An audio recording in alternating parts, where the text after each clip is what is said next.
रल मिल के बैठ के गुरु ग्रंथ साहब जी के दर्शन कर रही साध संगत जी। वाहिगुरु जी का खालसा, वाहिगुरु जी की फतेह।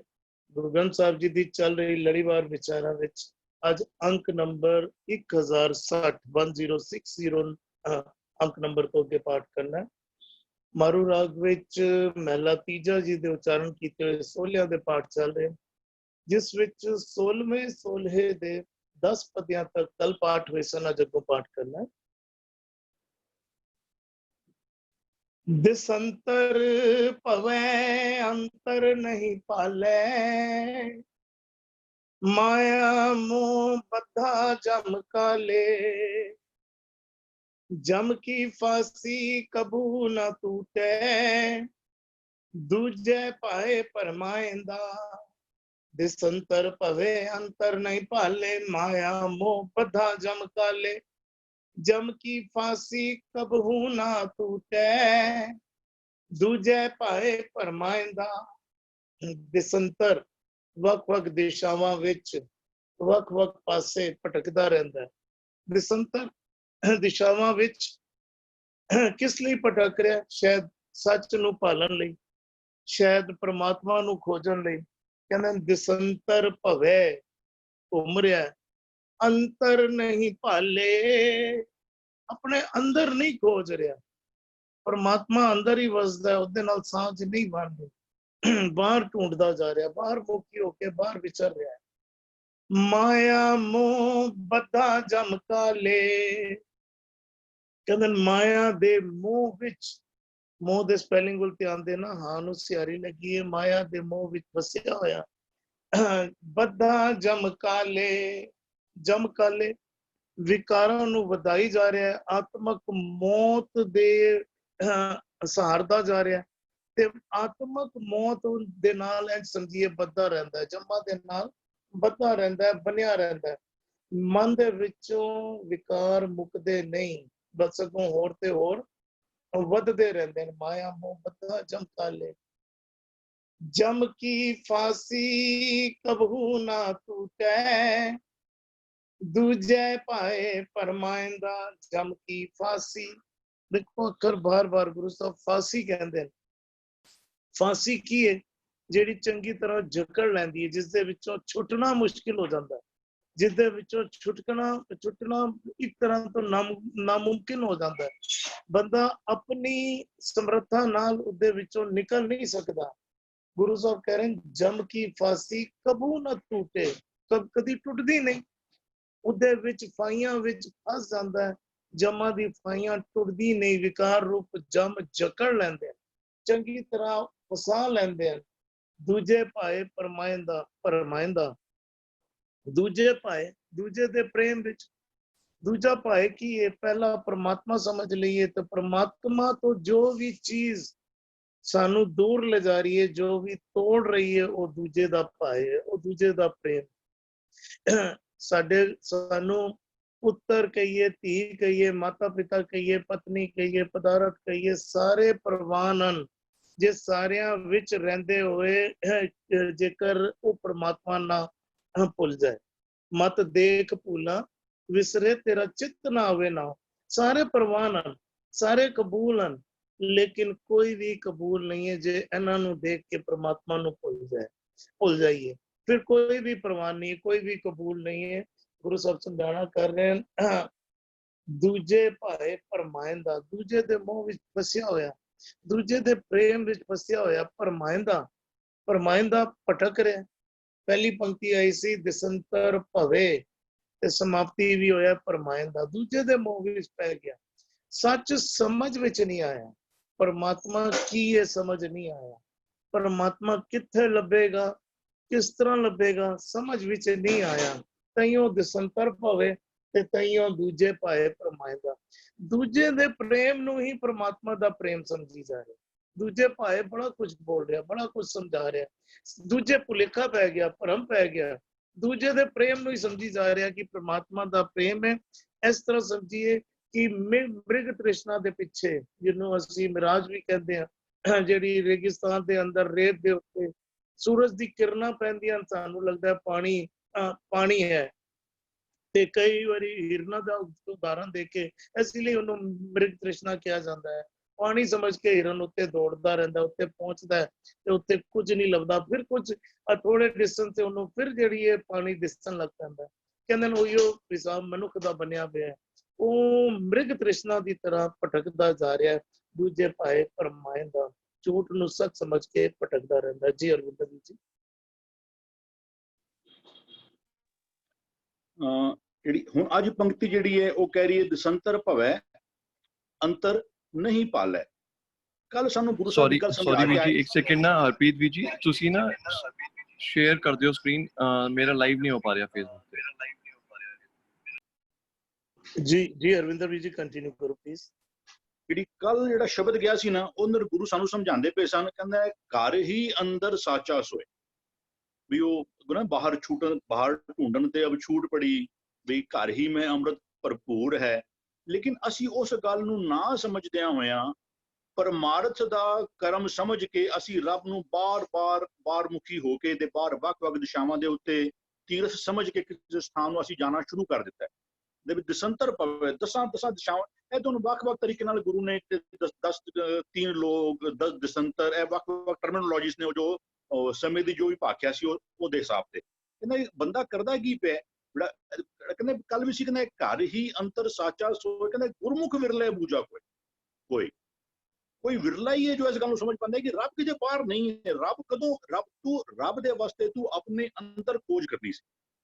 ਵੀ ਕਹਿੰਦੇ ਦਸੰਤਰ ਭਵੇ ਅੰਤਰ ਨਹੀਂ ਪਾਲੇ, ਤੂੰ ਆਪਣੇ ਜੀਵਨ ਨੂੰ ਨਹੀਂ ਪਰਖਦਾ ਪਿਆ। ਕਹਿੰਦਾ ਬੰਦੇ ਖੋਜ ਦਿਲ ਹਰ ਰੋਜ਼, ਅਸੀਂ ਉਹ ਨਹੀਂ ਕਰਦੇ ਪਏ। ਅਸੀਂ ਮਨ ਨੂੰ ਜਿਹੜਾ ਹੈ ਨਾ ਉਹ ਕਹਿੰਦੇ ਕੂਟਨ ਸੋਏ ਜੋ ਮਨ ਕੋ ਕੂਟੇ। ਜੇ ਠੀਕ ਕਰਨਾ ਹੀ ਨਾ ਕਿਸੇ ਨੂੰ, ਜੇ ਚਾਹਨੇ ਰੱਬ ਦੀ ਸਾਂਝ ਚਾਹਨੇ, ਕਹਿੰਦੇ ਕੂਟਨ ਸੋਏ ਜੋ ਮਨ ਕੋ ਕੂਟੇ, ਕੂਟਨ ਸੋਏ ਜੋ ਮਨ ਕੋ ਕੂਟੇ, ਮਨ ਕੂਟੇ ਤੋ ਜਮ ਤੇ ਛੂਟੇ, ਕੁੱਟ ਮਨ ਕਸਵੱਟੀ ਲਾਏ, ਸੋ ਕੂਟਨ ਮੁਕਤ ਬਹੁ ਪਾਏ। ਜੇ ਇਹ ਗੱਲ ਚਲਦੀ ਵੀ ਅੱਗੇ ਬੰਧਨ ਦੀ ਗੱਲ ਚੱਲੇਗੀ। ਕਹਿੰਦੇ ਸੋ ਕੂਟਨ, ਜਦੋਂ ਮਨ ਨੂੰ ਕੁੱਟਣਾ ਸ਼ੁਰੂ ਕਰੇਗਾ ਨਾ, ਜਦੋਂ ਆਪਣੇ ਅਸੀਂ ਦੇਖੋ ਇੱਕ ਪਾਸੇ ਗੁਰਬਾਣੀ ਨੂੰ ਸਮਝਣਾ ਪਤਾ ਨਾ, ਇੱਕ ਵਰਡ ਅੱਛਾ ਇੱਥੇ ਆਇਆ ਸੀ, ਇੱਥੇ ਉਹ ਨਹੀਂ ਹੋਏਗਾ। ਹੁਣ ਗੁਰੂ ਇੱਕ ਪਾਸੇ ਕਹਿ ਰਹੇ ਨੇ ਮਨ ਜਿਹੜਾ ਹੈ ਉਹ ਮਨ ਜੋਤ ਸਰੂਪ ਵੀ ਹੈ, ਰੱਬ ਦੀ ਅੰਸ਼ ਵੀ ਹੈ। ਹੁਣ ਅੱਛਾ ਫਿਰ ਕਹਿੰਦੇ ਬਿਨ ਮਨ ਮੂਏ ਕੈਸੇ ਹਰ ਪਾਏ, ਮਨ ਨੂੰ ਮਾਰਨ ਤੋਂ ਬਿਨਾਂ, ਔਰ ਰੱਬ ਨੂੰ ਥੋੜੀ ਨਾ ਮਾਰਿਆ ਜਾ ਸਕਦਾ। ਜੇ ਮਨ ਰੱਬ ਦਾ ਸਰੂਪ ਹੈ, ਵੀ ਕਹੋ ਕਬੀਰ ਇਹ ਰਾਮ ਕੀ ਅੰਸ਼ ਕਹਿ ਲੋ, ਜਾਂ ਮਨ ਤੂੰ ਜੋਤ ਸਰੂਪ ਹੈ। ਹੁਣ ਮਨ ਨੂੰ ਫਿਜ਼ੀਕਲੀ ਤਾਂ ਨਹੀਂ ਮਾਰਿਆ ਜਾ ਸਕਦਾ, ਲੇਕਿਨ ਗੁਰੂ ਫਿਰ ਇੱਕ ਗੱਲ ਕਰਦਾ, ਕਹਿੰਦਾ ਬਿਨ ਮਨ ਮੂਏ ਕੈਸੇ ਹਰ ਪਾਏ, ਮਨ ਨੂੰ ਮਾਰਨ ਤੋਂ ਬਿਨਾਂ। ਉਹ ਮਨ ਆਤਮਾ ਇਹਨਾਂ ਨੂੰ ਸਮਝਣ ਦੀ ਲੋੜ ਹੈ। ਇਹਨਾਂ ਨੂੰ ਵਰਡ ਬਾਏ ਵਰਡ ਬੰਦਾ ਰਿਪਲੇਸ ਨਹੀਂ ਕਰ ਸਕਦਾ। ਇਹਨਾਂ ਨੂੰ ਕਹੀ ਕਿ ਅੱਛਾ ਉਹ ਤੈਅ ਕਰਨ ਆਇਆ ਸੀ ਕਿ ਵੀ ਮਨ ਤੇ ਜੋਤ ਸਰੂਪ ਹੈ, ਫਿਰ ਇੱਥੇ ਗੁਰੂ ਕਹਿੰਦੇ ਵੀ ਬਿਨ ਮਨ ਮੂਏ ਨਹੀਂ, ਦੋਨੋਂ ਗੱਲਾਂ ਸਹੀ ਨੇ। ਮਨ ਦੇ ਫੁਰਨਿਆਂ, ਕਿਉਂਕਿ ਮਨ ਇਹ ਆਣਾ ਹੈ, ਜੇ ਮਨ ਸਿਆਣਾ ਨਹੀਂ ਹੋਇਆ। ਕਹਿੰਦੇ ਕੂਟਨ ਸੋਏ ਜੋ ਮਨ ਕੋ ਕੂਟੇ, ਮਨ ਕੂਟੇ ਤੋਂ ਜਮ ਤੇ ਛੂਟੇ, ਕੁੱਟ ਮਨ ਕਸਵੱਟੀ ਲਾਏ। ਆਪਣੇ ਮਨ ਨੂੰ ਨਾ, ਗੁਰੂ ਕਹਿੰਦਾ ਵੀ ਤੇਰੇ ਘਰ ਵਿਆਹ ਹੈ ਨਾ, ਗੁਰੂ ਨੂੰ ਪੁੱਛ ਮੈਂ ਖਰਚੇ ਕਰਾਂ, ਇਹ ਅਡੰਬਰ ਕਰਾਂ, ਇਹ ਭਾਰ ਕੁੜੀ ਵਾਲਿਆਂ ਤੇ ਪਾਵਾਂ ਜਾਂ ਇਹ ਭਾਰ ਮੁੰਡੇ ਵਾਲੇ ਤੇ ਪਾਵਾਂ। ਮਨ ਨੂੰ ਪੁੱਛੇਗਾ ਨਾ, ਜਦੋਂ ਮਨ ਦੇ ਉੱਤੇ ਕਸਵੱਟੀ ਲਗਾਏਗਾ ਨਾ। ਲੇਕਿਨ ਹੋ ਕੀ ਰਿਹਾ, ਕਹਿੰਦੇ ਸੋ ਕੂਟਨ ਮੁਕਤ ਬੋ ਪਾਏ। ਇੱਥੇ ਗੁਰੂ ਹੀ ਕਹਿੰਦੇ ਮੈਨੇ ਵੀ ਦਸੰਤਰ ਪਵੇ ਅੰਤਰ, ਅਸੀਂ ਅੰਦਰ ਪਾਲਦੇ ਨਹੀਂ ਪਏ।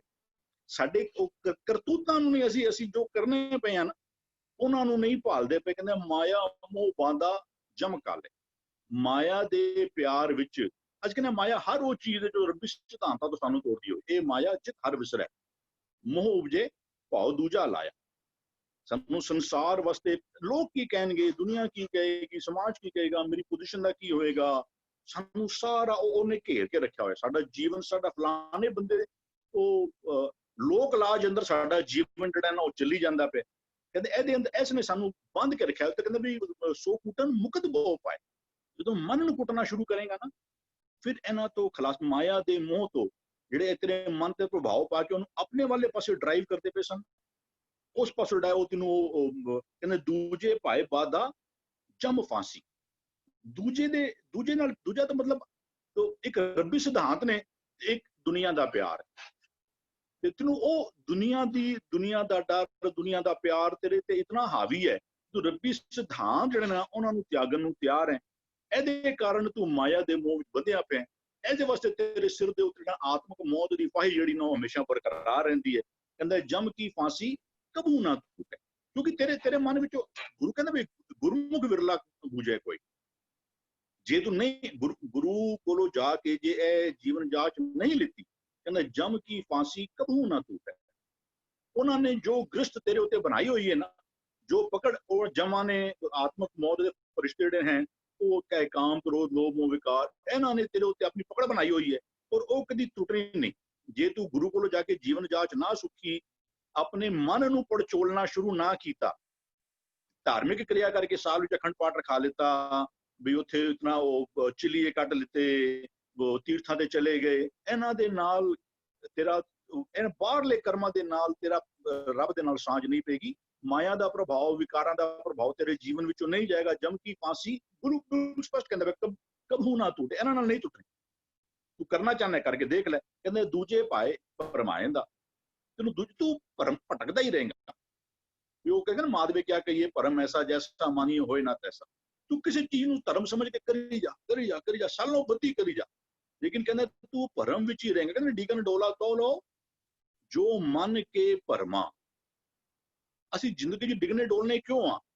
ਮਨ ਵਿੱਚ ਭਰਮ ਜੇ ਟਿਕਿਆ ਕਿ ਨਹੀਂ, ਇੱਥੇ ਵੀ ਇਹ ਗੱਲ ਸੁਣੀ ਸੀ, ਉੱਥੇ ਉਹ ਬੰਦਾ ਵੀ ਇਹ ਗੱਲ ਕਰਦਾ ਸੀ। ਸਾਨੂੰ ਗੁਰੂ ਦੀ ਗੱਲ ਦੇ ਉੱਤੇ ਹਜੇ ਵੀ ਪੂਰਨ ਵਿਸ਼ਵਾਸ ਦਾ ਨਹੀਂ ਆ ਰਿਹਾ। ਕਹਿੰਦੇ ਫਿਰ ਜੇ ਤੂੰ ਨਹੀਂ ਕਰੇਗਾ, ਕਹਿੰਦੇ ਫਿਰ ਤੇਰੇ ਜੀਵਨ ਵਿੱਚੋਂ ਜੇ ਤੈਨੂੰ ਇਹ ਸੰਸਾਰ ਦਾ ਡਰ, ਪਿਆਰ, ਮੋਹ, ਆਪਣੀ ਕੁਰਸੀ, ਉਹਦਾ ਇਹ ਸਭ ਪਿਆਰੀਆਂ ਹੋ ਗਈਆਂ ਨੇ, ਕਹਿੰਦੇ ਫਿਰ ਤੂੰ ਭਟਕਦਾ ਹੀ ਰਹੇਗਾ। ਦੂਜੇ ਪਾਏ ਭਰਮਾਏ ਦਾ, ਤੇਰੀ ਭਟਕ ਦੀ ਮੁੱਕ ਨਹੀਂ ਸਕਦੀ। ਹਾਂਜੀ ਜੀ ਵੀਰ ਜੀ, ਬਿਲਕੁਲ ਝੂਠ ਦੇ ਲਈ ਸੱਚ ਨੂੰ ਤਿਆਗੀ ਜਾ ਰਿਹਾ। ਅੱਜ ਵੀ ਦੇਖਿਆ ਕੀੜਾ ਦੀਵਾਰ ਤੇ ਚੜਦਾ ਪਿਆ ਤੇ ਮਨ ਵਿੱਚ ਵਿਚਾਰ ਆ ਰਿਹਾ ਸੀ, ਇਹ ਕਿਹੜੀ ਮੰਜ਼ਿਲ ਨੂੰ ਭਾਲਣ ਲਈ ਚੜ ਰਿਹਾ। ਸਾਡਾ ਵੀ ਹਾਲ ਇਹੋ ਬਣਿਆ ਹੋਇਆ। ਉੱਪਰ ਅਸੀਂ ਸੋਚਦੇ ਹਾਂ ਉੱਪਰ ਚੜ ਰਹੇ ਹਾਂ, ਸ਼ਾਇਦ ਕੁਝ ਪ੍ਰਾਪਤ ਕਰ ਰਹੇ ਹਾਂ, ਪਰ ਸਾਡਾ ਹਿਸਾਬ ਵੀ ਕਿਧਰੇ ਉਸ ਕੀੜੇ ਵਰਗਾ ਤੇ ਨਹੀਂ ਜਿਹਦੇ ਉੱਪਰ ਵੀ ਕੁਝ ਨਹੀਂ ਤੇ ਬਾਤਾਂ ਵੀ ਚੜੀ ਜਾ ਰਿਹਾ, ਸੋਚ ਰਿਹਾ ਕਿ ਮੈਂ ਉਚਾਈਆਂ ਹਾਸਲ ਕਰ ਰਿਹਾ। ਪਰ ਅਗਰ ਅਸਲ ਵੀ ਤੱਕੀਏ ਤੇ ਸੱਚ ਤੋਂ ਦੂਰ ਹੀ ਹੁੰਦੇ ਜਾ ਰਹੇ ਹਾਂ, ਝੂਠ ਦੇ ਪਿੱਛੇ ਸੱਚ ਤੋਂ ਦੂਰ ਹੁੰਦੇ ਜਾ ਰਹੇ ਹਾਂ। ਜੀ ਭੂਆ ਜੀ। ਦਿਸੰਤਰ ਪਵੇ ਅੰਤਰ ਨਹੀਂ ਪਾਲੇ, ਮਾਇਆ ਮੋਹ ਬਦਾ ਝੁਮਕਾਲੇ। ਲੈਟਸ ਕਲੀਅਰ ਦਿਸੰਤਰ ਐਂਡ ਅੰਤਰ। ਅੰਤਰ ਉਹ ਹੈ ਉਸ ਅਵਸਥਾ, ਉਸ ਚੀਜ਼ ਦੀ ਗੱਲ ਕਰਨ ਜੋ ਸਾਡਾ ਮੂਲ ਰੂਪ ਹੈ। ਮਨ ਤੂੰ ਜੋਤ ਸਰੂਪ ਹੈ, ਆਪਣਾ ਮੂਲ ਪਛਾਣ। ਇਹ ਹੈਗਾ ਸਾਡਾ ਦੇਸ਼। ਇਸ ਦੇਸ਼ ਵਿੱਚ ਕੀ ਹੈਗੇ ਸਾਰੇ ਗੁਣਾ ਔਰ ਸਿੱਖਿਆ ਦੇ ਨਾਲ ਭਰਿਆ ਹੋਇਆ। ਤੇ ਦਿਸੰਤਰ ਕੀ ਹੈ? ਪਰਦੇਸ। ਤੇ ਇਸ ਪਰਦੇਸ ਦੇ ਵਿੱਚ ਕੀ ਹੈਗਾ? ਸਾਰੇ ਅਵਗੁਣ ਔਰ ਉਹਦਾ ਰਾਜਾ ਹੈਗਾ ਹਉਮੈ। ਮਨ ਜਿਹੜਾ ਹੈ ਉਸ ਮੂਲ ਤੱਕ ਪਹੁੰਚਿਆ ਹੀ ਨਹੀਂ, ਉਸ ਨੂੰ ਲੱਭਦਾ ਹੀ ਨਹੀਂ ਹੈ। ਕਿਉਂ? ਕਿ ਉਹ ਭਟਕ ਗਿਆ ਕਿਸ ਦੇ ਵਿੱਚ? ਉਸ ਪਰਦੇਸੀਆਂ ਦੇ ਵਿੱਚ, ਉਸ ਅਵਗੁਣਾਂ ਦੇ ਹਉਮੈ ਦੇ ਵਿੱਚ। ਇਹੀ ਕਾਰਨ ਹੈ ਕਿ ਉਹ ਦੇ ਗਲੇ ਵਿੱਚ ਕਹਿੰਦੇ there is an attachment to what? To the vices। ਉਹ ਐਸਾ ਜਕੜਿਆ ਗਿਆ ਉਸ ਹਉਮੈ ਔਰ ਉਸ ਦਾ ਪੂਰੇ ਪਰਿਵਾਰ ਦੇ ਨਾਲ ਕਿ ਉਹੀ ਜਿਹੜੇ ਅਵਗੁਣ ਹੈ ਉਹ ਕਾਲ ਬਣ ਕੇ ਆ ਗਏ ਔਰ ਸਾਡੇ ਆਤਮਕ ਮੌਤ ਹੋ ਜਾਂਦੀ ਹੈ। ਔਰ ਇਹੀ ਜਿਹੜਾ ਹੈ ਇਹ ਸਾਡੇ ਵਾਸਤੇ ਜੋ ਇੱਕ ਫਾਸੀ ਬਣੀ ਹੋਈ ਹੈ। ਇਹ ਜਮ ਜਿਹੜੇ ਅਵਗੁਣ ਹੈ, ਜਿੱਦਾਂ ਰਾਜਾ ਹਉਮੈ ਹੈ, ਅਸੀਂ ਇਸ ਨੂੰ ਨਹੀਂ ਛੁੱਟ ਸਕਦੇ ਕਿਉਂਕਿ ਪੂਰੀ ਤਰ੍ਹਾਂ ਸਾਨੂੰ ਫਸਾ ਲਿੱਤਾ ਹੈ। ਔਰ ਇਹੀ ਕਾਰਨ ਹੈ ਕਿ ਦੂਜੇ ਪਾਏ ਪਰਮਾਏ ਦਾ, ਦੂਜੇ ਪਾਏ ਹਉਮੈ and the full clan of the vices. ਔਰ ਪੂਰੀ ਜ਼ਿੰਦਗੀ ਅਸੀਂ ਉਸੇ ਦੇ ਵਿੱਚ ਹੀ ਭਟਕਦੇ ਰਹਿ ਜਾਂਦੇ ਹਾਂ। ਇਸੇ ਪਰਦੇਸੀਆਂ ਦੇ ਵਿੱਚ, ਦਿਸੰਤਰ ਦੇ ਵਿੱਚ ਅਸੀਂ ਭਟਕਦੇ ਰਹਿ ਜਾਂਦੇ ਹਾਂ, ਕਿਉਂਕਿ ਸਾਡਾ ਮਨ ਜਿਹੜਾ ਹੈ ਉਸ ਮੂਲ ਰੂਪ ਨੂੰ ਨਹੀਂ ਪਹਿਚਾਣ ਪਾਇਆ, ਉਸ ਇੱਕ ਨੂੰ ਨਹੀਂ ਜਾ ਸਕਿਆ, ਨਹੀਂ ਪਹਿਚਾਣਿਆ। ਇਸ ਕਰਕੇ ਇਹ ਅਵਸਥਾ ਉਸ ਜਮ ਦੀ ਹੈ, ਉਸ ਮਨ ਦੀ ਹੈ, ਜਿਸ ਵਿੱਚ ਉਹ ਕਹਿੰਦੇ ਨੇ ਕਿ ਉਹ ਪਰਦੇਸੀ ਵਿੱਚ ਹਾਲੇ ਤੱਕ ਭਟਕ ਰਿਹਾ ਹੈ, ਆਪਣੇ ਦੇਸ਼ ਤੱਕ ਪਹੁੰਚਿਆ ਹੀ ਨਹੀਂ। ਹਾਂਜੀ ਜੀ ਬਹੁਤ ਜੀ, ਬੜੇ ਖੂਬਸੂਰਤ ਅੱਖਰ ਨਾਲ ਆਪ ਜੀ ਨੇ ਸਮਝਾਣਾ ਕੀਤਾ ਹੈ। ਅੰਤਰ ਦੇਸ਼ ਤੇ ਬਾਹਰ ਜਿਹੜਾ ਹੈ ਪਰਦੇਸ਼। ਬਿਲਕੁਲ ਗੁਰੂ ਸਾਹਿਬ ਨਿਜ ਦੇ ਘਰ ਨੂੰ ਅੰਦਰ ਦੀ ਜਿਹੜੀ ਗੱਲ ਕਰ ਰਹੇ ਨੇ, ਨਿਜ ਦਾ ਘਰ ਹੀ ਕਹਿ ਰਹੇ ਤੇ ਬਾਹਰ ਦੇ ਭਟਕਣ ਨੂੰ ਵਿਦੇਸ਼ ਹੀ ਕਹਿ ਰਹੇ ਨੇ। ਬਿਲਕੁਲ ਸਹੀ ਅੱਖਰਾਂ ਵਿੱਚ ਆਪ ਜੀ ਨੇ ਗੱਲ ਕੀਤੀ ਹੈ। ਜੀ ਸੁਖਿੰਦਰ ਵੀ ਜੀ। ਹਾਂਜੀ ਵੀਰ ਜੀ, ਪਿਛਲੇ 2-3 ਦਿਨ ਪਹਿਲਾਂ ਵੀ ਸਤਿਗੁਰੂ ਜੀ ਸਾਨੂੰ ਇਹ ਸਮਝਾਇਆ ਕਿ ਇਹ ਮਨ ਮੰਦਰ ਮੈਂ ਮਾਇਆ ਮਨ ਮੰਦਰ ਮੈਂ ਮਨ ਧਾਵ ਹੈ। ਉਹ ਮਨ ਦੇ ਜਿਸ ਨੂੰ ਮੰਦਰ ਆਖ ਰਹੇ ਸੀ, ਕਹਿੰਦੇ ਮਨ ਉਹਦੇ ਅੰਦਰ ਟਿਕਦਾ ਨਹੀਂ ਹੈ। ਪਿਛਲੇ ਬੰਦ ਵਿੱਚ ਵੀ ਸਤਿਗੁਰੂ ਜੀ ਇਹੀ ਦੱਸ ਕੇ ਆ ਰਹੇ ਨੇ ਕਿ ਅੰਦਰ ਸਾਚਾ ਵਸਦਾ ਹੈ, ਸਾਡੇ ਅੰਦਰ ਘਰ ਅੰਦਰ। ਦੇਖੋ ਪਿਛਲੇ ਵਿੱਚ ਨਾ ਇੱਕ ਸ਼ਬਦ ਬੜਾ ਵਧੀਆ ਸਤਿਗੁਰੂ ਜੀ ਨੇ ਬਹੁਤ ਅੱਛਾ ਸ਼ਬਦ ਇੱਕ ਯੂਜ਼ ਕੀਤਾ ਸੀ, ਘਰ ਹੀ ਅੰਦਰ। ਜਿਹੜੀ ਅੰਦਰ ਦੀ ਗੱਲ ਸਤਿਗੁਰੂ ਕਰ ਰਹੇ ਨੇ, ਇਸ ਬੰਦ ਵਿੱਚ ਜਿਹੜਾ ਕਰੇ ਅੰਤਰ ਨਹੀਂ ਪਾਲੇ, ਉਹ ਅੰਤਰ ਨੂੰ ਹੀ ਘਰ ਕਹਿੰਦੇ ਨੇ। ਜਿਹੜਾ ਆਪਾਂ ਕਹਿੰਦੇ ਸੋ ਦਰ ਤੇਰਾ ਕਿਹਾ ਸੋ ਘਰ ਕਿਹਾ, ਉਹ ਘਰ ਰੱਬ ਜੀ ਦਾ ਅੰਤਰ ਨੂੰ ਹੀ ਕਹਿ ਰਹੇ ਨੇ। ਦੇਖੋ ਪਿੱਛੇ ਆਖ ਰਹੇ, ਪਿਛਲੇ ਬੰਦ ਚ ਆ ਰਹੇ ਨੇ, ਘਰ ਹੀ ਅੰਦਰ ਸਾਚਾ ਸੋ, ਘਰ ਹੀ ਅੰਦਰ। ਇਹ ਜਿਹੜਾ ਸਾਡਾ ਅੰਦਰ ਹੈ ਨਾ, ਇਸ ਨੂੰ ਘਰ ਕਹਿੰਦੇ ਨੇ, ਇਸ ਨੂੰ ਦਰ ਕਹਿੰਦੇ ਨੇ। ਰੱਬ ਜੀ ਦਾ ਕਹਿੰਦੇ ਨੇ ਸੋ ਦਰ ਤੇਰਾ ਕਿਹਾ ਸੋ ਘਰ ਕਿਹਾ, ਉਸੀ ਨੂੰ ਕਹਿੰਦੇ, ਕਹਿੰਦੇ ਘਰ ਹੀ ਅੰਦਰ ਸਾਚਾ ਸੋ। ਇਹ ਸਾਡੇ ਅੰਦਰ ਨੂੰ ਹੀ ਘਰ ਕਹਿੰਦੇ ਨੇ, ਇਸੇ ਨੂੰ ਹੀ ਦਰ ਕਹਿੰਦੇ ਨੇ। ਇਹਦੇ ਅੰਦਰ ਮਨ ਜਾਂਦਾ ਨਹੀਂ, ਦਸੰਤਰ ਭਵੈ, ਕਿਉਂਕਿ ਅੰਦਰ ਕੀ ਵਸ ਰਿਹਾ, ਨਾਮ ਨਿਧਾਨ ਵਸਿਆ ਘਟ ਅੰਤਰ। ਪਿਛਲੇ ਬੰਦ ਦੇ ਮੁਤਾਬਕ ਅੰਦਰ ਵਸਤ ਹੈ, ਅੰਦਰ ਕੀ ਕਹਿੰਦੇ ਉਹ ਵਸਤ ਹੈ ਅੰਦਰ ਸਾਚਾ, ਸਾਚੇ ਨੂੰ ਹੀ ਕੀ ਕਹਿੰਦੇ ਨਾਮ ਨਿਧਾਨ ਆਖ ਰਹੇ ਨੇ, ਸਾਚੇ ਨੂੰ ਹੀ ਗੁਰਮੁਖ ਆਖ ਰਹੇ ਨੇ। ਕਹਿੰਦੇ ਅੰਦਰ ਹੈ ਪਾਲ ਨਹੀਂ ਰਿਹਾ। ਇਹ ਉਹ ਅਵਸਥਾ ਬਿਆਨ ਕਰ ਰਹੇ ਨੇ ਜਿਹੜੀ ਸਤਿਗੁਰੂ ਜੀ ਨੇ ਇਹ ਸ਼ਬਦ ਜਿੱਥੋਂ ਸ਼ੁਰੂ ਕੀਤਾ ਸੀ ਕਿ ਆਪੇ ਸ੍ਰਿਸ਼ਟ ਹੁਕਮ ਸਭ ਸਾਜੀ, ਅੱਗੇ ਕਹਿ ਰਹੇ ਨੇ ਆਪੇ ਥਾਪ ਉਥਾਪ ਨਿਵਾਜੀ। ਜਿਹੜੀ ਪੁਰਾਣੀ ਸ੍ਰਿਸ਼ਟੀ, ਜਿਹੜੀ ਉਥਾਪਨਾ ਹੈ ਨਾ, ਪੁਰਾਣੀ ਸ੍ਰਿਸ਼ਟੀ ਦੀ ਉਥਾਪਨਾ ਕਰਨੀ, ਉਹਦੇ ਬਾਰੇ ਵੀ ਦੱਸਦੇ ਪਏ ਵੀ ਪੁਰਾਣੀ ਸ੍ਰਿਸ਼ਟੀ ਕਿਹੜੀ ਹੈ, ਪੁਰਾਣਾ ਅੰਦਰ ਸਿਸਟਮ ਕਿਹੜਾ ਚੱਲ ਰਿਹਾ ਜੋ ਖਤਮ ਕਰਨਾ ਹੈ, ਤੇ ਮਨ ਦੇ ਅੰਦਰ ਇਸ ਤਨ ਕਾਇਆ ਦੇ ਅੰਦਰ ਵਾਲਾ ਜਿਹੜਾ ਸੰਸਾਰ 'ਚ ਨਵਾਂ ਸਿਸਟਮ ਕਿਹੜਾ ਸ਼ੁਰੂ ਕਰਨਾ। ਅਸੀਂ ਪੁਰਾਣੇ ਵਿਚਾਰ ਕਿਹੜੇ ਖਤਮ ਕਰਨੇ ਆ, ਪੁਰਾਣੇ ਵਿਚਾਰਾਂ ਨੂੰ ਹੀ ਮਨ ਮਾਰਨਾ ਆਖਦੇ ਨੇ। ਪੁਰਾਣੇ ਵਿਚਾਰ ਮਾਰ ਕੇ ਹੀ ਸ਼ਬਦ ਮਰੋ ਫਿਰ ਜੀਵੋ। ਸਤਿਗੁਰੂ ਦੇ ਵਿਚਾਰਾਂ ਦੇ ਨਾਲ ਪੁਰਾਣੇ ਵਿਚਾਰ ਖਤਮ ਕਰਨੇ ਆ ਅਸੀਂ। ਪਰ ਇਸ ਸੰਬੰਧ ਵਿੱਚ ਕੀ ਦੱਸ ਰਿਹਾ ਸਤਿਗੁਰੂ ਜੀ, ਕਹਿੰਦੇ ਪਹਿਲਾਂ ਕੀ ਸੀ, ਜਦੋਂ ਤੱਕ ਮਨ ਨੇ ਸ਼ਬਦ ਦੇ ਵਿਚਾਰ ਨਹੀਂ ਲਿੱਤੀ ਸੀ, ਕਹਿੰਦੇ ਕੀ ਸੀ, ਕਹਿੰਦੇ ਇਸ ਨੇ ਨਾ ਮਾਇਆ ਦੇ ਮੋਹ ਵਿੱਚ, ਮਾਇਆ ਦੇ ਮੋਹ ਨੂੰ ਹੀ ਜਮ ਆਖਦੇ ਨੇ, ਵਿਕਾਰਾਂ ਨੂੰ ਹੀ, ਅਵਗੁਣਾਂ ਨੂੰ ਹੀ ਗੁਰਬਾਣੀ ਜਮ ਆਖਦੀ ਹੈ। ਕਿਉਂਕਿ ਦੂਜੇ ਪਾਏ ਅੱਗੇ ਆ ਰਹੇ ਨਾ, ਦੂਜੇ ਪਾਏ ਦਾ ਮਤਲਬ ਦੁਨਿਆਵੀ ਜਿਹੜੀਆਂ ਫਿਲਾਸਫੀਆਂ ਨੇ, ਦੁਨਿਆਵੀ ਵਿਚਾਰਧਾਰਾ ਨੇ ਨਾ, ਉਹ ਜਮ ਵਿਕਾਰਾਂ ਨੂੰ ਨਹੀਂ ਕਹਿੰਦੇ। ਉਹ ਕਹਿੰਦੇ ਨੇ ਜਦੋਂ ਸਾਡੀ ਆਤਮਾ ਮਰਦੀ ਹੈ, ਆਤਮਾ ਜਮ ਦੇ ਵਸ ਪੈਂਦੀ ਹੈ ਤੇ ਜਮ ਰਾਜ ਉਹਨਾਂ ਨੂੰ ਸਜ਼ਾ ਦਿੰਦਾ। ਗੁਰਬਾਣੀ ਕਹਿੰਦੀ ਹੈ ਕਿ ਸਾਡਾ ਮਨ ਜਦੋਂ ਇਹ ਮਾਇਆ ਦੇ ਮੋਹ ਦੇ ਵਿੱਚ ਫਸਦਾ ਹੈ, ਸਤਿਗੁਰੂ ਦੀ ਮੱਤ ਨਹੀਂ ਲੈਂਦਾ, ਮਾਇਆ ਦੇ ਮੋਹ ਦੇ ਵਿੱਚ ਇਹਨੂੰ ਪਿਆਰੀ ਲੱਗਦੀ ਹੈ ਮਾਇਆ ਭਾਵ ਦੂਜੀ ਮੱਤ, ਕਹਿੰਦਾ ਉਹ ਸਮਝੋ ਇਹੀ ਜਮ ਹੈ ਤੇ ਜਮ ਦੇ ਵਿੱਚ ਫਸਿਆ, ਜਮ ਕੀ ਫਾਸੀ, ਇਹ ਵਿੱਚ ਫਸ ਗਿਆ, ਉਹਦੇ ਕਬਹੂ ਨਾ ਟੁੱਟੈ।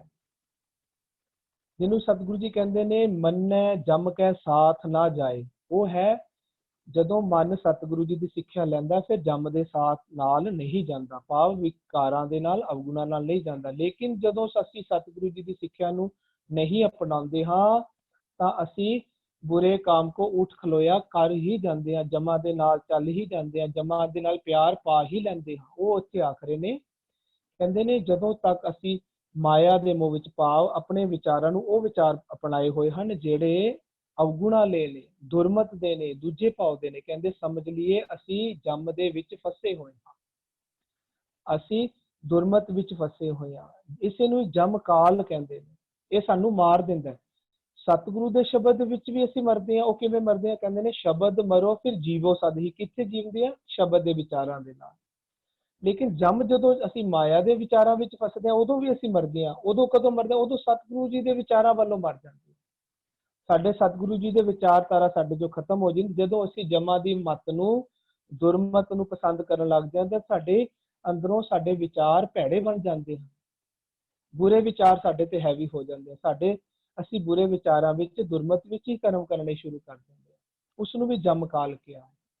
ਕਹਿੰਦੇ ਇਹ ਕਦੇ ਵੀ ਨਹੀਂ ਟੁੱਟਦੀ ਆਪਣੇ ਆਪ, ਦੂਜੇ ਭਾਏ ਪਰਮਾਏ ਦਾ। ਇਸ ਨੂੰ ਟੁੱਟਣ ਦਾ ਫਿਰ ਇੱਕੋ ਹੀ ਇੱਕ ਚੀਜ਼ ਹੈ, ਕਹਿੰਦੇ ਨੇ ਮਨ ਸਤ ਭਾਏ ਭਗਤ ਗੋਬਿੰਦਾ। ਹੁਣ ਮਨ ਨੇ ਦੂਜਾ ਪਸੰਦ ਕੀਤਾ, ਦੂਜਾ ਭਾਏ, ਦੂਜੇ ਨੂੰ ਪਸੰਦ, ਜਿਹੜਾ ਲਫ਼ਜ਼ ਉਰੇ ਭਾਏ ਆਖ ਰਹੇ ਨੇ ਉਸ ਨੂੰ ਉੱਪਰ ਮਾਇਆ ਮੋਹ ਆਖ ਰਹੇ ਨੇ, ਦੂਜਾ ਮਾਇਆ ਮੋਹ।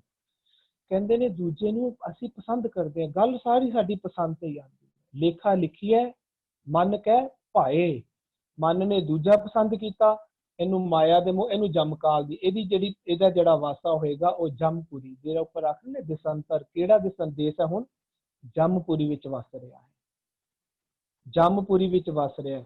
ਜਦੋਂ ਇਹ ਸਤਿਗੁਰੂ ਜੀ ਦੀ ਸਿੱਖਿਆ ਨੂੰ ਪਸੰਦ ਕਰੇਗਾ, ਜਿਸ ਨੂੰ ਕਹਿੰਦੇ ਨੇ ਨਾ ਜਿਸ ਭਾਵੈ ਤਿਸ ਆਪਨ ਨਾਏ ਲਾਵੈ। ਹੁਣ ਇੱਥੇ ਕੀ ਹੋ ਰਿਹਾ, ਇੱਥੇ ਇਹਨੂੰ ਜਿਸ ਭਾਵੈ, ਸਤਿਗੁਰੂ ਜੀ ਦਾ ਪਾਣਾ ਪਸੰਦ ਨਹੀਂ ਆ ਰਿਹਾ, ਇੱਥੇ ਦੂਜਾ ਪਾਇਆ ਆ ਰਿਹਾ, ਉਸ ਨੂੰ ਆਖ ਰਹੇ ਨੇ ਜਿਸ ਭਾਵੈ ਤਿਸ ਖੇਲ ਖਿਲਾਵੈ। ਇਹ ਮਾਇਆ ਦਾ ਖੇਲ ਖੇਲ ਰਿਹਾ ਕਿਉਂਕਿ ਇਹਨੂੰ ਉਹ ਪਸੰਦ ਆ ਰਿਹਾ। ਲੇਕਿਨ ਜਦੋਂ ਹੀ ਸਾਨੂੰ ਅਸੀਂ ਹੁਣ ਅਗਰ ਚਾਹੁੰਦੇ ਹਾਂ ਕਿ ਅਸੀਂ ਇਹ ਦੂਜੇ ਪਾਓ ਜਮਕਾਲ ਵਾਲੇ ਰਸਤੇ, ਕਿ ਸਾਡੀ ਜਮ ਦੀ ਫਾਸੀ ਟੁੱਟੇ, ਤਾਂ ਸਾਡਾ ਅਸੀਂ ਕੀ ਕਰਨਾ ਹੈ? ਜਿਸ ਭਾਵ ਹੈ ਤੇ ਸਾਪਨ ਨਾ ਲਾਵੇ, ਅਸੀਂ ਨਾਮ ਨੂੰ, ਅੰਤਰ ਵਸਦੇ ਹੋਏ ਸੱਚ ਨੂੰ, ਅੰਦਰ ਜਿਹੜਾ ਨਾਮ ਨਿਦਾਨ ਸਾਡੇ ਵਸਿਆ, ਅਸੀਂ ਉਸ ਨੂੰ ਪਸੰਦ ਕਰਨਾ ਸ਼ੁਰੂ ਕਰੀਏ। ਸਤਿਗੁਰੂ ਦੀ ਵਿਚਾਰਧਾਰਾ ਨੂੰ ਪਸੰਦ ਕਰਕੇ ਉਸ ਨੂੰ ਮੰਨਣਾ ਸ਼ੁਰੂ ਕਰ ਦਈਏ। ਫਿਰ ਕੀ ਹੋਏਗਾ? ਮੰਨੈ ਜਮ ਕੈ ਸਾਥ ਨਾ ਜਾਏ। ਸਾਨੂੰ ਮਾਇਆ ਦਾ ਮੋਹ ਰਹੇਗਾ ਹੀ ਨਹੀਂ, ਸਾਨੂੰ ਸਤਿਗੁਰੂ ਜੀ ਦੀ ਸ਼ਬਦ ਨਾਲ ਮੋਹ ਪੈ ਜਾਏਗਾ। ਸਾਡਾ ਜਿਹੜਾ ਮੋਹ ਹੈ ਉਹ ਟਰਾਂਸਫਾਰਮ ਹੋ ਜਾਏਗਾ, ਸਤਿਗੁਰੂ ਦੇ ਸ਼ਬਦ ਵਿੱਚ ਸਾਡਾ ਪਿਆਰ ਪੈ ਜਾਏਗਾ। ਜਦੋਂ ਉਸ ਨੂੰ ਆਖਦੇ ਨੇ ਆਨੰਦ ਸਾਹਿਬ ਦੇ ਵਿੱਚ, ਸ਼ਬਦ ਸੇਤੀ ਮਨ ਮਿਲਿਆ ਸੱਚਾ ਲਾਇਆ ਭਾਉ, ਇਹਨੂੰ ਸੱਚਾ ਭਾਉ ਕਹਿੰਦੇ ਨੇ। ਹੁਣ ਦੂਜੇ ਭਾਅ ਦੀ ਗੱਲ ਕਰ ਰਹੇ ਇਸ ਬੰਦ ਵਿੱਚ, ਇਸ ਬੰਦ ਵਿੱਚ ਆਖ ਰਹੇ ਨੇ ਦੂਜੇ ਭਾਏ ਪਰਮਾਏ ਦਾ ਸੱਚਾ ਭਾਉ ਕੀ ਹੈ? ਕਹਿੰਦੇ ਨੇ ਸ਼ਬਦ ਸੇਤੀ ਮਨ ਮਿਲਿਆ ਸੱਚਾ ਲਾਇਆ ਭਾਉ, ਇਹ ਸੱਚਾ ਭਾਉ ਲਗਾ ਲਿਆ। ਅਸੀਂ ਸ਼ਬਦ ਨੂੰ ਪਸੰਦ ਕਰੀਏ, ਸ਼ਬਦ ਦੀ ਵਿਚਾਰਧਾਰਾ ਨੂੰ ਪਸੰਦ ਕਰੀਏ ਔਰ ਉਸ ਨੂੰ ਅਪਣਾ ਲਈਏ, ਇਹ ਸੱਚਾ ਭਾਵ ਹੋ ਜਾਏਗਾ। ਅੱਛਾ, ਸ਼ਬਦ ਦੀ ਵਿਚਾਰਧਾਰਾ ਨੂੰ ਪਸੰਦ ਕਰਦੇ ਹੀ ਸਾਡਾ ਅੰਦਰ ਅਸੀਂ ਟਿਕ ਜਾਵਾਂਗੇ। ਇਸ ਨੂੰ ਕਹਿੰਦੇ ਨੇ, ਇਸੇ ਨੂੰ ਹੀ ਕਹਿਣਗੇ ਅਸੀਂ ਬਾਹਰ ਭਾਲਣਾ ਛੋੜ ਦਿੱਤਾ।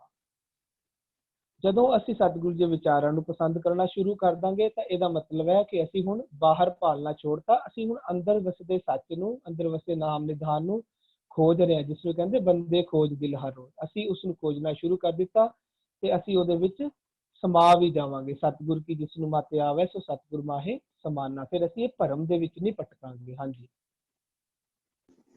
ਜੀ ਜੀ ਬਿਲਕੁਲ। ਅਸੀਂ ਜਿਹੜਾ ਐਂ ਸਮਝ ਲਈਏ ਝੂਠ ਦੇ ਸਫ਼ਰ ਵਿੱਚ ਹਮੇਸ਼ਾ ਰਹਿੰਦੇ ਹਾਂ, ਤੇ ਝੂਠ ਦੇ ਸਫ਼ਰ ਵਿੱਚੋਂ ਗੁਰੂ ਦੀ ਉਂਗਲ ਪਕੜ ਕੇ ਸੱਚ ਦੇ ਵਾਲੇ ਪਾਸੇ ਮੁੜਨਾ, ਉਹ ਮੁੜ ਕੇ ਸੱਚ ਵਾਲੇ ਪਾਸੇ ਆਣਾ। ਜੰਮਦੇ ਸਾਰ ਹੀ ਸਾਡਾ ਝੂਠ ਦਾ ਸਫ਼ਰ ਆਰੰਭ ਹੋ ਜਾਂਦਾ। ਪਹਿਲੇ ਪਿਆਰ ਲੱਗਾ ਤਾਂ ਦੁੱਧ, ਦੂਜੇ ਮਾਈ ਬਾਪ ਕੀ। ਸੋ ਧੀਰੇ ਧੀਰੇ ਅਸੀਂ ਧਿਆਨ ਦੇਈਏ ਨਾ, ਪੂਰਾ ਸਾਡਾ ਜਿਹੜਾ ਸਫ਼ਰ ਹੈ ਝੂਠ ਵਾਲੇ ਪਾਸੇ ਬਣਿਆ ਰਹਿੰਦਾ ਹੈ। ਜਦੋਂ ਗੁਰੂ ਸਾਹਿਬ ਦਾ ਪੱਲਾ ਫੜਦੇ ਆ ਤੇ ਫਿਰ ਗੁਰੂ ਸਾਹਿਬ ਸਾਨੂੰ ਸੱਚ ਵਾਲੇ ਪਾਸੇ ਮੋੜ ਲਿਆਉਂਦੇ। ਜਪ ਤਪ ਸੰਜਮ ਹੋਰ ਕੋਈ ਨਹੀਂ, जब लग गुर का शब्द ना कमाही, गुर कै शब्द मिलिया सच पाया, सच्चे सच समाएंदा।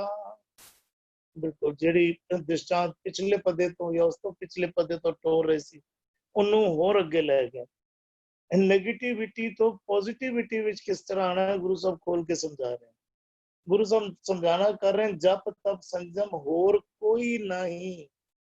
ਕਹਿੰਦੇ ਬਾਹਰਲੇ ਸਰੀਰਿਕ ਜਪ ਤਪ ਸੰਜਮ ਜਾਂ ਕੋਈ ਉਦਮ ਕੀਤਿਆਂ ਨਹੀਂ ਪ੍ਰਾਪਤ ਹੋਣਾ, ਬਾਹਰ ਹੀ ਭਟਕਦਾ ਰਹੇਗਾ। ਇਹ ਕਿਰਿਆਵਾਂ ਤੂੰ ਸਾਰੀ ਜ਼ਿੰਦਗੀ ਕਰਦੇ ਰਹਿ, ਦਿਨ ਰਾਤ ਕਰਦੇ ਰਹਿ। ਦਿਨ ਦੇ 24 ਘੰਟੇ ਹੁੰਦੇ ਨੇ, 24 ਘੰਟੇ ਕਰਦੇ ਰਹਿ, ਤਾਂ ਵੀ ਤੈਨੂੰ ਪ੍ਰਾਪਤੀ ਨਹੀਂ ਹੋਣੀ।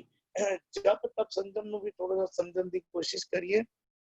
ਗੁਰੂ ਸਾਹਿਬ ਇੱਕ ਜੋਗੀਆਂ ਦਾ ਜਪ ਤਪ ਸੰਜਮ ਹੈ, ਜਿਹੜੇ ਸਰੀਰਿਕ ਜਪ ਹਨ, ਜਿਹੜੇ ਸਰੀਰਿਕ ਤਪ ਹਨ, ਜਿਹੜੇ ਸਰੀਰ ਦੇ ਸੰਜਮ ਹਨ। ਪਰ ਗੁਰੂ ਸਾਹਿਬ ਨਾਲ ਹੀ ਕਹਿੰਦੇ ਨੇ, ਜਪ ਤਪ ਸੰਜਮ ਧਰਮ ਨਾ ਕਮਾਇਆ, ਸੇਵਾ ਸਾਧ ਨਾ ਜਾਣਿਆ ਰਾਇਆ, ਕਹੋ ਨਾਨਕ ਨੀਚ ਕਰਮਾ, ਸ਼ਰਨ ਪਰੇ ਕੀ ਰਾਖੋ ਸ਼ਰਮਾ।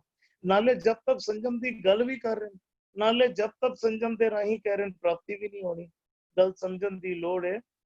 ਅੱਜ ਕੱਲ ਅਸੀਂ ਧਿਆਨ ਵੀ ਦਈਏ ਨਾ, ਜੋਗੀ ਜਿਹੜੇ ਹਨ ਸਰੀਰ ਦੇ ਹੱਠ ਧਰਮ ਦੇ ਜਪ, ਹੱਠ ਧਰਮ ਦੇ ਤਪ ਤੇ ਹੱਠ ਧਰਮ ਦੇ ਸੰਜਮ ਉੱਤੇ ਬਹੁਤ ਦ੍ਰਿੜਤਾ ਦਿਖਾਉਂਦੇ ਹਨ, ਤੇ ਉਹਨਾਂ ਦੇ ਰਾਹੀਂ ਜਿਹੜੀ ਕਹਿੰਦੇ ਦਸਮ ਦਵਾਰ ਦੇ ਵਿੱਚ ਸਾਡਾ ਮਿਲਾਪ ਹੋ ਜਾਂਦਾ ਹੈ, ਸਾਨੂੰ ਸਹਿਜ ਅਵਸਥਾ ਪ੍ਰਾਪਤ ਹੋ ਜਾਂਦੀ ਹੈ। ਉਸਦਾ ਜ਼ਿਕਰ ਬਾਰ-ਬਾਰ ਕਰਦੇ ਹਨ। ਪਰ ਗੁਰੂ ਸਾਹਿਬ ਵੀ ਜਪ ਤਪ ਸੰਜਮ ਸਾਨੂੰ ਸਮਝਾਉਂਦੇ ਹਨ। ਅਸੀਂ ਭੁਲੇਖੇ ਵਿੱਚ ਪੈ ਕੇ, ਅਸੀਂ ਰੂਪ ਬਦਲ ਕੇ, ਜਿਹੜੇ ਜੋਗੀਆਂ ਵਾਲੇ ਜਪ ਤਪ ਸੰਜਮ ਮੰਨਣਾ, ਅਸੀਂ ਰੂਪ ਬਦਲ ਕੇ, ਨਾ ਬਦਲ ਕੇ, ਅਸੀਂ ਉਹੀਓ ਜਪ ਤਪ ਸੰਜਮ ਵਿੱਚ ਕਿਸੇ ਨਾ ਕਿਸੇ ਤਰੀਕੇ ਨਾਲ ਲੱਗ ਬੈਠੇ ਹਾਂ। ਜੋ ਜੋਗੀਆਂ ਨੇ ਜਪ ਕਰਨਾ, ਇੱਕੋ ਰਟਨ ਦਾ ਜ਼ਿਕਰ ਕੀਤਾ, ਅਸੀਂ ਵੀ ਕਿਸੇ ਨਾ ਕਿਸੇ ਇੱਕ ਅੱਖਰ ਦੇ ਰਟਨ ਉੱਤੇ ਜੁੜ ਬੈਠੇ ਹਾਂ। ਗਿਣ ਕੇ ਪਾਠ ਕਰਨ ਦੇ ਨੂੰ ਅਸੀਂ ਜਪ ਸਮਝ ਬੈਠੇ ਹੈਗੇ ਹਾਂ। ਤਪ ਜਿਹੜੇ ਹੈਗੇ ਜੋਗੀਆਂ ਨੇ, ਤਪ ਸਰੀਰ ਨੂੰ ਤਕਲੀਫ ਦੇਣ ਦੇ ਤਪ ਕੇ, ਸਾਰੇ ਤਪਾਂ ਬਾਰੇ ਪਹਿਲੇ ਕਈ ਵਾਰੀ ਜ਼ਿਕਰ ਹੋ ਚੁੱਕਾ ਹੈ। ਅਸੀਂ ਵੀ ਕਿਧਰੇ ਨਾ ਕਿਧਰੇ ਨੰਗੇ ਪੈਰੀ ਤੁਰਨਾ ਆਰੰਭ ਕਰ ਦਿੱਤਾ ਹੈ। ਅਸੀਂ ਵੀ ਕਿਧਰੇ ਨਾ ਕਿਧਰੇ ਅਸੀਂ ਵੀ ਰੂਪ ਬਦਲ ਦਿੱਤੇ। ਗਿਣਤੀਆਂ ਵਿੱਚ ਅਸੀਂ ਵੀ ਚੱਲੀਏ ਸੁਪਨੇ ਸ਼ੁਰੂ ਕਰ ਦਿੱਤੇ ਹਨ। ਅਸੀਂ ਵੀ ਤਪ ਜਿਹੜੇ ਹਨ ਉਹਨਾਂ ਦਾ ਨਾਂ, ਰੂਪ ਤੇ ਰੰਗ ਬਦਲ ਕੇ ਅਸੀਂ ਉਹੀਓ ਗੱਲ ਅਪਣਾਉਣੀ ਆਰੰਭ ਕਰ ਦਿੱਤੀ ਹੈ। ਸੰਜਮ ਵੀ ਅਸੀਂ ਕਿਸੇ ਨਾ ਕਿਸੇ ਤਰੀਕੇ ਦੇ ਨਾਲ ਬਾਹਰ ਵਾਲੇ ਸੰਜਮ ਉੱਤੇ ਬਹੁਤ ਜ਼ਿਆਦਾ ਦ੍ਰਿੜਤਾ ਦਿੰਦੇ ਹਾਂ। ਗੁਰੂ ਦੀ ਗੱਲ ਨੂੰ ਜੇਕਰ ਸਮਝੀਏ ਬੁੱਝੀਏ, ਗੁਰੂ ਵੀ ਜਪ ਸਿਖਾਉਂਦੇ ਹਨ। ਗੁਰੂ ਦੀ ਬਾਣੀ ਨੂੰ ਪੜ੍ਹੀਏ, ਗੁਰੂ ਦੀ ਬਾਣੀ ਨੂੰ ਸਮਝੀਏ, ਬੁੱਝੀਏ। ਇਹ ਜਪ ਗੁਰੂ ਸਾਹਿਬ ਨੇ ਦਿੱਤਾ ਹੈ, ਇਹ ਜਪ ਕਰੀਏ। ਜਪਜੀ ਸਾਹਿਬ ਦੇ ਆਰੰਭ ਵਿੱਚ ਹੀ ਜਪ ਸਮਝਾ ਰਿਹਾ। ਕੀ ਜਪ? ਬਿਲਕੁਲ ਆਰੰਭ ਤੋਂ ਹੀ ਕਹਿ ਰਹੇ ਨੇ ਕਿਸ ਨੂੰ ਜਪ। ਉਹਦੇ ਬਾਅਦ ਤਪ ਕਿਹੜਾ ਕਰਨਾ ਹੈ? ਜਦੋਂ ਅਸੀਂ ਗੁਰੂ ਦੀ ਬਾਣੀ ਦੇ ਉੱਤੇ ਟੁਰਨਾ ਕਰਦੇ ਹਾਂ ਤੇ ਉਹ ਤਪ ਹੈ। ਜਦੋਂ ਸੱਚ ਦੇ ਉੱਤੇ, ਸੱਚ ਦੀ ਰਾਹ ਇੰਨੀ ਸੌਖੀ ਰਾਹ ਨਹੀਂ ਹੈ। ਜਦੋਂ ਸੱਚ ਨੂੰ ਕਮਾਉਂਦੇ ਹਾਂ, ਝੂਠ ਛੱਡਣਾ ਪੈਂਦਾ ਹੈ। ਜਿਹੜਾ ਸਦੀਆਂ ਤੋਂ ਝੂਠ ਸਾਡੇ ਮਨ ਦੇ ਵਿੱਚ ਘਰ ਬਣਾ ਕੇ ਬੈਠਾ ਹੈ, ਉਸ ਝੂਠ ਨੂੰ ਛੱਡਣਾ ਇੱਕ ਤਰ੍ਹਾਂ ਦਾ ਤਪ ਹੈ। ਜਿਸ ਤਪ ਨੂੰ ਕਮਾਇਆ, ਸੱਚ ਦੇ ਨਾਲ ਮਿਲਾਪ ਹੋਣਾ ਹੈ। ਔਰ ਸੰਜਮ ਦਾ ਵੀ ਜ਼ਿਕਰ ਜਿਹੜਾ ਗੁਰੂ ਸਾਹਿਬ ਕਰਦੇ ਹਨ, ਸੰਜਮ ਜੋਗੀਆਂ ਦਾ ਬਾਹਰਲਾ ਸੰਜਮ ਹੈ, ਪਰ ਗੁਰੂ ਸਾਹਿਬ ਸਮਝਾਉਂਦੇ ਹਨ ਕਿ ਬਾਹਰਲੇ ਸੰਜਮ ਦੇ ਰਾਹੀਂ ਤੇਰੇ ਅੰਦਰੋਂ ਮੈਲ ਨਹੀਂ ਤੁਲਣੀ, ਤੇਰੇ ਅੰਦਰੋਂ ਗੰਦਗੀ ਦੂਰ ਨਹੀਂ ਹੋਣੀ। ਤੂੰ ਅੰਦਰ ਗੁਰੂ ਦੇ ਬਾਣੀ ਨੂੰ, ਮੇਰੇ ਇਹ ਸ਼ਬਦ ਜਿਹੜੇ ਹਨ ਇਹਨਾਂ ਨੂੰ ਵਸਾ ਲੈ, ਇਹਦੇ ਅੰਦਰੋਂ ਤੇਰੇ ਅੰਦਰੋਂ ਮੈਲ ਦੂਰ ਹੋ ਜਾਏਗੀ ਤੇ ਤੇਰਾ ਸਰੀਰ ਆਪੇ ਮੈਲ ਕਮਾਉਣ ਤੋਂ ਦੂਰ ਹੋ ਜਾਏਗਾ। ਗੁਰੂ ਸਾਹਿਬ ਇੱਥੇ ਵੀ ਸਮਝਾ ਰਹੇ ਹਨ, ਜਬ ਤੱਕ ਸੰਜਮ ਹੋਰ ਕੋਈ ਨਹੀਂ ਤੋਂ ਪਾਵੇ, ਕਿਸੇ ਹੋਰ ਉਦਮ ਤੋਂ ਵੀ ਪ੍ਰਾਪਤੀ ਨਹੀਂ ਹੋਣੀ।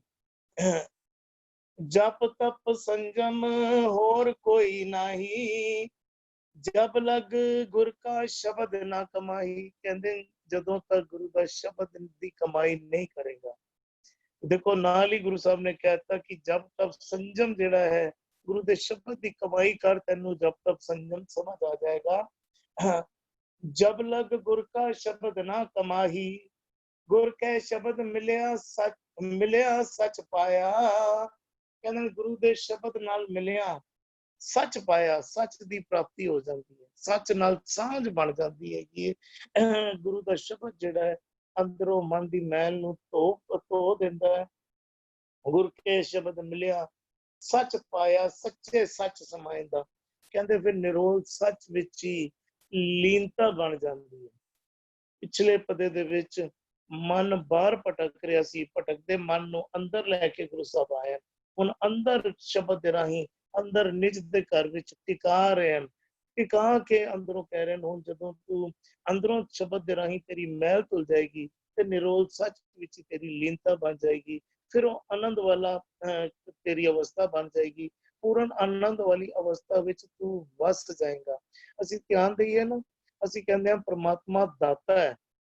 ਪ੍ਰਮਾਤਮਾ ਦਾਤਾ ਹੈ, ਵੱਖ-ਵੱਖ ਦਾਤਾਂ ਉਹਨੇ ਦਿੱਤੀਆਂ ਤੇ ਉਸਦੀ ਦਾਤ ਜਿਹੜੀਆਂ ਦਿੱਤੀਆਂ ਅਸੀਂ ਉਸਦੇ ਪਿੱਛੇ ਦੌੜਦੇ ਰਹਿੰਦੇ ਹਾਂ। ਅਸੀਂ ਗੁਰੂ ਸਾਹਿਬ ਕਹਿੰਦੇ ਨੇ ਆ ਤੈਨੂੰ ਪ੍ਰਮਾਤਮਾ ਨਾਲ ਹੀ ਬਣਾ ਦਿਆਂ, ਤੈਨੂੰ ਸਾਰੀਆਂ ਦਾਤਾਂ ਦਾ ਮਾਲਕ ਹੀ ਬਣਾ ਦਿਆਂ। ਤੂੰ ਕਿਹੜੀਆਂ ਇੱਕ ਦੋ ਦਾਤਾਵਾਂ ਦੇ ਪਿੱਛੇ ਫਸਦਾ ਰਹਿੰਦਾ ਹੈ? ਉਹ ਸਾਨੂੰ ਗੁਲਾਮੀ ਦੀ, ਗੁਰੂ ਸਾਹਿਬ ਗੁਲਾਮੀ ਦੀ ਜ਼ੰਜੀਰਾਂ ਤੋੜ ਕੇ ਸਾਨੂੰ ਰਾਜਾ ਬਣਾਉਂਦੇ ਹਨ। ਅਸੀਂ ਰਾਜੇ ਦੀ ਕੁਰਸੀ ਟੁਕਰਾ ਕੇ ਗੁਲਾਮ ਵਾਲੀ ਜ਼ੰਜੀਰਾਂ ਆਪ ਹੀ ਆਪਣੇ ਗਲੇ ਵਿੱਚ ਪਾ ਕੇ, ਆਪਣੇ ਗਲੇ ਵਿੱਚ ਗੁਲਾਮੀ ਦੀ ਪਾਈਆਂ ਆਪ ਹੀ ਪਾ ਕੇ ਭਟਕਦੇ ਰਹਿੰਦੇ ਆ। ਗੁਰੂ ਸਾਹਿਬ ਕਹਿੰਦੇ ਨੇ ਇੱਕ ਵਾਰੀ ਜਦੋਂ ਤੂੰ ਸ਼ਬਦ ਨਾਲ ਸਾਥ ਬਣਾ ਲਏਗਾ, ਫਿਰ ਸੱਚੇ ਸੱਚ ਸਮਾਏਂਦਾ, ਫਿਰ ਤੇਰੀ ਲੀਨਤਾ ਸੱਚ ਵਿੱਚ ਬਣੀ ਰਹੇਗੀ, ਆਨੰਦ ਵਿੱਚ ਹੀ ਤੂੰ ਵਸਿਆ ਰਹੇਗਾ। ਜੀ ਅਰਵਿੰਦਰ ਵੀਰ ਜੀ। ਇੱਥੇ ਗੁਰੂ ਸਾਹਿਬ ਸਪਸ਼ਟ ਕਰਦੇ ਕਹਿੰਦੇ ਨੇ ਜਪ ਤਪ ਸੰਜਮ ਹੋਰ ਕੋਈ ਨਹੀਂ, ਉਹ ਗੁਰੂ ਦੇ ਗਿਆਨ ਤੋਂ ਇਲਾਵਾ। ਗੁਰੂ ਸਾਨੂੰ ਸੰਜਮ ਕਹਿੰਦਾ, ਐਸੀ ਗੱਲ ਨਹੀਂ ਹੈ। ਜਦੋਂ ਗੁਰੂ ਕਹਿੰਦਾ ਪਰਤਰਿਆ ਰੂਪ ਨਾ ਪੇਖੇ ਨੇਤਰ, ਸੰਜਮ ਹੀ ਹੈ ਨਾ। ਪਰ ਕਾ ਬੁਰਾ ਨਾ ਰਾਖੋ ਚੀਤ, ਕਿਸੇ ਕਿਸਮ ਦਾ ਸੰਜਮ ਹੀ ਹੈ। ਜੋ ਆਪਣੇ ਮਨ ਨੂੰ ਵੀ ਪਰਤਰਿਆ ਰੂਪ ਨਾ ਪੇਖੇ ਨੇਤਰ, ਫਰੀਦਾ ਬੁਰੇ ਦਾ ਭਲਾ ਕਰ, ਇਹ ਵੀ ਸਾਰੇ ਸੰਜਮ ਨੇ। ਲੇਕਿਨ ਇਹ ਗੁਰੂ ਦੀ ਅਗਵਾਈ ਵਿੱਚ ਕੀਤੇ ਹੋਏ ਸੰਜਮ ਨੇ। ਕਰਮ ਕਾਂਡ ਵਿੱਚ ਇੱਕ ਹੈ ਸੈਲਫ ਇੰਪੋਜ਼ ਡਿਸਿਪਲਿਨ, ਇੱਕ ਹੈ ਗੁਰੂ ਨੇ ਦੱਸਿਆ ਹੋਇਆ ਡਿਸਿਪਲਿਨ। ਸੰਜਮ ਤੇ ਡਿਸਿਪਲਿਨ ਨੂੰ ਕਵਾਂਗੇ ਅਸੀਂ। ਇੱਕ ਅਸੀਂ ਆਪਣੇ ਮਨ ਦੇ ਬਣਾ ਲਿੱਤੇ ਹੋਏ ਨੇ। ਮੈਂ ਜੀ ਨੰਗੇ ਪੈਰੀ ਗੁਰਦੁਆਰੇ ਜਾਵਾਂ, ਉਦੋਂ ਵੀ ਕਸ਼ਟ ਬਹੁਤ ਹੁੰਦਾ ਹੈ, ਬੜਾ ਜਿੰਦੇ ਜਾਂਦੇ ਨੇ ਉਹਨਾਂ ਨੂੰ ਵੀ ਸ਼ਾਇਦ ਸਰੀਰਕ ਕਸ਼ਟ, ਉਹ ਵੀ ਕਾਫੀ ਸਾਹਿਬ ਦੇ ਉਤਾਰਦੇ ਹੋਣਗੇ, ਲੇਕਿਨ ਉਹ ਗੁਰੂ ਨੂੰ ਨਹੀਂ ਪੁੱਛਦੇ।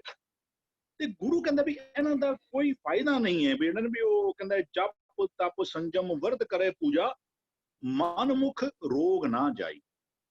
ਜੇ ਗੁਰੂ ਨੂੰ ਪੁੱਛ ਕੇ ਤੂੰ ਸੰਜਮ ਆਪਣੇ ਜੀਵਨ ਵਿੱਚ ਧਾਰਨ ਕਰ ਲੈਂਦਾ ਤਾਂ ਗੁਰੂ ਵੀ ਸੰਜਮ ਕਹਿੰਦਾ ਹੈ। ਜੇ ਕਹਿੰਦਾ ਪਰਤਰਿਆ ਰੂਪ ਨਾ ਪੇ ਕਹਿੰਦੇ ਤੇ ਸਮਾ ਸੰਜਮ ਹੈ।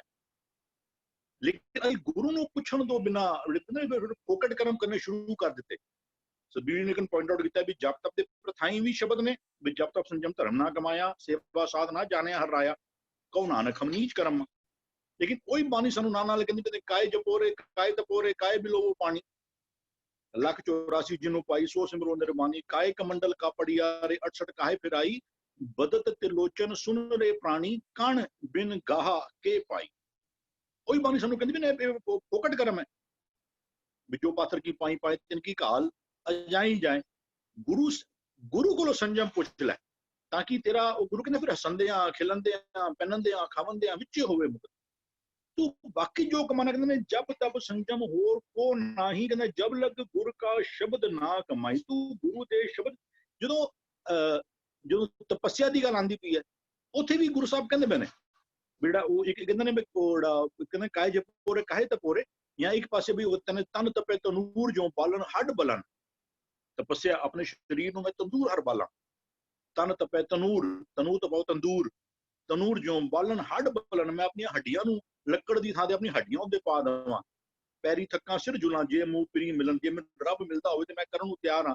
ਉਸ ਤੋਂ ਬਾਅਦ ਗੁਰੂ ਸਾਹਿਬ ਬਿਲਕੁਲ ਨਾਲ ਸਪਸ਼ਟ ਕਹਿੰਦੇ ਨੇ ਤਨ ਨਾ ਤਪਾਏ ਤਨੂਰ ਜੋ ਬਾਲਣ ਹੱਡ ਨਾ ਬਾਲ, ਸਿਰ ਪੈਰੀ ਕਿਆ ਫੇੜਿਆ ਅੰਦਰ ਪ੍ਰੀ ਨਿਹਾਲ। ਇਹਨਾਂ ਨੇ ਤੇਰਾ ਕੀ ਵਿਗਾੜਿਆ, ਇਹ ਹੱਥਾਂ ਪੈਰਾਂ ਨੇ ਤੇਰਾ ਕੀ ਵਿਗਾੜਿਆ, ਇਹਨਾਂ ਨੂੰ ਕਸ਼ਟ ਦੇ ਕੇ ਤੈਨੂੰ ਲਾਭ ਕੀ ਹੈ ਜੇ ਤੂੰ ਦੇ ਵੀ ਦੇਗਾ ਨਾ।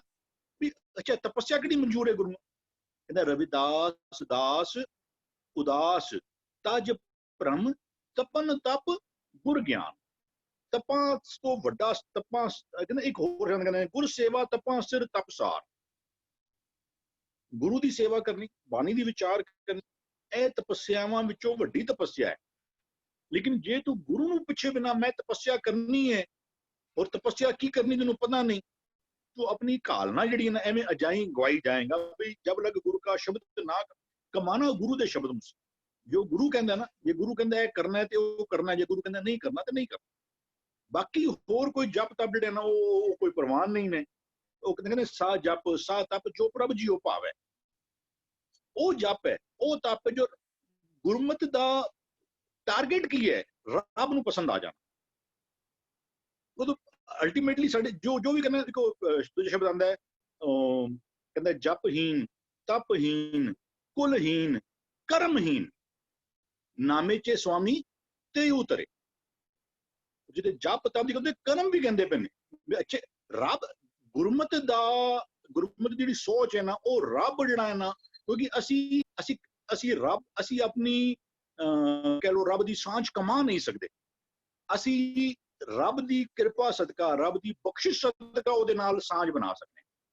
ਸਾਡੇ ਜੀਵਨ ਦੀ ਹਰ ਇੱਕ ਕਿਰਿਆ ਅਸੀਂ ਇਹ ਕਮਾ ਨਹੀਂ ਸਕਦੇ ਕਿ ਵੀ ਮੈਂ ਇਹ ਕੰਮ ਕੀਤਾ ਤੇ ਮੈਂ ਹੁਣ ਇਹਨੂੰ ਐਂਟਾਈਟਲਡ ਹੋ ਗਿਆ। ਅੱਜ ਕੁਝ ਕੰਮ ਕਹਿੰਦੇ I am entitled to this thing, ਮੈਂ ਇਤਨੇ ਸਾਲ ਨੌਕਰੀ ਕੀਤੀ ਹੈ, I am entitled to this much of privilege. ਇੱਥੇ ਐਂਟਾਈਟਲਮੈਂਟ ਵਾਲੀ ਗੱਲ ਨਹੀਂ ਹੈ, ਇੱਥੇ ਬਖਸ਼ਿਸ਼ ਹੈ। ਜਪਹੀਨ ਤਪਹੀਨ ਕੁਲਹੀਨ ਕਰਮਹੀਨ ਨਾਮੇ ਚੇ ਸਵਾਮੀ ਤੇ ਉਤਰੇ। ਜਿਹੜਾ ਉਹਨਾਂ ਨੂੰ ਤਾਰਨਾ ਚਾਹੇ ਤਾਰ ਦਿੰਦਾ।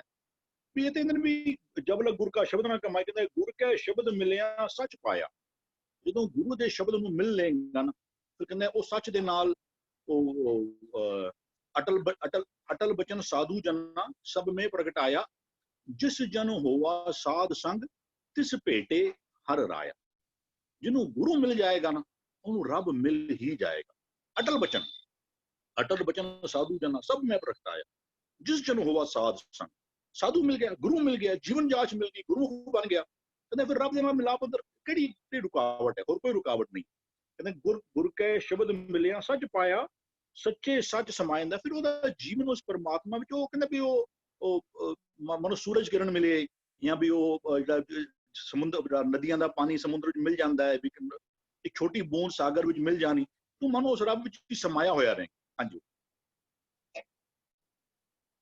ਜੀ ਬਿਲਕੁਲ ਮਿਲਿਆ ਜਿਹੜਾ ਹੈ, ਪਰ ਅੱਖਰ ਮਿਲਿਆ ਹੈ ਗੁਰੂ ਨੂੰ ਮੱਥਾ ਟੇਕਣਾ ਅਸੀਂ ਕਹਿੰਦੇ ਹਾਂ ਅਸੀਂ ਗੁਰੂ ਵਾਲੇ ਹੋ ਗਏ, ਪਰ ਗੁਰੂ ਮਿਲਿਆ ਅੱਖਰ ਆਇਆ। ਮਿਲਿਆ ਤੋਂ ਪਾਵੇ ਇੱਕ ਮਿਕ ਹੋ ਜਾਣਾ, ਕੋਈ ਭੇਦ ਨਹੀਂ ਰਹਿ ਜਾਣਾ। ਜਦੋਂ ਤੱਕ ਗੁਰੂ ਦੇ ਨਾਲ ਮਿਲਾਪ ਨਹੀਂ ਹੋਏਗਾ, ਜਦੋਂ ਤੱਕ ਗੁਰੂ ਦੇ ਵਿਚਾਰ ਸਾਡੇ ਅੰਦਰ ਸਮਾ ਨਹੀਂ ਜਾਵਾਂਗੇ, ਤਦ ਤੱਕ ਸੱਚ ਦੀ ਪ੍ਰਾਪਤੀ ਨਹੀਂ ਹੋਣੀ। ਜੀ ਭੂਆ ਜੀ। ਹਾਂਜੀ, ਜਪ ਤਪ ਸੰਜਮ ਹੋਰ ਕੋਈ ਹੀ ਨਾਈ, ਜਬ ਲਗ ਗੁਰ ਕਾ ਸ਼ਬਦ ਨਾ ਕਮਾਈ। ਕਹਿੰਦੇ ਨੇ ਜਦੋਂ ਮਨ ਜਿਹੜਾ ਹੈ, ਅਗਰ ਉਹ ਸ਼ਬਦ ਦੀ ਕਮਾਈ ਨਹੀਂ ਕਰਦਾ, ਇੱਕ ਦੀ ਸਿੱਖਿਆ ਨਹੀਂ ਲੈਂਦਾ, ਤੇ ਫਿਰ ਉਹ ਕੀ ਕਰਦਾ ਕਿ ਜਪ ਤਪ ਸੰਜਮ ਇਹ ਸਭ ਕਿਰਿਆ ਜੋ ਸਰੀਰ ਕਰਦਾ ਹੈ। ਤੇ ਬਾਣੀ ਵੀ ਕਹਿੰਦੀ ਹੈ ਕਿ ਜਿਨ੍ਹਾਂ ਨੇ ਵੀ ਇਹ ਧਰਮ ਦੇ ਨਾਮ ਦੇ ਉੱਪਰ ਜੋ ਪਖੰਡ ਹੈ, ਇਟ ਇਜ਼ ਨਾਟ ਐਕਸੈਪਟੇਬਲ।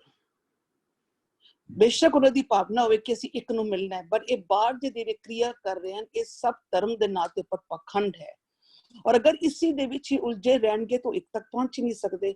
ਅਗਰ ਇੱਕ ਤੱਕ ਪਹੁੰਚਣਾ ਹੈ, ਉਸ ਇੱਕ ਦਾ ਵਾਸ ਨੂੰ ਪਹਿਚਾਨਣਾ ਹੈ, ਤੇ ਤੁਹਾਨੂੰ ਸ਼ਬਦ ਦੀ ਕਮਾਈ, ਜਬ ਲਗ ਗੁਰ ਕਾ ਸ਼ਬਦ ਨਾ ਕਮਾਈ। ਜਦੋਂ ਸ਼ਬਦ ਦੀ ਕਮਾਈ ਕਰਾਂਗੇ, ਜਦੋਂ ਅਸੀਂ ਉਸ ਦੀ ਇੱਕ ਦੀ ਪਹਿਚਾਨ ਹੋਏਗੀ, ਉਹਦੀ ਸਿੱਖਿਆ ਲਵਾਂ, ਉਸ ਵਿੱਚੋਂ ਸਾਨੂੰ ਇਹ ਪਤਾ ਲੱਗਦਾ ਹੈ ਕਿ ਜਪ ਤਪ ਸੰਜਮ ਇਹ ਅੰਦਰ ਦੀ ਖੇਡ ਹੈ। ਜਦੋਂ ਅਸੀਂ ਆਪਣੀ ਟਰਾਂਸਫਰਮੇਸ਼ਨ ਲੈ ਕੇ ਆਉਂਦੇ, ਜਦੋਂ ਵਿਚਾਰਾਂ ਨੂੰ ਬਦਲਦੇ ਹਾਂ, ਜਦੋਂ ਆਪਣੇ ਔਗਣਾਂ ਦੇ ਨਾਲ ਲੜ ਕੇ ਅਸੀਂ ਉਹਨਾਂ ਨੂੰ ਖਤਮ ਕਰਦੇ ਹਾਂ, ਇਹੀ ਜਪ ਤਪ ਸੰਜਮ ਹੈ ਅੰਦਰ ਦੀ। ਇਸੇ ਰਸਤੇ ਨਾਲ ਅਸੀਂ ਇੱਕ ਨਾਲ ਜੁੜ ਸਕਦੇ ਹਾਂ। ਪਰ ਅਗਰ ਅਸੀਂ ਬਾਹਰ ਦੀ ਕਿਰਿਆ ਨਾਲ ਦੇਖਾਂਗੇ, ਇਹ ਭੁਲੇਖਾ ਹੈ, ਇਹ ਪਖੰਡ ਹੈ। ਗੁਰ ਕੇ ਸ਼ਬਦ ਮਿਲਿਆ ਸੱਚ ਪਾਇਆ। ਹੁਣ ਗੁਰ ਸ਼ਬਦ ਸੱਚ ਇੱਕੋ ਹੀ ਚੀਜ਼ ਹੈ। ਇਹਦੀ ਸਿੱਖਿਆ, ਉਸਦੇ ਗੁਣ, ਉਸਦੀ ਹੋਂਦ, ਉਸਦਾ ਕੰਸੈਪਟ, ਇਹ ਸਾਰੀਆਂ ਜਿਹੜੀ ਚੀਜ਼ਾਂ ਉਹ ਇੱਕ ਦਾ ਹੀ ਰੂਪ ਹੈ। ਜਦੋਂ ਅਸੀਂ ਇਹਨਾਂ ਦੇ ਮਾਰਗ ਤੇ ਚੱਲਦੇ, ਇਸ ਨੂੰ ਇੰਪਲੀਮੈਂਟ ਮਨ ਕਰਦਾ ਹੈ, ਤੇ ਆਟੋਮੈਟਿਕਲੀ ਸੱਚ ਨਾਲ ਮਿਲਾਪ ਹੋ ਜਾਂਦਾ ਹੈ, ਕਿਉਂਕਿ ਗੁਣ ਹੀ ਇੱਕ ਹੈ। ਅਸੀਂ ਜਦੋਂ ਉਸਦੀ ਸਾਂਝ ਪਾਉਂਦੇ ਹਾਂ ਗੁਣਾਂ ਦੇ ਨਾਲ, ਸਮਝੋ ਅਸੀਂ ਸਾਂਝ ਉਸ ਸੱਚ ਨਾਲ ਪਾ ਲਿੱਤਾ। ਮਿਲਾਪ ਤੇ ਵੈਸੇ ਹੀ ਹੋ, ਸੱਚੇ ਸੱਚ ਸਮਾਏ ਦਾ। ਇਸ ਤਰੀਕੇ ਨਾਲ ਜਦੋਂ ਅਸੀਂ ਗੁਰੂ ਦੀ ਸਿੱਖਿਆ ਲੈ ਕੇ, ਅਸੀਂ ਉਹਦੇ ਸ਼ਬਦਾਂ ਦੇ ਨਾਲ ਚੱਲ ਕੇ ਆਪਣੇ ਅੰਦਰ ਪੀਦਾ, ਫਿਰ ਸੱਚੇ ਸੱਚ ਸਮਾਏ ਦਾ, ਫਿਰ ਉਹ ਪੂਰੀ ਤਰ੍ਹਾਂ ਸਾਡੇ ਮਨ ਦੇ ਅੰਦਰ ਭਿੱਜ ਜਾਂਦਾ ਹੈ ਉਸ ਦੇ ਗੁਣਾਂ ਦੇ ਨਾਲ। ਇਹੀ ਮਿਲਾਪ ਹੈ, ਇਹੀ ਦਰਸ਼ਨ ਹੈ, ਇਹੀ ਕਮਾਈ ਹੈ, ਇਹੀ ਜਪ ਤਪ ਸੰਜਮ ਹੈ। ਹਾਂਜੀ ਜੀ ਭੂਆ ਜੀ, ਬਿਲਕੁਲ। ਗੁਣ ਕਹਿ ਗੁਣੀ ਸਮਾ ਬਣਿਆ। ਪਰਮਜੀਤ ਵੀ ਕੁਝ ਕਹਿ ਰਹੇ ਸਨ। ਹਾਂਜੀ ਵੀ ਜਪ ਤਪ ਸੰਜਮ ਧਰਮ ਨਾ ਕਮਾਇਆ, ਇਹ ਵੀ ਇਹਦੇ ਵਿੱਚ ਆਉਂਦਾ ਨਾਲ ਹੀ ਸ਼ਬਦ। ਫਿਰ ਜਪ ਤਪ ਸੰਜਮ ਧਰਮ ਨਾ ਕਮਾਇਆ। ਹੈਲੋ ਜੀ ਜੀ, ਉਸਦੇ ਬਾਰੇ ਵਿਚਾਰ ਹੋਈ। ਅਸੀਂ ਆਪ ਵੀ ਇਸ ਗੱਲ ਨੂੰ ਕੋਡ ਕਰਨੇ ਪਏ ਆ ਕਿ ਸਾਨੂੰ ਜਪ ਸਮਝਣਾ ਪਏਗਾ, ਸਾਨੂੰ ਤਪ ਸਮਝਣਾ ਪਏਗਾ। ਤਪੱਸਿਆ ਦੀ ਵੀ ਗੱਲ ਆਂਦੀ ਵੀ ਨਾ, ਰਵਿਦਾਸ ਦਾਸ ਉਦਾਸ ਤਜ ਭ੍ਰਮ ਤਪਨ ਤਪ ਗੁਰ ਗਿਆਨ। ਤਪੱਸਿਆ ਦੀ ਵੀ ਗੱਲ ਆਂਦੀ ਪਈ ਹੈ, ਜਪ ਦੀ ਵੀ ਗੱਲ ਆਂਦੀ ਪਈ ਹੈ। ਤੂੰ ਥਾਂ ਥਾਂ ਤੇ ਰੱਬ ਨੂੰ ਜਪਿਆ ਕਰ, ਰੱਬ ਦੇ ਪ੍ਰਥਾਈ। ਅਸੀਂ ਆਪ ਕੋਡ ਕੀਤੀ ਹੈ ਵਾਲੀ ਲਾਈਨ, ਜਪ ਤਪ ਸੰਜਮ ਦੋਨੋਂ, ਇਹ ਦੋਨੋਂ ਐਸਪੈਕਟਸ ਅਸੀਂ ਆਪ ਕੋਡ ਕੀਤੇ ਨੇ। ਵੀ ਇੱਕ ਪਾਸੇ ਗੁਰੂ ਕਹਿ ਰਿਹਾ ਜਪ ਤਪ ਸੰਜਮ ਧਰਮ ਨਾ ਕਮਾਇਆ, ਸੇਵਾ ਸਾਧਨਾ ਜਾਣਿਆ ਹਰਾਇਆ, ਕਉ ਨਾਨਕ ਹਮ ਨੀਚ ਕਰਮ। ਦੂਜੇ ਪਾਸੇ ਉਹੀ ਗੁਰੂ ਕਹਿੰਦਾ ਪਿਆ ਵੀ ਕਾਇ ਜਪੋਰੇ ਕਾਇ ਤਪੋਰੇ। ਸਾਨੂੰ ਸਮਝਣਾ ਪਏਗਾ ਕਿ ਗੁਰੂ ਕਿਸ ਚੀਜ਼ ਨੂੰ ਜਪ ਸਮਝਦਾ ਪਿਆ, ਗੁਰੂ ਕਿਸ ਚੀਜ਼ ਨੂੰ ਤਪੱਸਿਆ ਕਹਿੰਦਾ ਪਿਆ। ਜਦੋਂ ਗੁਰੂ ਕਹਿੰਦੇ ਗੁਰ ਸੇਵਾ ਤਪਾ ਸਿਰ ਤਪਸਾਰ, ਇਹ ਵਾਲੀ ਤਪੱਸਿਆ ਗੁਰੂ ਨੂੰ ਪ੍ਰਵਾਨ ਹੈ। ਦੂਜੀ ਤਪੱਸਿਆ ਜਿਹੜੀ ਹੈ ਵੀ ਤਨ ਨਾ ਤਪਾਏ ਤਨੂਰ ਜੋ, ਉਹ ਵਾਲੀ ਤਪੱਸਿਆ ਗੁਰੂ ਨੂੰ ਪਸੰਦ ਨਹੀਂ। ਸੰਜਮ ਵੀ ਦੇਖੋ ਹੈ ਹੀ ਨੇ ਨਾ। ਜਦੋਂ ਅਸੀਂ ਸੰਜਮ ਇੱਥੇ ਵੀ ਕਹਿੰਦੇ ਵੀ ਸੰਜਮ ਕੋ ਨਹੀਂ। ਹੁਣ ਜੇ ਪਰਤਿਆ ਰੂਪ ਨਾ ਪੇਖੇ ਨੇਤਰ, ਕੀ ਇਹ ਸੰਜਮ ਨਹੀਂ ਹੈ? ਸੰਜਮ ਹੀ ਹੈ। ਲੇਕਿਨ ਮੈਂ ਚੱਪਲ ਨਹੀਂ ਪਾਵਾਂਗਾ, ਇਹ ਵੀ ਆਪਣੇ ਆਪ ਹੀ ਸੰਜਮ ਹੈ। ਬੰਦਾ ਕਹਿੰਦਾ ਗੁਰੂ ਨੂੰ ਪੁੱਛ ਲੈ ਨਾ, ਤੂੰ ਆਪਣੇ ਤੂੰ ਕਰਮ ਕਰੀ ਜਾਏਗਾ, ਫੋਕਟ ਕਰਮ ਕਰੀ ਜਾਏਗਾ। ਦੂਜੋ ਕਹੇ ਗੁਰੂ ਇੱਕ ਪਾਸੇ ਕਈ ਬੰਦੇ ਕੋਡ ਕਰਦੇ ਨੇ ਕਿ ਬਈ ਉਹ ਇੱਕ ਪਤਿਤ ਪਾਵਨ ਹਰ ਬਿਰਦ ਸਦਾਏ, ਇੱਕ ਤਿਲ ਨਹੀਂ ਭੰਨੇ ਕਾਲੇ। ਰੱਬ ਜੀ ਕਿਸੇ ਦਾ ਕੀਤਾ ਇੱਕ ਤਿਲ ਵੀ ਵੇਸਟ ਨਹੀਂ ਕਰਦਾ। ਲੇਕਿਨ ਨਾਲ ਗੁਰੂ ਸਾਹਿਬ ਉਹੀ ਉਸੇ ਗ੍ਰੰਥ ਵਿੱਚ ਨਾਲ ਇਹੀ ਕਹਿ ਰਹੇ ਨੇ ਕਿ ਬਈ ਉਹ ਜੋ ਪਾਥਰ ਕੀ ਪਾਈ ਪਾਏ ਤਿਨ ਕੀ ਘਾਲ ਅਜਾਈ ਜਾਏ, ਉਹਦੇ ਵੀ ਘਾਲ ਵਰਡ ਯੂਜ਼ ਕਰਦੇ ਪਏ ਨੇ। ਤੇ ਸਾਨੂੰ ਗੁਰੂ ਕਿਹੜੀ ਤਪੱਸਿਆ ਕਹਿ ਰਿਹਾ, ਗੁਰੂ ਕਿਹੜਾ ਜਪ ਕਹਿ ਰਿਹਾ ਨਾ, ਕਹਿੰਦੇ ਸੋ ਜਪ ਸੋ ਤਪ ਜੋ ਪ੍ਰਭ ਜੀਓ ਭਾਵੇ। ਜੋ ਰੱਬ ਨੂੰ ਭਾਉਂਦਾ ਹੈ ਨਾ, ਉਹ ਹੀ ਜਪ ਹੈ, ਉਹ ਹੀ ਤਪ ਹੈ। ਇਹ ਲਾਈਨ ਦੇ ਕੋਡ ਨਾਲੋਂ ਨਾਲ ਪਹਿਲਾਂ ਕੋਡ ਕੀਤੀ ਸੀ ਕਿ ਜਪ ਵੀ ਗੁਰੂ ਕਹਿੰਦਾ ਵੀ ਕਰਨਾ ਹੈ, ਤਪ ਵੀ ਕਰਨਾ ਹੈ, ਤੂੰ ਸੰਜਮ ਵੀ ਰੱਖਣਾ ਹੈ। ਲੇਕਿਨ ਗੁਰੂ ਨੂੰ ਪੁੱਛੇ ਬਿਨਾਂ, ਕਹਿੰਦੇ ਸਤਿਗੁਰੂ ਪੂਛਣਾ ਮਾਰਗ ਚਾਲੀ ਜੇ ਕਰੇਗਾ ਨਾ। ਵੀ ਉਹ ਜਿਹੜਾ ਦੂਜਾ ਫਰੀ ਸਾਹਿਬ ਦਾ ਆਂਦਾ ਵੀ ਉਹ ਪਾੜ ਪਟੋਲਾ ਧੱਜ ਕਰੀ, ਕੰਬਲੜੀ ਪੈ ਰਹੇ ਹੋ, ਜਿੰਨੀ ਵੇਸੀ ਸੋ ਮਿਲੇ ਸੋ ਹੀ ਵੇਸ ਕਰਿਓ। ਫਿਰ ਨਾਲ ਗੁਰੂ ਸਾਹਿਬ ਕਹਿੰਦੇ ਬੰਦੇ ਕਾਏ ਪਟੋਲਾ ਪਾੜਤੀ, ਕੰਬਲੜੀ ਪੈ ਰਹੇ। ਨਾਨਕ ਘਰ ਹੀ ਬੈਠਿਆਂ ਸ਼ੋ ਮਿਲੇ ਜੇ ਨੀਅਤ ਰਾਸ ਕਰੇ। ਮੈਂ ਆਪਣੇ ਕੱਪੜੇ ਫਾੜ ਦਾਂਗਾ, ਗੰਦੇ ਮੁੰਦੇ ਮਾੜੇ ਮੁੜੇ ਕੱਪੜੇ ਕੰਬਲ ਪਾ ਕੇ ਫਿਰਾਂਗਾ। ਇਮੀਡੀਏਟਲੀ ਇੱਕ ਫਰੀਦ ਦਾ ਹੈ ਤੇ ਉਸ ਤੋਂ ਬਾਅਦ ਸ਼ਾਇਦ ਮਹਿਲਾ ਦੂਜਾ ਜਾਂ ਮਹਿਲਾ ਨਾਲ ਇਮੀਡੀਏਟਲੀ ਜੁਆਇਨ ਕਰਕੇ ਕਹਿੰਦੇ ਪਏ ਮਤਾਂ ਤੁਹਾਡੇ ਵਿੱਚ ਕੋਈ ਅੰਦਰ ਕੋਈ ਮਿਸਕਨਸੈਪਸ਼ਨ ਰਹਿ ਜਾਵੇ। ਗੁਰੂ ਸਾਹਿਬ ਇਮੀਡੀਏਟਲੀ ਅੰਦਰ ਐਡ ਕਰਦੇ ਪਏ ਕਾਏ ਪਟੋਲਾ ਪੱਟ ਪਟੋਲਾ ਦਾ ਮਤਲਬ ਰੇਸ਼ਮ ਦਾ ਕਪੜਾ, ਪੱਟ ਕਹਿੰਦੇ ਨੇ ਰੇਸ਼ਮ ਨੂੰ। ਪਹਿਲੀ ਪੰਕਤੀ ਕਰੀ ਪਾੜ ਪਟੋਲਾ ਧੱਜ ਕਰੀ। ਮੈਂ ਤੇ ਅੱਛੇ ਸੋਹਣੇ ਕੱਪੜਿਆਂ ਨੂੰ ਪਾੜ ਕੇ ਉਹਨਾਂ ਦੀ ਚਿੰਨੀਆਂ ਕਰ ਦੇਵਾਂ। ਪਾੜ ਪਟੋਲਾ ਧੱਜ ਕਰੀ ਕੰਬਲੜੀ ਪੈ ਰਹੇ ਹੋ, ਮੈਂ ਤੇ ਕੰਬਲੀ ਪਾਵਾਂਗਾ ਜਿੰਨੀ ਵੇਸ਼ੀ ਸੋ ਮਿਲੀ। ਲੇਕਿਨ ਗੁਰੂ ਸਾਹਿਬ ਕਹਿੰਦੇ ਹਾਂ ਠੀਕ ਹੈ ਉਹ ਤੂੰ ਕਰੂੰ, ਲੇਕਿਨ ਕਹਿੰਦੇ ਕਾਏ ਪਟੋਲਾ ਪਾੜਤੀ ਕੰਬਲੜੀ ਪੈ ਰਹੇ ਹੋ ਜਿੰਨੀ ਵੇਸ਼ੀ ਸੋ ਮਿਲੇ। ਨਾਨਕ ਘਰ ਹੀ ਬੈਠਿਆਂ ਸ਼ੋ ਮਿਲੇ ਜੇ ਨੀਅਤ ਰਾਸ ਕਰ। ਤੂੰ ਗੁਰੂ ਜੀ ਨੂੰ ਦੱਸਦਾ ਪਿਆ ਸੰਜਮ ਕਿਹੜਾ ਕਰ, ਜਪ ਕਿਹੜਾ ਕਰ, ਤਪ ਕਿਹੜਾ ਕਰਨਾ, ਇਹ ਗੁਰੂ ਨੂੰ ਪੁੱਛ ਲੈ। ਹਾਂਜੀ ਜੀ ਵੀਰ ਜੀ ਬਿਲਕੁਲ। ਅਸੀਂ ਧਿਆਨ ਦਈਏ ਨਾ ਗੁਰੂ ਸਾਹਿਬ ਜਪ ਤਪ ਸੰਜਮ ਨੂੰ ਡਿਫਾਈਨ ਕਰਕੇ ਸਮਝਾ ਰਹੇ ਹਨ। ਜੋਗੀ ਸਾਨੂੰ ਜਪ ਤਪ ਸੰਜਮ ਤੋਂ ਦੂਰ ਨਹੀਂ ਕਰ ਰਹੇ, ਸਾਨੂੰ ਸਮਝਾ ਰਹੇ ਹਨ ਅਸਲ ਜਪ ਕੀ ਹੈ, ਅਸਲ ਤਪ ਕੀ ਹੈ, ਅਸਲ। ਕਿਉਂਕਿ ਜੋਗੀ ਜਿਹੜੇ ਨਾ ਕਰਮ ਕਾਂਡਾਂ ਨੂੰ ਜਪ ਤਪ ਸੰਜਮ ਸਮਝੀ ਬੈਠੇ ਸਨ। ਅਸੀਂ ਧਿਆਨ ਦਈਏ ਗੁਰੂ ਸਾਹਿਬ ਇਹ ਨਹੀਂ ਕਹਿ ਰਹੇ ਕਿ ਤੂੰ ਜੋਗੀ ਨਾ ਬਣ, ਜੋਗੀ ਨੂੰ ਨਿਖੇਧ ਨਹੀਂ ਰਹੇ। ਅਸਲ ਜੋਗੀ ਕੀ ਹੈ ਉਹ ਸਮਝਾਣਾ ਕਰ ਰਹੇ ਹਨ। ਅੰਜਨ ਮਾਹੇ ਨਿਰੰਜਨ ਰਹੀਏ ਜੋਗ ਜੁਗਤ ਪਾਈਏ। ਸਾਨੂੰ ਇਸ ਭੇਦ ਨੂੰ ਸਮਝਣਾ ਪਏਗਾ।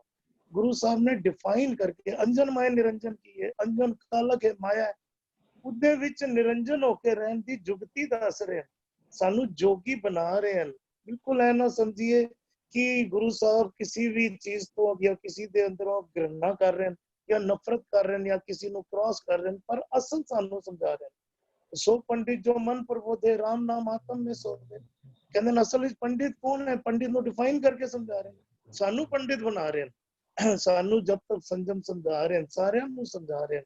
ਕਹਿੰਦੇ ਜਿਹੜਾ ਜਪ ਤਪ ਸੰਜਮ ਬਾਹਰ ਦਾ ਅਸੀਂ ਸਮਝੀ ਬੈਠੇ ਹਾਂ ਉਹ ਜਪ ਤਪ ਸੰਜਮ ਨਹੀਂ ਹੈ। ਆ ਤੈਨੂੰ ਸਮਝਾਵਾਂ ਅਸਲ ਜਪ ਤਪ ਸੰਜਮ ਕੀ ਹੈ। ਸਾਨੂੰ ਜੋਗੀ ਬਣਾ ਰਹੇ ਹਨ, ਸਾਨੂੰ ਪੰਡਿਤ ਬਣਾ ਰਹੇ ਹਨ, ਸਾਨੂੰ ਸੰਨਿਆਸੀ ਬਣਾ ਰਹੇ ਹਨ। ਸਾਰੇ ਗੁਣ ਸਾਡੇ ਅੰਦਰ ਗੁਰੂ ਸਾਹਿਬ ਤੱਕਣਾ ਚਾਹੁੰਦੇ ਹਨ, ਉਹੀ ਗੁਣ ਸਾਡੇ ਅੰਦਰ ਪੈਦਾ ਕਰ ਰਹੇ ਹਨ। ਸਾਨੂੰ ਇਸ ਭੇਦ ਨੂੰ ਜਦੋਂ ਸਮਝਾਂਗੇ ਨਾ ਤਾਂ ਅਸੀਂ ਸਾਰੀ ਬਰੀਕੀ ਨੂੰ ਸਮਝ ਪਾਵਾਂਗੇ, ਤਾਂ ਸਾਡਾ ਜੀਵਨ ਵਿੱਚ ਬਦਲਾਅ ਆਏਗਾ। ਜੀ ਸੁਖਿੰਦਰ ਜੀ। ਹਾਂਜੀ ਵੀਰ ਜੀ ਦੇਖੋ ਆ ਪਿਛਲੇ ਸ਼ਬਦ ਦੇ ਵਿੱਚ ਸਤਿਗੁਰੂ ਜੀ ਦੂਜੇ ਭਾਏ ਦੀ ਗੱਲ ਕਰ ਰਹੇ ਸਨ। ਸਤਿਗੁਰੂ ਜੀ ਨੇ ਸਾਨੂੰ ਦੱਸ ਰਹੇ ਨੇ ਦੂਜੇ ਭਾਏ ਚ ਅਸੀਂ ਕੀ ਕਰਦੇ ਸੀ, ਭਾਵ ਕਿ ਜਿਹੜਾ ਹੁਣੇ ਸ਼ਬਦ ਸਕਰੀਨ ਤੇ ਸ਼ੋ ਹੋਇਆ ਸੀ ਨਾ, ਕਿਆ ਜਪ ਕਿਆ ਤਪ ਕਿਆ ਵਰਤ ਪੂਜਾ ਜਾ ਕੇ ਹਿਰਦੈ ਭਾਉ ਹੈ ਦੂਜਾ। ਪਿਛਲੇ ਬੰਦ ਵਿੱਚ ਸਤਿਗੁਰੂ ਜੀ ਦੇਖੋ ਕਿੱਥੇ ਸਮਾਪਤੀ ਕੀਤੀ ਸੀ ਬੰਦ ਦੀ, ਦੂਜੇ ਭਾਏ।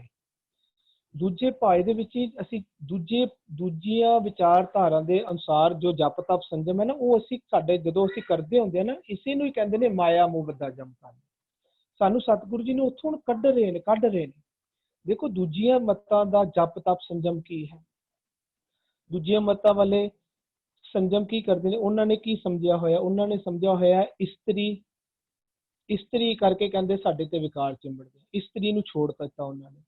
ਉਹ ਕਹਿੰਦੇ ਨੇ ਪਰਿਵਾਰ ਸਭ ਕੀ ਕਹਿੰਦੇ ਸਮਾਜ ਇਹ ਖਰਾਬ ਨੇ, ਇਹਨਾਂ ਕਰਕੇ ਸਾਨੂੰ ਬੁਰੇ ਵਿਚਾਰਾਂ ਉਹਨਾਂ ਨੇ ਸਮਾਜ ਵੀ ਤਿਆਗ ਦਿੱਤਾ, ਘਰ ਵੀ ਤਿਆਗ ਜਾ ਕੇ ਜੰਗਲਾਂ 'ਚ ਬੈਠ ਗਏ, ਉੱਥੇ ਜਾ ਕੇ ਪਿਆਰ ਸਮਾਧੀਆਂ ਲਾ ਕੇ ਬੈਠ ਗਏ। ਤੇ ਕਰਨ ਕੀ ਲੱਗੇ, ਕੋਈ ਅੱਲਾਹੂ ਕਰਦਾ ਸੀ, ਕੋਈ ਰਾਮ ਰਾਮ ਕਰਦਾ ਸੀ, ਕੋਈ ਓਮ ਓਮ ਕਰਦਾ ਸੀ। ਹੁਣ ਅਸੀਂ ਵੀ ਕੀ ਕਰਦੇ ਸੀ, ਅਸੀਂ ਉਹਨਾਂ ਦੇ ਨਾਲ ਹੀ ਰਿਲੇਟ ਕਰੀਏ। ਅਸੀਂ ਕੀ ਕਰਦੇ ਸੀ, ਅਸੀਂ ਵੀ ਆਪਣਾ ਇੱਕ ਲਫ਼ਜ਼ ਬਣਾ ਲਿਆ ਵਾਹਿਗੁਰੂ ਵਾਹਿਗੁਰੂ, ਅਸੀਂ ਵੀ ਤਾਂ ਜਪ ਹੀ ਕਰ ਰਹੇ ਹਾਂ। ਉਹਦੇ ਵਿੱਚ ਅਸੀਂ ਵੀ ਤਾਂ ਸਮਾਧੀਆਂ ਲਗਾ ਰਹੇ ਹਾਂ, ਅਸੀਂ ਵੀ ਸਮਾਧੀਆਂ ਲਗਾ ਕੇ ਬੈਠੇ ਹੋਏ ਹਾਂ। ਜੋ ਅਸੀਂ ਆਪਣੀ ਜ਼ਿੰਮੇਵਾਰੀਆਂ ਉਸ ਤੋਂ ਦੌੜ ਕੇ ਅਸੀਂ ਉਹ ਛੋੜ ਕੇ ਕੰਮ ਜੋ ਸਤਿਗੁਰੂ ਜੀ ਦੀ ਸੇਵਾ ਕਰਨੀ ਸੀ ਉਹ ਛੋੜ ਕੇ ਅਸੀਂ ਵੀ ਇਹ ਜਪ ਤਪ ਸੰਜਮ ਕਰ ਰਹੇ ਸੀ। ਇਹ ਦੂਜੇ ਪਾਏ ਦੇ ਵਿੱਚ ਕਰ ਰਹੇ ਸੀ। ਹੁਣ ਸਤਿਗੁਰੂ ਜੀ ਸਾਨੂੰ ਦੂਜੇ ਪਾਏ ਤੋਂ ਕੱਢ ਰਹੇ ਨੇ। ਅੱਛਾ ਜਿਹੜਾ ਇਹ ਕੀ ਕਹਿੰਦੇ ਜਪ ਤਪ ਸੰਜਮ ਹੈ ਨਾ, ਇਹ ਸ਼ਬਦ ਨੂੰ ਨਹੀਂ ਆਖਦੇ, ਸ਼ਬਦ ਦੀ ਕਮਾਈ ਨੂੰ ਆਖਦੇ ਨੇ। ਉੱਥੇ ਜਿਹੜਾ ਲਫ਼ਜ਼ ਆ ਰਿਹਾ ਨਾ, ਜਬ ਲਗ ਗੁਰ ਕਾ ਸ਼ਬਦ ਨਾ ਕਮਾਹੀ, ਕਮਾਵਾਂਗੇ ਨਾ ਉਦੋਂ ਸਾਡਾ ਜਪ ਤਪ ਸੰਜਮ ਹੋਏਗਾ। ਇਸੇ ਨੂੰ ਗੁਰਬਾਣੀ ਵਿੱਚ ਇੱਕ ਹੋਰ ਜਗ੍ਹਾ ਤੇ ਸਤਿਗੁਰੂ ਜੀ ਸ਼ਬਦ ਆਉਂਦਾ ਹੈ, ਕਹਿੰਦੇ ਨੇ ਜਪ ਤਪ ਸੰਜਮ ਪਾਠ ਪੁਰਾਣ। ਇਹ ਗੁਰਮਤਿ ਦਾ ਦੱਸ ਰਹੇ, ਗੁਰਮਤਿ ਦਾ ਜਪ ਕੀ ਹੈ, ਗੁਰਮਤਿ ਦਾ ਤਪ ਕੀ ਹੈ, ਗੁਰਮਤਿ ਦਾ ਸੰਜਮ ਕੀ ਹੈ, ਤੇ ਗੁਰਮਤਿ ਦਾ ਪੁਰਾਣ ਦਾ ਪਾਠ ਕੀ ਹੈ। ਗੁਰਮਤਿ ਕਿਹਨੂੰ ਪੁਰਾਣ ਕਹਿੰਦੀ ਹੈ ਤੇ ਉਹਨੂੰ ਉਹਦਾ ਪਾਠ ਕਰਨਾ ਕੀ ਕਹਿੰਦੀ ਹੈ। ਗੁਰਮਤਿ ਦਾ ਜਪ ਤਪ ਸੰਜਮ ਕੀ ਕਹਿੰਦੇ ਨੇ, ਜਪ ਤਪ ਸੰਜਮ ਪਾਠ ਪੁਰਾਣ। ਅੱਗੇ ਕਹਿੰਦੇ ਨੇ ਕਹੋ ਨਾਨਕ ਅਪਰੰਪਰ ਮਾਨ। ਅਪਰੰਪਰ ਹੈ ਸਾਡਾ ਸ਼ਬਦ, ਜਿਹੜਾ ਉਰੇ ਕਹਿ ਰਿਹਾ ਨਾ ਸ਼ਬਦ ਕਮਾਹੀ, ਉਸੇ ਨੂੰ ਉੱਥੇ ਕਹਿ ਰਿਹਾ ਮਾਨ। ਜਦੋਂ ਅਸੀਂ ਸ਼ਬਦ ਦੀ ਵਿਚਾਰਧਾਰਾ ਨੂੰ ਮੰਨਦੇ ਹਾਂ, ਇਸ ਨੂੰ ਮੰਨਣਾ ਨੂੰ ਹੀ ਕਮਾਈ ਕਹਿੰਦੇ ਨੇ ਕਰਨਾ। ਜਦੋਂ ਅਸੀਂ ਸ਼ਬਦ ਨੂੰ ਮੰਨਦੇ ਹਾਂ ਤੇ ਉਹਦੇ ਅਕੋਰਡਿੰਗ ਆਪਣਾ ਜੀਵਨ ਬਤੀਤ ਕਰਦੇ ਹਾਂ, ਇਸ ਨੂੰ ਕਹਿੰਦੇ ਨੇ ਜਪ ਤਪ ਸੰਜਮ ਹੋ ਗਿਆ। ਇਹ ਗੁਰਮਤਿ ਦਾ ਜਪ ਤਪ ਸੰਜਮ ਹੈ। ਇਹੀ ਪਾਠ ਪੁਰਾਣਾ ਦਾ ਪਾਠ ਹੈ ਸਾਡੇ ਦਾ। ਜਬ ਲੱਗ ਦਾ ਮਤਲਬ ਹੁੰਦਾ ਹੈ ਜਦੋਂ ਤੱਕ ਤੇ ਭਾਵ ਜੁੜ ਕੇ, ਜਿੱਥੇ ਸ਼ਬਦ ਥੱਲੇ ਆ ਰਿਹਾ ਨਾ ਗੁਰ ਕੈ ਸ਼ਬਦ ਮਿਲਿਆ, ਮਿਲਣ ਕਰਕੇ। ਇੱਕ ਜਗ੍ਹਾ ਹੋਰ ਵੀ ਆਉਂਦਾ ਲੱਗ, ਕਹਿੰਦੇ ਨੇ ਆਓ ਸੱਜਣ ਤੂੰ ਮੁਖ ਲੱਗ, ਮੇਰਾ ਮਨ ਤਨ ਮਨ ਠੰਡਾ ਹੋਏ। ਜਦੋਂ ਅਸੀਂ ਸ਼ਬਦ ਦੇ ਨਾਲ ਲੱਗਦੇ ਹਾਂ, ਸ਼ਬਦ ਦੇ ਨਾਲ ਜੁੜਦੇ ਹਾਂ ਤੇ ਜੁੜ ਕੇ ਸ਼ਬਦ ਦੀ ਕਮਾਈ ਕਰਦੇ ਹਾਂ, ਇਹ ਜਪ ਤਪ ਸੰਜਮ ਹੈ ਗੁਰਮਤਿ ਦਾ। ਸਾਡਾ ਜਪ ਦਾ ਗੁਰੂ ਗ੍ਰੰਥ ਸਾਹਿਬ ਵਿੱਚ ਤਾਂ ਸ਼ੁਰੂ ਹੀ ਦੀ ਬਾਣੀ ਦਾ ਨਾਮ ਹੀ ਪੂਰਾ ਜਪ ਦੇ ਲਿਖ ਦਿੱਤਾ ਹੋਇਆ, ਜਪ, ਜਿਸ ਨੂੰ ਅਸੀਂ ਜਪ ਜੀ ਸਾਹਿਬ ਕਹਿੰਦੇ ਹਾਂ। ਸਾਡਾ ਗੁਰਮਤਿ ਦਾ ਜਪ ਹੈ ਪੂਰਾ ਜਪਜੀ ਸਾਹਿਬ ਦੀ ਵਿਚਾਰਧਾਰਾ ਨੂੰ ਪੜ੍ਹਨਾ, ਸੁਣਨਾ, ਮੰਨਣਾ ਤੇ ਉਸਨੂੰ ਕਮਾਣਾ। ਉਸਨੂੰ ਜਿਹੜਾ ਕਿ ਨਾ ਸ਼ਬਦ ਨਾਲ ਕਮਾਹੀ, ਕਮਾਣਾ, ਇਹੀ ਸਾਡਾ ਜਪ ਹੈ। ਇਹੀ ਸੱਚ ਧਰਮ ਦਾ ਜਪ ਹੈ ਜੋ ਪੂਰੀ ਦੁਨੀਆ ਵਾਸਤੇ ਜਪ ਦੱਸ ਰਹੇ ਨੇ ਸਤਿਗੁਰੂ। ਜਪ ਜੀ ਸਾਹਿਬ ਦੀ ਵਿਚਾਰਧਾਰਾ ਨੂੰ ਸੁਣਨਾ, ਮੰਨਣਾ, ਕਮਾਣਾ ਹੀ ਜਪ ਹੈ ਗੁਰਮਤਿ ਦਾ। ਇਹੀ ਤਪ ਹੈ, ਇਹੀ ਸੰਜਮ ਹੈ। ਹੋਰ ਕੋਈ ਅਲੱਗ ਸੰਜਮ ਨਹੀਂ। ਸ਼ਬਦ ਦੇ ਨਾਲ ਜੁੜ ਕੇ ਸ਼ਬਦ ਨੂੰ ਕਮਾਣਾ, ਜਿਸ ਨੂੰ ਉੱਪਰ ਕਮਾਇਆ ਆਖ ਰਹੇ ਨੇ, ਉੱਥੇ ਥੱਲੇ ਕਹਿ ਰਹੇ ਨੇ ਕੀ ਹੋਏਗਾ ਸ਼ਬਦ ਦੇ ਨਾਲ ਕਮਾਏਗਾ। ਕਹਿੰਦੇ ਨੇ ਗੁਰ ਕੈ ਸ਼ਬਦ ਮਿਲਿਆ ਸੱਚ ਪਾਇਆ। ਸ਼ਬਦ ਦੀ ਪ੍ਰਾਪਤੀ ਹੋ ਜਾਏਗੀ, ਸ਼ਬਦ ਵਿੱਚ ਲੀਨ ਹੋ ਜਾਓਗੇ। ਸ਼ਬਦ ਨੂੰ ਕਮਾਉਣ ਦਾ ਕੀ ਫਾਇਦਾ, ਸ਼ਬਦ ਨੂੰ ਸਮਝ ਕੇ ਮੰਨਣ ਦਾ ਕੀ ਫਾਇਦਾ, ਸ਼ਬਦ ਦੇ ਵਿੱਚ ਲੀਨ ਹੋ ਜਾਣਗੇ। ਸਾਡੇ ਵਿਚਾਰ ਹੀ ਸਤਿਗੁਰੂ ਜੀ ਦੇ ਵਿਚਾਰ ਬਣ ਜਾਣਗੇ, ਸਤਿਗੁਰੂ ਜੀ ਦੇ ਵਿਚਾਰ ਹੀ ਸਾਡੇ ਵਿਚਾਰ ਬਣ ਜਾਣਗੇ। ਉਸਨੂੰ ਆਖਦੇ ਨੇ ਸਤਿਗੁਰੂ ਕੀ ਜਿਸ ਨੂੰ ਮਤਿ ਆਵੈ ਸੋ ਸਤਿਗੁਰੂ ਮਾਹੇ ਸਮਾਨਾ। ਸਤਿਗੁਰੂ ਵੀ ਬਚਨ ਹੈ, ਵਿਚਾਰ ਹੈ, ਸਾਡਾ ਮਨ ਵੀ ਵਿਚਾਰ ਹੈ, ਲੇਕਿਨ ਸਾਡੇ ਵਿਚਾਰ ਬਦਲ ਜਾਂਦੇ ਨੇ। ਗੁਰ ਕੈ ਸ਼ਬਦ ਮਿਲਿਆ, ਜਿਸ ਨੂੰ ਆਪਾਂ ਪਿਛਲੇ ਬੰਦ ਵਿੱਚ ਵੀ ਸਮਝਿਆ ਸੀ, ਸ਼ਬਦ ਸੇਤੀ ਮਨ ਮਿਲਿਆ ਸੱਚਾ ਲਾਇਆ ਪਾਓ। ਉਸੇ ਨੂੰ ਕਹਿ ਰਹੇ ਨੇ ਗੁਰ ਕੈ ਸ਼ਬਦ ਮਿਲਿਆ ਸੱਚ ਪਾਇਆ। ਇਹ ਸੱਚ ਸਭਨਾ ਕਾ ਖਸਮ ਹੈ, ਇਹ ਸੱਚ ਪਾਇਆ ਜਾਂਦਾ ਹੈ। ਇਹੀ ਆਨੰਦ ਦੀ ਅਵਸਥਾ ਹੈ। ਫਿਰ ਕੀ ਹੁੰਦਾ ਜਦੋਂ ਸੱਚ ਦੀ ਪ੍ਰਾਪਤੀ ਹੋ ਜਾਂਦਾ ਹੈ, ਹਮੇਸ਼ਾ ਸੱਚ ਵਿੱਚ ਸਮਾਇਆ ਰਹਿੰਦਾ ਹੈ ਸਾਡਾ ਵਿਚਾਰ, ਸਾਡਾ ਮਨ। ਅਸੀਂ ਸਾਡੀ ਪੂਰੀ ਬੋਡੀ ਉਸ ਸੱਚ ਦੇ ਵਿੱਚ ਸਮਾ ਕੇ ਸੱਚੇ ਵਿਚਾਰਾਂ ਦੇ ਅਕੋਰਡਿੰਗ ਹੀ ਅਸੀਂ ਕਰਮ ਕਰਦੇ ਹਾਂ। ਇਸੇ ਨੂੰ ਹੀ ਆਨੰਦ ਸਾਹਿਬ ਦੇ ਵਿੱਚ ਐਕਸਪਲੇਨ ਕੀਤਾ ਗਿਆ ਹੈ। ਇਹ ਸੱਚ ਸਭਨਾ ਕਾ ਖਸਮ ਹੈ ਔਰ ਉਹ ਖਸਮ ਪ੍ਰਾਪਤ ਹੋ ਜਾਂਦਾ ਹੈ। ਇਸ ਤਰ੍ਹਾਂ ਰੱਬ ਜੀ, ਖਸਮ ਜੀ ਸੱਚ ਨੂੰ ਪ੍ਰਾਪਤੀ ਕਰਨ ਦਾ ਤਰੀਕਾ ਹੈ। ਕਦੋਂ? ਜਦੋਂ ਅਸੀਂ ਸਤਿਗੁਰੂ ਜੀ ਦੇ ਸ਼ਬਦ ਨੂੰ ਮਿਲ ਕੇ ਉਸਨੂੰ ਕਮਾ ਲੈਂਦੇ ਹਾਂ। ਸ਼ਬਦ ਨੂੰ ਹੁਣ ਅਸੀਂ ਸ਼ਬਦ ਦੀ ਵਿਚਾਰ ਕਰ ਰਹੇ ਹਾਂ। ਅਗਰ ਅਸੀਂ ਸ਼ਬਦ ਦੀ ਵਿਚਾਰ ਦੇ ਨਾਲ ਨਾਲ ਸ਼ਬਦ ਨੂੰ ਮੰਨਣਾ ਆਰੰਭ ਕਰ ਦਈਏ ਤਾਂ ਸਾਨੂੰ ਸ਼ਬਦ ਦੀ ਪ੍ਰਾਪਤੀ ਹੋ ਜਾਏਗੀ। ਅਸੀਂ ਸ਼ਬਦ ਵਿੱਚ ਲੀਨ ਹੋ ਜਾਵਾਂਗੇ। ਹਾਂਜੀ जी जी बिल्कुल आपकी बहुत खूबसूरती ਨਾਲ ਸਮਝਾਣਾ ਕਰ ਰਹੇ ਹੋ। ਸੁਖਿੰਦਰ ਵੀਰ ਜੀ ਨੇ ਵਿੱਚ ਇੱਕ ਗੱਲ ਕਹੀ ਹੈ ਕਿ ਜਪਜੀ ਸਾਹਿਬ ਦੀ ਨੂੰ ਪੜ੍ਹਨਾ, ਸਮਝਣਾ ਤੇ ਕਮਾਉਣਾ ਹੀ ਜਪ ਤਪ ਸੰਜਮ ਹੈ। ਤੇ ਮਨ ਦੇ ਵਿੱਚ ਜ਼ਰੂਰ ਸਵਾਲ ਉੱਠ ਰਿਹਾ ਹੋਣਾ ਸਾਰਿਆਂ ਦੇ ਕਿ ਸਿਰਫ ਜਪਜੀ ਸਾਹਿਬ ਕਿਉਂ ਕਿਹਾ। ਤੇ ਮੈਂ ਗੱਲ ਕਲੀਅਰ ਕਰ ਦਿਆਂ, ਸਾਰੇ ਵਿਦਵਾਨਾਂ ਦਾ ਇਹਨੇ ਇੱਕ ਮਤ ਹੋ ਕੇ ਇਹ ਗੱਲ ਮੰਨਣੀ ਕੀਤੀ ਹੈ ਕਿ ਸੰਪੂਰਨ ਗੁਰੂ ਗ੍ਰੰਥ ਸਾਹਿਬ ਜੀ ਦਾ ਸਾਰਾਂਸ਼ ਜਿਹੜਾ ਹੈ ਉਹ ਜਪਜੀ ਸਾਹਿਬ ਹੈ। ਅਸੀਂ ਜਪਜੀ ਸਾਹਿਬ ਨੂੰ ਸਮਝੀਏ ਤੇ ਸਾਨੂੰ ਗੁਰੂ ਗ੍ਰੰਥ ਸਾਹਿਬ ਜੀ ਸਮਝ ਵਿੱਚ ਆ ਸਕਦੇ ਹਨ। ਅਸੀਂ ਪੂਰਨ ਗੁਰੂ ਗ੍ਰੰਥ ਸਾਹਿਬ ਜੀ ਨੂੰ ਸਮਝੀਏ ਤਾਂ ਜਪਜੀ ਸਾਹਿਬ ਸਮਝ ਵਿੱਚ ਆਉਂਦਾ। ਤੇ ਪੂਰੇ ਗੁਰੂ ਗ੍ਰੰਥ ਸਾਹਿਬ ਜੀ ਦਾ ਸਾਰਾਂਸ਼ ਕਹਿ ਲਈਏ, ਸਮਰੀ ਕਹਿ ਲਈਏ, ਉਹ ਜਪਜੀ ਸਾਹਿਬ ਹੈ। ਜਦੋਂ ਜਪਜੀ ਸਾਹਿਬ ਸੁਖਿੰਦਰ ਵੀਰ ਜੀ ਨੇ ਕਿਹਾ ਹੈ ਤਾਂ ਉਸ ਤੋਂ ਭਾਵ ਪੂਰੀ ਬਾਣੀ ਦਾ ਜ਼ਿਕਰ ਹੈ, ਪੂਰੀ ਬਾਣੀ ਦੇ ਬਾਰੇ ਜ਼ਿਕਰ ਕੀਤਾ। ਭੁਪਿੰਦਰ ਵੀਰ ਜੀ ਨੇ ਵੀ ਜੁਆਇਨ ਕੀਤਾ ਤੇ ਹੈ ਜੀ ਆਇਆਂ ਨੂੰ ਵੀਰ ਜੀ ਪਲੀਜ਼ ਆਪਣੀ ਆਡੀਓ ਔਨ ਕਰਕੇ ਵਿਚਾਰ ਦਿਆ ਜਾਏ। ਹਾਂਜੀ, ਖਾਲਸਾ ਜੀ ਫਤਿਹ ਜੀ। ਫਤਿਹ ਵੀਰ ਜੀ। ਇਹ ਜਿਹੜਾ ਪ੍ਰਕਰਣ ਚੱਲ ਰਿਹਾ ਨਾ, ਇਸ ਦੇ ਪਿਛਲੇ ਪਦਿਆਂ ਵਿੱਚ ਉਹ ਜਿਹੜਾ ਮਨ ਸੂਰਮਾ ਬਣਿਆ ਨਾ, ਸੂਰਮੇ ਸਤਿਗੁਰ ਦੀ ਮੱਤ ਲੈ ਕੇ ਉਹ ਜੋਧ ਮਹਾਬਲ ਸੂਰਾ ਵਾਲੀ ਮੱਤ ਮੰਗਦਾ ਹੈ। ਜਦੋਂ ਅਸੀਂ ਪੜ੍ਹਦੇ ਹਾਂ ਨਾ, ਬਹੁਤਾ ਕਰਮ ਲਿਖਿਆ ਨਾ ਜਾਏ, ਵੱਡਾ ਦਾਤਾ ਤਿਲਕ ਕਮਾਏ, ਕੀਤੇ ਮੰਗੈ ਜੋਧ ਅਪਾਰ। ਉਹ ਕੀਤੇ ਦਾ ਮਤਲਬ ਸੋ ਮੈਨੀ ਪੀਪਲ ਨਹੀਂ ਹੈ। ਕੀਤੇ ਦਾ ਮਤਲਬ ਹੁੰਦਾ ਮਨ ਜੋਧਿਆਂ ਵਾਲੀ, ਸੂਰਮਿਆਂ ਵਾਲੇ ਅਨੇਕਾਂ ਕਿਸਮਾਂ ਦੇ ਖਿਆਲਾਂ ਦੀ ਜਾਚਨਾ ਕਰਦਾ ਹੈ। ਸੋ ਉਹ ਸੂਰਮਾ ਬਣ ਜਾਂਦਾ ਹੈ। ਜਦੋਂ ਸੂਰਮਾ ਬਣ ਜਾਂਦਾ ਹੈ ਤਾਂ ਉਸ ਨੂੰ ਅੱਗੇ ਲੈ ਕੇ ਇੱਥੇ ਆਏ ਨੇ। ਪਹਿਲਾਂ ਤੇ ਕੰਟਰਾਸਟ ਵੀ ਸਮਝਾਇਆ, ਜੇ ਸੂਰਮਾ ਨਹੀਂ ਬਣਿਆ ਤਾਂ ਆਪਣੇ ਇਹਨਾਂ ਇੰਦਰੀਆਂ ਗਿਆਨੇਂਦਰੀਆਂ ਰਾਹੀਂ, ਇਹਨਾਂ ਨੂੰ ਦਿਸੰਤਰ ਭਾਵੇਂ ਕਹਿੰਦੇ ਨੇ, ਇਹਨਾਂ 10 ਦੁਆਰਿਆਂ ਰਾਹੀਂ ਬਾਹਰ ਨਿਕਲ ਜਾਂਦਾ ਔਰ ਬਾਹਰ ਭਟਕਦਾ ਰਹਿੰਦਾ ਹੈ। ਤਾਂ ਆਪਣੇ ਮਨ ਕੀ ਮਾਇਆ ਦੇ ਕਾਰਨ ਵਾਈਸਿਸ ਨਾਲ ਚੰਬਿਆ ਰਹਿੰਦਾ ਹੈ। ਪਲ ਪਲ ਆਤਮਕ ਮੋਹ ਨੂੰ ਬੱਧਾ ਜਮਕਾਲੇ ਹੁੰਦੀ ਹੈ, ਜਾਮ ਕੀ ਫਾਸੀ ਕਬੰਦ ਟੁੱਟੈ ਦੂਜੇ ਭਾਏ ਪਰਮਾਇੰਦਾ। ਇਹ ਪਰਮਾਇੰਦਾ ਜਿਹੜਾ ਲਫ਼ਜ਼ ਹੈ ਨਾ, ਇਹ ਮਨ ਪਰਮਾਉਂਦਾ ਹੈ, ਆਪ ਵੀ ਭਟਕਦਾ ਹੈ, ਇੰਦਰੀਆਂ ਗਿਆਨੇਂਦਰੀਆਂ ਨੂੰ ਵੀ, ਸਾਰਿਆਂ ਨੂੰ, ਭਾਵ ਸਾਰੇ ਆਪਣੇ ਸਾਰੇ ਸ਼ਰੀਰ ਨੂੰ। ਹੁਣ ਆਇਆ ਜਪ ਤਪ ਸੰਜਮ ਹੋਰ ਕੋਈ ਨਹੀਂ। ਇਹ ਜਿਹੜੇ ਨਾ ਸਿੱਧਾ ਜੋਗੀਆਂ ਵਾਲੇ ਲਫ਼ਜ਼, ਅਨਮਤੀਆਂ ਵਾਲੇ ਜਿਹੜੇ ਲਫ਼ਜ਼ ਨੇ, ਸਾਡੇ ਵਿੱਚ ਪ੍ਰਚਲਿਤ ਤੇ ਬਹੁਤ ਹੋ ਗਏ ਨੇ ਵੀ ਅਸੀਂ ਇੱਕ ਲਫ਼ਜ਼ੀ ਰਟਨ ਵੀ ਕਰ ਰਹੇ ਹਾਂ, ਅਸੀਂ ਉਹਦਾ ਨਾਂ ਜਪ ਵੀ ਰੱਖ ਰਹੇ ਹਾਂ, ਅਸੀਂ ਚੌਂਕੜਾ ਮਾਰ ਕੇ ਜਿਹੜਾ ਬੈਠ ਰਹੇ ਹਾਂ, ਹੱਠ ਜੋਗ ਕਰ ਰਹੇ ਹਾਂ, ਅਸੀਂ ਉਹ ਤਪ ਵੀ ਕਰ ਰਹੇ ਹਾਂ, ਔਰ ਅਸੀਂ ਜ਼ਬਰਦਸਤੀ ਆਪਣੇ ਇੰਦਰੀਆਂ ਨੂੰ ਕਾਬੂ ਕਰਨ ਦਾ ਕੰਮ ਕਰ ਰਹੇ ਹਾਂ, ਵਾਲਾ ਸੰਜਮ ਵੀ ਕਰ ਰਹੇ ਹਾਂ। ਪਰ ਗੁਰੂ ਸਾਹਿਬ ਕਹਿੰਦੇ ਨੇ ਜੇਕਰ ਤੂੰ ਜਿਸ ਤਰ੍ਹਾਂ ਜਪ ਲਫ਼ਜ਼ ਗੁਰਮਤਿ ਚ ਹੈ ਦ੍ਰਿੜ ਕਰਨਾ, ਸੱਚ ਦੀ ਮਤ ਨੂੰ ਦ੍ਰਿੜ ਕਰਨਾ। ਦ੍ਰਿੜ ਕਰਨਾ ਮਤਲਬ ਹੁੰਦਾ ਉਹਨੂੰ ਪ੍ਰੈਕਟੀਕਲ ਲਿਵਡ ਕਰਨਾ। ਹੁਣ ਪ੍ਰੈਕਟੀਕਲ ਲਿਵ ਕਰਨ ਵਾਸਤੇ ਤੈਨੂੰ ਤਪ ਦੀ ਲੋੜ ਹੈ। ਤਪ ਹੁੰਦਾ ਪੈਸ਼ਨ ਨਾਲ, ਬਰਨਿੰਗ ਡਿਜ਼ਾਇਰ। ਸੋ ਜਦੋਂ ਅਸੀਂ ਪੈਸ਼ਨੇਟ ਹੋ ਜਾਂਦੇ ਹਾਂ ਨਾ ਤਾਂ ਉਹਨੂੰ ਤਪ ਕਹਿੰਦੇ ਨੇ। ਮੰਨੇ ਕੀ ਗੱਤ ਕਹੀ ਨਾ ਜਾਏ, ਜੇ ਕੋ ਕਹੇ ਪਿੱਛੇ ਪਛ ਤਾਏ, ਉਹ ਤਪ ਕੇ ਬਿਲਕੁਲ ਪੂਰਾ ਪੈਸ਼ਨੇਟ ਹੋ ਕੇ ਉਸ ਰਸਤੇ ਨੂੰ ਫੋਲੋ ਕਰਦਾ ਹੈ। ਤੇ ਸੰਜਮ ਅਸੀਂ ਆਪਣੀਆਂ ਅੱਖਾਂ ਨੂੰ, ਕੰਨਾਂ ਨੂੰ, ਨੱਕ ਨੂੰ, ਇੰਦਰੀਆਂ ਨੂੰ, ਇਹਨਾਂ ਸਾਰਿਆਂ ਨੂੰ ਕਾਬੂ ਕਰਨ ਦੀ ਬਜਾਏ ਸਿੱਧਾ ਜੋਗੀਆਂ ਵਾਂਗੂ ਸ਼ਾਦੀ ਨਹੀਂ ਕਰਾਈ, ਜੰਗਲ ਚਲੇ ਗਏ, ਅੱਖਾਂ ਕਢਾ ਦਿੱਤੀਆਂ, ਕੰਨਾਂ 'ਚ ਸਿੱਕਾ ਪਾ ਲਿਆ, ਜ਼ਬਾਨ ਕਟਾ ਲਈ, ਚੁੱਪ ਕਰ ਲਿਆ, ਮੌਨ ਕਰ ਲਿਆ। ਇਹਨਾਂ ਦੇ ਬਦਲੇ ਗੁਰੂ ਸਾਹਿਬ ਕਹਿੰਦੇ ਮਨ ਨੂੰ ਸੰਜਮ ਵਿੱਚ ਲੈ ਆ। ਮਨ ਸਭ ਤੋਂ ਵੱਡੀ ਇੰਦਰੀ ਹੈ। ਮਨ ਇੰਦਰੀ ਭਾਵ ਇੰਦਰ ਹੈ, ਮਨ ਰਾਜਾ ਹੈ। ਇਹਨੂੰ ਕਾਬੂ ਕਰ ਲੈ, ਤੇਰੇ ਸਾਰੇ ਇੰਦਰੀ ਗਿਆਨੇਂਦਰੀ ਵੀ ਕਾਬੂ ਹੋ ਜਾਣਗੇ। ਸੋ ਮਨ ਨੂੰ ਹੀ ਦ੍ਰਿੜ ਕਰਾਉਣਾ ਹੈ, ਮਨ ਕਰਕੇ ਹੀ ਸੱਚ ਨੂੰ ਫੋਲੋ ਕਰਨਾ ਹੈ ਪੈਸ਼ਨੇਟ ਹੋ ਕੇ। ਮਨ ਦਾ ਇੱਕ ਵਾਰੀ ਸੰਜਮ ਸਮਝ ਆ ਗਿਆ ਤੇ ਇੰਦਰੀ ਸਾਰੇ ਸੰਜਮ ਵਿੱਚ ਆ ਜਾਂਦੇ ਨੇ। ਇਸ ਕਰਕੇ ਤੂੰ ਮਨ ਨੂੰ ਜਪ ਤਪ ਸੰਜਮ ਕਰਾ ਲੈ, ਇਸ ਤੋਂ ਇਲਾਵਾ ਹੋਰ ਕੋਈ ਨਹੀਂ ਹੈ। ਜਬਲਾ ਗੁਰੂ ਕਾ ਸ਼ਬਦ ਨਾ ਕਮਾਈ, ਇਹਦਾ ਮਤਲਬ ਗੁਰੂ ਦੇ ਸ਼ਬਦ ਰਾਹੀਂ ਸਾਨੂੰ ਰੀਅਲ ਜਪ ਆਫ ਗੁਰਮਤ, ਰੀਅਲ ਤਪ ਆਫ ਗੁਰਮਤ, ਰੀਅਲ ਸੰਜਮ ਆਫ ਗੁਰਮਤ ਸਮਝ ਆ ਜਾਂਦਾ ਹੈ। ਜਿਹੜੇ ਦੂਜਿਆਂ ਵਾਲੇ ਆਦੇ ਸੀ ਗੁਰੂ ਸਾਹਿਬ ਉਹਨੂੰ ਕਹਿੰਦੇ ਨੇ ਜਪ ਤਪ ਸੰਜਮ ਧਰਮ ਨਾ ਕਮਾਇਆ, ਸੇਵਾ ਸਾਧਨਾ ਜਾਣਿਆ ਹੋਇਆ, ਉਹਨਾਂ ਨੇ ਕਮ ਨੀਚ ਕਰਮ ਸ਼ਰਨ ਪ੍ਰੇਕੀ ਰਾਖੋ ਸ਼ਰਮਾ, ਮਨੁ ਤੇ ਸੁਮਤ ਬਖਸ਼ੋ ਜੀ, ਵਿਜ਼ਡਮ ਦਿਓ। ਬਸ ਗੁਰ ਕਾ ਸ਼ਬਦ ਮਿਲਿਆ, ਸੱਚ ਪਾਇਆ, ਸੱਚੇ ਸੱਚ ਸਮਾਇਦਾ। ਉਹ ਗੁਰੂ ਦੇ ਸ਼ਬਦ ਨੂੰ ਪ੍ਰਾਪਤ ਕਰਦਾ ਹੈ, ਉਹਦੇ ਨਾਲ ਜੁੜਦਾ ਹੈ, ਸੱਚ ਨੂੰ ਪ੍ਰਾਪਤ ਕਰਕੇ ਸੱਚੇ ਸੱਚ ਸਮਾਇਦਾ, ਆਪ ਵੀ ਸੱਚ ਨਾਲ ਜੁੜ ਜਾਂਦਾ ਹੈ ਅਤੇ ਆਪਣੇ ਸਾਰੇ ਇੰਦਰੀ ਗਿਆਨੇਂਦਰੀਆਂ ਨੂੰ ਵੀ ਸੱਚ ਨਾਲ ਟਿਊਨ ਕਰ ਲੈਂਦਾ ਹੈ।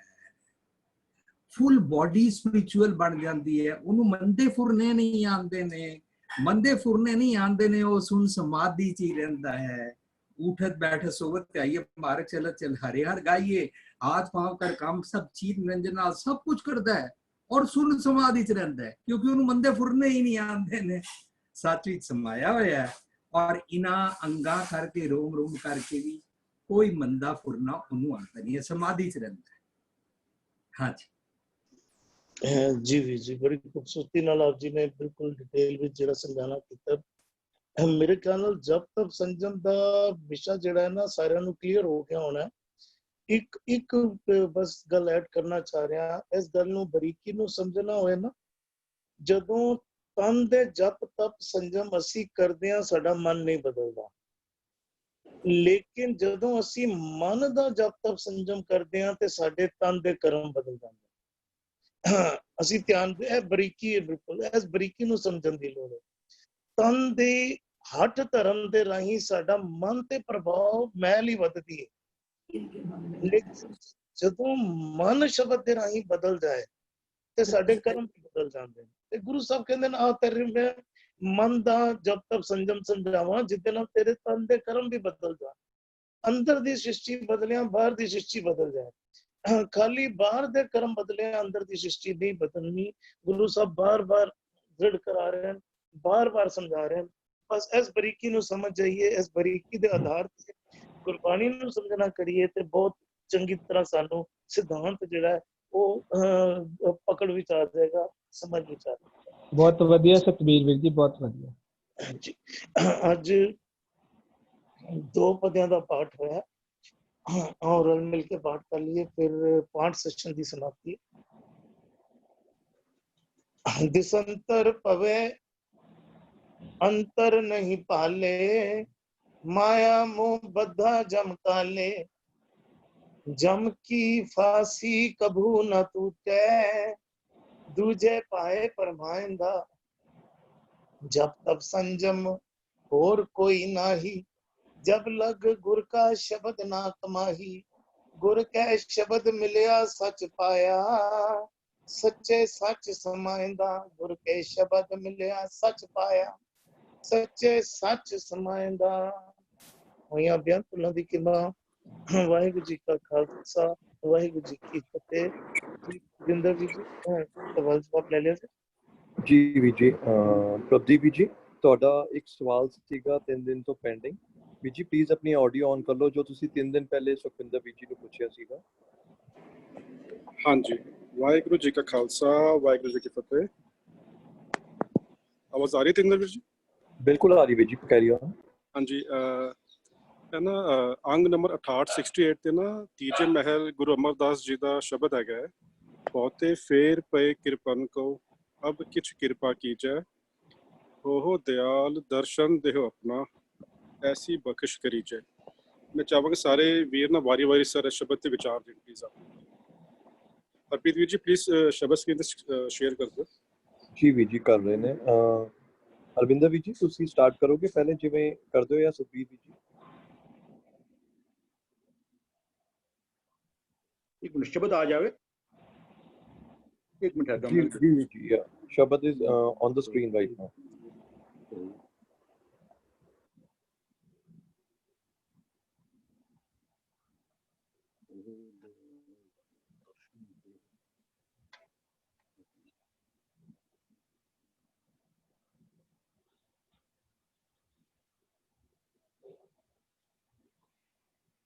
ਮੈਂ ਵੀ ਇੱਥੇ ਜਿਹੜੀ ਗੱਲ ਕਰਦੇ ਪਏ ਨਾ ਕਿ ਬਈ ਬਹੁਤੇ ਫੇਰ ਭਾਈ ਕਿਰਪਨ ਕੋ, ਤੇਰੀ ਕਿਰਪਾ ਲੈਣ ਦੀ ਖਾਤਰ, ਤੇਰੇ ਕੋਲੋਂ ਬਖਸ਼ਿਸ਼ ਲੈਣ ਦੀ ਖਾਤਰ ਨਾ ਮੈਂ ਬਹੁਤ ਸਾਰੇ ਜਿਹੜੇ ਨਾ ਵੀ ਉਹ ਨਿਸ਼ਾਨੀ ਤੇ ਕਿਰਪਨ ਦੇ ਅਰਥ ਕਰਦੇ ਪਏ ਨੇ ਕੰਜੂਸ, ਬਹੁਤੇ ਢੇੜ ਕਿਰਪਨ ਕੋ ਕੰਜੂਸ ਮਾਇਆ ਵੇੜੇ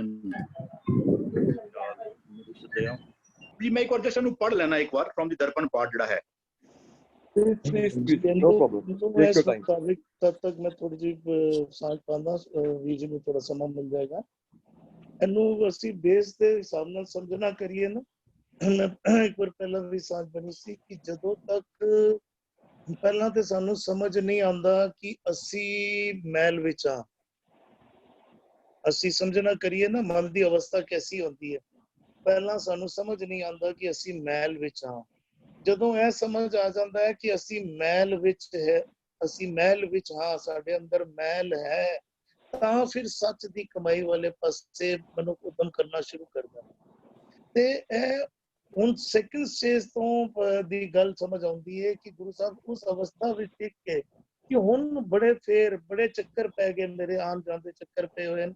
ਜਦੋਂ ਤੱਕ ਮੈਂ ਹੋਰ ਤੇ ਹੋਰ ਪਾਸੇ ਲੱਗਾ ਸੀਗਾ, ਹੁਣ ਮੇਰੇ ਤੇ ਬਖਸ਼ਿਸ਼ ਕਰਦੇ, ਹੁਣ ਲੈਣ ਵਾਲੀ ਅਵਸਥਾ ਵਿੱਚ ਆ ਗਏ। ਮਨ ਤਦ ਤੱਕ ਕੁਝ ਨਹੀਂ ਲੈ ਸਕਦਾ ਜਦੋਂ ਤੱਕ ਮਨ ਦੇ ਵਿੱਚ ਅਹੰਕਾਰ ਹੈ। ਜਦੋਂ ਮਨ ਦੇ ਵਿੱਚੋਂ ਅਹੰਕਾਰ ਨਿਕਲਦਾ ਹੈ ਤਾਂ ਉਹ ਲੈਣ ਵਾਲੀ ਅਵਸਥਾ ਵਿੱਚ ਆ ਜਾਂਦਾ ਹੈ। ਮੇਰੇ ਕੋਲ ਅਰਵਿੰਦਰ ਵੀਰ ਜੀ ਨੇ ਸਟੱਡੀ ਕਰ ਲਿਆ, ਡਿਟੇਲ ਸਟੱਡੀ ਕਰ ਲਈ। ਇਹ ਜਿਹੜਾ ਕਿਰਪਨ ਦੇ ਅਰਥ ਕਰਦੇ ਪਏ ਨਾ, ਕਿਰਪਨ ਕਹਿੰਦੇ ਨੇ ਕੰਜੂਸ ਨੂੰ। ਬਹੁਤ ਸਾਰੀ ਥਾਵਾਂ ਤੇ ਗੁਰਬਾਣੀ ਅੰਦਰ ਕਿਰਪਨ ਵਰਡ ਜਿਹੜਾ ਨਾ, ਉਹ ਜਿਹੜਾ ਬੰਦਾ ਪੈਸੇ ਦੇ ਪਿੱਛੇ ਨਿਰਾ ਝੱਲਾ ਹੋਇਆ ਪਿਆ ਵੀ ਉਹ ਕੇਵਲ ਪੈਸਾ ਇਕੱਠਾ ਕਰੀ ਜਾ ਨਾ, ਕਹਿੰਦੇ ਵੀ ਜਿਹੜਾ ਬੰਦਾ ਕਿਰਪਨ ਕੰਜੂਸ ਹੋ ਜਾਂਦਾ ਹੈ ਨਾ, ਕਹਿੰਦੇ ਉਹਦੇ ਫਿਰ ਜਨਮ ਮਰਨ ਦੇ ਗੇੜ ਲੱਗੇ ਰਹਿੰਦੇ ਨੇ, ਉਹਨੂੰ ਬਹੁਤ ਫੇਰ ਪੈਂਦੇ ਰਹਿੰਦੇ ਨੇ, ਉਹਦੇ ਫੇਰੇ ਖਤਮ ਨਹੀਂ ਹੁੰਦੇ। ਕਹਿੰਦੇ ਬਹੁਤੇ ਫੇਰ ਪਏ ਕਿਰਪਨ ਕੋ, ਜਿਹੜਾ ਬੰਦਾ ਮਾਇਆ ਪੱਖੀ ਹੋ ਜਾਂਦਾ ਹੈ, ਉਹਦੇ ਜੀਵਨ ਵਿੱਚ ਕੇਵਲ ਇੱਕੋ ਚੀਜ਼ ਰਹਿ ਜਾਂਦੀ। ਕਿਰਪਨ ਵਰਡ ਹੈ ਕੰਜੂਸ ਵਾਸਤੇ। ਤੇ ਉੱਥੇ ਕਹਿੰਦੇ ਵੀ ਜਿਹੜਾ ਕਿਰਪਨ ਹੋ ਜਾਂਦਾ ਹੈ, ਜਿਹਦੇ ਜੀਵਨ ਦਾ ਲਕਸ਼ ਕੇਵਲ ਤੇ ਕੇਵਲ ਦੁਨਿਆਵੀ ਧਨ ਦੌਲਤ ਇਕੱਠੀ ਕਰਨੀ ਰਹਿ ਜਾਂਦੀ ਹੈ ਨਾ, ਫਿਰ ਉਹ ਆਤਮਕ ਮੌਤ ਘੜੀ ਮਰਦਾ ਰਹਿੰਦਾ ਹੈ। ਪੈਸਾ, ਉਹ ਝੂਠ ਵੀ ਬੋਲੇਗਾ, ਉਹ ਲਾਇਤਬਾਰੀ ਵੀ ਕਰੇਗਾ, ਉਹ ਗਲਤ ਬੰਦਿਆਂ ਦੇ ਨਾਲ ਸਾਂਝ ਵੀ ਬਣਾਏਗਾ, ਕਿਉਂਕਿ ਉਹਨੂੰ he is only money oriented, ਕਿਰਪਨ ਹੈ ਉਹ। ਕਹਿੰਦੇ ਐਸੇ ਬੰਦੇ ਦੇ ਫੇਰ ਮੁੱਕਦੇ ਨਹੀਂ। ਉਹਦਾ ਫੇਰਾ ਵੀ ਉਹ ਆਵਾਗਮਨ ਹੋਤ ਹੈ ਪੁਨ, ਉਹਦਾ ਇਹ ਫੇਰੇ ਮੁੱਕਦੇ ਨਹੀਂ। ਕਹਿੰਦਾ ਹੁਣ ਕੁਝ ਕਿਰਪਾ ਕਰ ਮੇਰੇ ਤੇ, ਕਹਿੰਦਾ ਹੋ ਦਿਆਲ ਦਰਸ਼ਨ ਦੇਹੋ ਆਪਣਾ। ਅਸੀਂ ਦਰਸ਼ਨ ਅਸੀਂ ਇਸ ਤੋਂ ਪਹਿਲਾਂ ਵੀ ਵਿਚਾਰ ਕਰ ਚੁੱਕੇ ਹਾਂ। ਦਰਸ਼ਨ ਦਾ ਮਤਲਬ ਹੁੰਦਾ ਹੈ ਸਿਧਾਂਤ, ਫਿਲਾਸਫੀ। ਜਦੋਂ ਅਸੀਂ ਕਹਿੰਦੇ ਖਟ ਦਰਸ਼ਨ ਉਹ 6 ਫਿਲਾਸਫੀਜ਼ ਵੀ ਯੋਗ, ਬ੍ਰਹਮਚਾਰਿਆ, ਮੀਮਾਂਸ, ਜਿਹੜੇ 6 ਫਿਲਾਸਫੀਜ਼ ਨੇ ਨਾ, ਅਸੀਂ ਕਹਿੰਦੇ ਦਰਸ਼ਨ। ਅੱਜ ਮੈਂ ਲਾਸਟ ਟਾਈਮ ਵੀ ਇੱਕ ਗੱਲ ਕਰਦੇ ਸੀ, ਜਿਸ ਤਰ੍ਹਾਂ ਅਸੀਂ ਕਹਿੰਦੇ ਆ ਜਿਹੜੀ ਸਾਡੀ ਗੁਰੂ ਗ੍ਰੰਥ ਸਾਹਿਬ ਦੇ ਅਰਥ ਕੀਤੇ ਹੋਏ ਨੇ, ਅਸੀਂ ਉਸ ਪ੍ਰੋਫੈਸਰ ਸਾਹਿਬ ਸਿੰਘ ਦੀ ਬੁੱਕ ਉਹਨੂੰ ਕਹਿੰਦੇ ਆ ਦਰਪਣ। ਐਸੀ ਤਰੀਕੇ ਦੇ ਨਾਲ ਜਿਹੜੇ ਮੁਸਲਮਾਨਾਂ ਦੀ ਜਿਹੜੀ ਕੁਰਾਨ ਹੈ, ਉਹਨਾਂ ਦੇ ਜਿਹੜੇ ਅਰਥ ਕੀਤੇ ਹੋਏ ਨੇ, ਉਹਨਾਂ ਦੀ ਬੁੱਕ ਦਾ ਟਾਈਟਲ ਇਜ਼ ਦਰਸੇ ਕੁਰਾਨ। ਅਸੀਂ ਕਹਿੰਦੇ ਯੋਗ ਦਰਸ਼ਨ। ਹੁਣ ਯੋਗ ਦੇ ਕੀ ਦਰਸ਼ਨ ਕਰੋਗੇ? ਯੋਗ ਦੇ ਸਿਧਾਂਤ ਨੂੰ ਸਮਝਣਾ ਹੀ ਯੋਗਾ ਦੀ ਦਰਸ਼ਨ ਕਰਨਾ ਹੈ। ਇੱਥੇ ਕਹਿੰਦੇ ਵੀ ਮੈਂ ਮਾਇਆ ਦੇ ਪਿੱਛੇ ਲੱਗ ਕੇ ਇੰਨਾ ਝੱਲਾ ਹੋਇਆ ਬੰਦਾ ਸੀ ਕਿ ਮੇਰੇ ਫੇਰ ਨਹੀਂ ਸੀ ਮੁਕਦੇ। ਮੈਂ ਘੜੀ ਘੜੀ ਵੀ ਉਹ ਅੰਤਕਾਲ ਜੋ ਲੜਕੇ ਸਿਮਰੇ ਐਸੀ ਚਿੰਤਾ ਮੇ ਜੇ ਮਰੇ, ਮੈਂ ਮਰ ਜਾਂਦਾ ਸੀ। ਅੰਤਕਾਲ ਜੋ ਇਸਤਰੀ ਸਿਮਰੀ ਜਨਾਨੀ ਨੇ ਕਿਹਾ ਵੀ ਤੁਹਾਡੇ ਭਰਾ ਨਾਲ ਮੈਂ ਨਹੀਂ ਰਹਿ ਸਕਦੀ, ਤੁਹਾਡੇ ਮਾਪੇ ਨਾਲ ਮੈਂ ਨਹੀਂ ਰਹਿ ਸਕਦੀ, ਮੈਂ ਆਤਮਕ ਮੌਤ ਮਰ ਗਿਆ, ਮੇਰਾ ਫਿਰ ਨਵਾਂ ਫੇਰ ਪੈ ਗਿਆ। ਕਹਿੰਦਾ ਜਿਹੜਾ ਮਾਇਆ ਵੇੜਿਆ ਬੰਦਾ ਸੀ ਨਾ, ਉਹਦੇ ਫੇਰੀਆਂ ਮੁਕਦੀਆਂ ਨਹੀਂ ਸਨ ਪਈਆਂ। ਕਹਿੰਦਾ ਹੁਣ ਕੁਝ ਕਿਰਪਾ ਕਰ ਮੇਰੇ ਉੱਤੇ, ਮੈਨੂੰ ਕਿਰਪਾ ਕਰਕੇ ਆਪਣੇ ਸਿਧਾਂਤਾਂ ਦੀ ਸੋਝੀ ਬਖਸ਼ ਦੇ। ਉਹ ਦਿਆਲ ਦਰਸ਼ਨ ਦੇਹੋ ਆਪਣਾ, ਐਸੀ ਬਖਸ਼ ਕਰੀਏ ਮੇਰੇ ਉੱਤੇ, ਇਹ ਵਾਲੀ ਬਖਸ਼ਿਸ਼ ਕਰ ਕਿ ਮੈਨੂੰ ਤੇਰੇ ਸਿਧਾਂਤਾਂ ਦੀ ਸੋਝ ਜਿਹੜੀ ਹੈ ਨਾ ਉਹ ਹੋ ਜਾਏ। ਹਾਂਜੀ जी जी भूपिंदर वीर जी, आप जी थोड़ा सा चानन पाओगे? मम्मी को बोलो और दूसरी कार्ड। हाँ जी जी जी भूपिंदर वीर जी, आप जी थोड़ा चानन पा दो। ਜਿਹੜਾ ਇਹ ਸ਼ਬਦ ਹੈ ਨਾ, ਇਸ ਸ਼ਬਦ ਵਿੱਚ ਨਾ ਇੱਕ ਬੜੀ ਵੱਡੀ ਕਰਾਮਾਤ ਵਾਪਰੀ ਹੋਈ ਹੈ। ਉਹ ਕਰਾਮਾਤ ਕਿੱਥੇ ਵਾਪਰੀ ਹੈ? ਆਖਰੀ ਪੰਕਤੀ ਚ ਭਣਤ ਨਾਨਕ ਭਰਮ ਪਟ ਖੁੱਲੇ। ਭਰਮ ਦਾ ਪਟ, ਜਿਹੜਾ ਭਰਮ ਦਾ ਹਰਡਲ ਹੈ ਨਾ, ਉਹ ਮੇਨ ਦਰਵਾਜ਼ਾ ਪਤਾ ਹੈ ਕਿਹਦਾ, ਕਿੰਨੇ ਬੰਦ ਕੀਤਾ ਹੋਇਆ? ਮੇਰੇ ਮਨ ਨੇ। ਔਰ ਅੰਤਰਾਤਮੇ ਅੰਦਰ ਵਸਦੇ ਰੱਬ ਦੀ ਵਿਜ਼ਡਮ ਬਾਕੀ ਅੰਗਾਂ ਨੂੰ, ਸਾਰੀ ਸ੍ਰਿਸ਼ਟੀ ਨੂੰ, ਸਾਰੀ ਬਾਡੀ ਨੂੰ ਮਿਲ ਨਹੀਂ ਪਾ ਰਹੀ ਹੈ। ਬਸ ਮਨ ਦਾ ਭਰਮ ਪਟ ਖੁੱਲਿਆ ਤਾਂ ਉਹਨੇ ਨਿਜਕਾਰ ਚੋਂ ਗੁਰ ਪ੍ਰਸਾਦ ਲੈ ਲਈ। ਮਨ ਉਹਦੇ ਨਾਲ ਟਿਊਨਡ ਹੋ ਗਿਆ। ਸਾਚੀ ਲਿਵ ਲੱਗੀ ਹੈ ਭੀਤਰ, ਸਤਗੁਰ ਸਿਓ ਮਨ ਮਾਨਿਆ। ਮਨ ਹੁਣ ਪਤਾ ਹੀ ਕਹਿੰਦਾ, ਮਨ ਨੂੰ ਸਤਗੁਰ ਦੀ ਮੱਤ ਮਿਲ ਗਈ ਹੈ। ਜੈਸੀ ਮੈਂ ਆਵੇ ਖਸਮ ਕੀ ਬਾਣੀ, ਤੈਸੜਾ ਕਰੀ ਗਿਆਨ ਮਿਲਾ ਲੋ ਆਓ ਇੰਦਰੇ ਗਿਆਨ ਇੰਦਰਿਓ, ਮੈਂ ਤੁਹਾਨੂੰ ਵੀ ਦਿੰਦਾ। ਪਹਿਲਾਂ ਤੁਸੀਂ ਮੇਰੇ ਕੋਲ ਮੰਗਦੇ ਸੀ, ਮੈਂ ਖੁਦ ਹੀ ਭਰਮ ਵਿੱਚ ਸੀ। ਹੁਣ ਉਸਨੂੰ ਇਹ ਹਮ ਜਿਹੜਾ ਹੈ ਨਾ, ਪਹਿਲਾ ਅੱਖਰ ਹਮ ਦਾ ਮਤਲਬ ਹੁੰਦਾ ਹੈ ਅਸੀਂ ਇੰਦਰੇ ਗਿਆਨ ਇੰਦਰੇ ਮੰਗ ਰਹੇ ਹਾਂ। ਮੰਗ ਕਿਹਦੇ ਕੋਲ ਰਹੇ ਹਾਂ? ਮੇਨ ਹੀਰੋ, ਮੇਨ ਰਾਜਾ, ਮੇਨ ਦਾਤਾ ਕੌਣ ਹੈ? ਮਨ। ਮਨ ਕੋਲ ਅਕਲ ਹੈ ਨਹੀਂ ਸੀ। ਹਰਵਿੰਦਰ ਜੀ ਨੇ ਜਿਹੜਾ ਲਫ਼ਜ਼ ਕਿਰਪਨ ਦਾ ਕੰਜੂਸ ਅਰਥ ਕੀਤਾ ਨਾ, ਬੜਾ ਜ਼ਬਰਦਸਤ ਹੈ। ਮਨ ਕੰਜੂਸ ਹੈ। ਕਰਤੇ ਧਨ ਰਾਖਣ ਕੋ ਦਿਆ, ਸ਼ੂਮ ਕਹੇ ਧਨ ਮੇਰਾ। ਇਹਨੂੰ ਰੱਬੀ ਗੁਣਾ ਦਾ ਖਜ਼ਾਨਾ ਮਿਲਿਆ ਹੈ। ਚੰਗੇ ਗੁਣਾ ਦਾ ਖਜ਼ਾਨਾ ਇਹਨੂੰ ਸਾਚਾ ਧਨ ਕਹਿੰਦੇ ਨੇ। ਅਵਗੁਣਾ ਦੇ ਖਜ਼ਾਨੇ ਨੂੰ ਕਾਚਾ ਧਨ ਕਹਿੰਦੇ ਨੇ। काचा तन संचय मूर्ख गवार, अजी आपके घर में इधर कारी में अमृत भरपूर है, थे हमका नाम खजाना सदा है, वो तू क्यों नहीं वरतदा? अंदर दे चंगे गुणा नू ना वरतो। वर्च्यूज नाल जे ना जियो ना, ओनू धार्मिक दुनिया विच कंजूस कहंदे ने। जिदे कोल तेला नहीं है ना, बारला पैसा तेला, जे वो चंगे गुणा नाल जींदा नहीं जींदा, वो कंजूस है। ਜਿਹਦੇ ਕੋਲ ਕਰੋੜਾਂ ਰੁਪਏ ਨੇ ਉਹ ਵੀ ਚੰਗੇ ਗੁਣਾਂ ਨਾਲ ਨਹੀਂ ਜੀਂਦਾ, ਉਹ ਵੀ ਕੰਜੂਸ ਹੈ। ਸੋ ਅਮੀਰ ਹੋਵੇ ਗਰੀਬ ਹੋਵੇ, ਜੋ ਚੰਗੇ ਗੁਣਾਂ ਨਾਲ ਜੀਂਦਾ ਹੈ ਨਾ, ਉਹ ਧਨੀ ਹੈ, ਉਹ ਧਨਵੰਤ ਹੈ। ਉਹ ਸੋ ਪਾਤਸ਼ਾਹ ਸ਼ਾਹ ਪਾਤਸ਼ਾਹ ਦੇ ਖਜ਼ਾਨੇ ਦਾ ਮਾਲਕ ਬਣ ਚੁੱਕਾ ਹੋਇਆ ਹੈ। ਸੋ ਕਹਿੰਦੇ ਨੇ ਕਿ ਉਹ ਕੰਜੂਸ ਹੋਇਆ ਪਿਆ, ਉਹਦੇ ਕਾਰਨ ਸਾਰੇ ਅੰਗਾਂ ਨੂੰ ਵੀ ਚੰਗੇ ਗੁਣ ਪ੍ਰਾਪਤ ਹੀ ਨਹੀਂ ਹੋ ਰਹੇ ਨੇ। ਸਾਰਿਆਂ ਇਹਨੇ ਕੰਜੂਸੀ ਵਰਤਾਈ ਹੋਈ ਸੀ।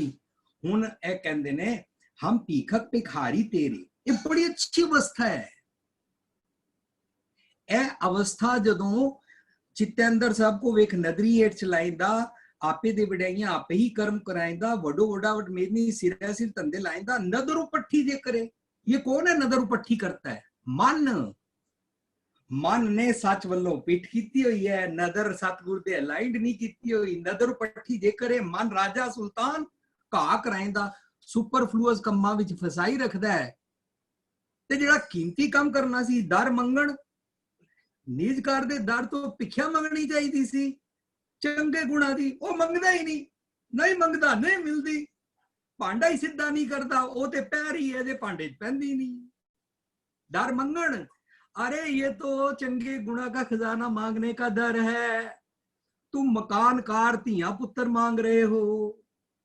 ऐ ते दर विजडम मंगण दा दर है, गॉड लाइक क्वालिटीज मंगण दा दर है। दर मंगण भीख ना पाइंदा फिर नहीं प्राप्त होंदी।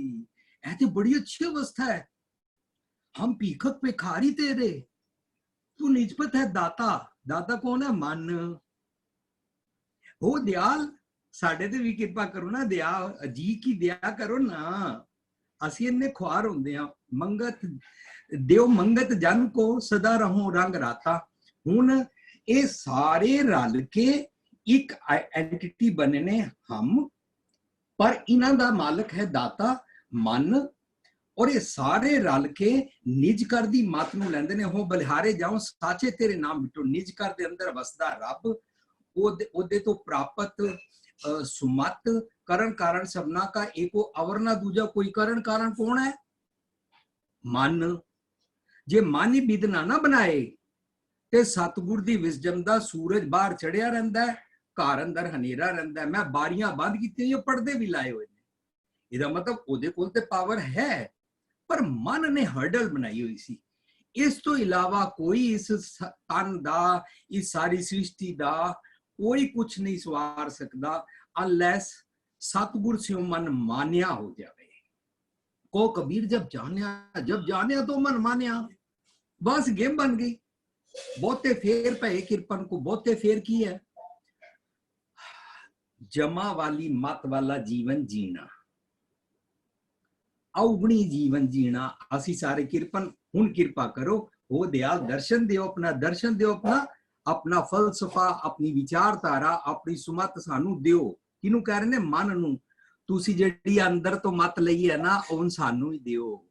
ऐसी बख्श करी जै साडे ते भी किरपा कर दियो। भनक नानक भरम पट खुले, गुरु प्रसादी जाने। गुरु दी कृपा नाल समझ आया और मन सच नाल जुड़ गया और मन तो इंद्रियां ज्ञानेंद्रियां नू ट्रांसफर हो गया। कितनी जबरदस्त केमिस्ट्री है सारी दुनिया वास्ते। दुनिया का कोई भी मनुख अंतरात्मे दे रब कोलों विजडम लैके अपने सारे इंद्रे ज्ञानेंद्रे फिक्स कर सकता है। यही ते जप तप संजम है।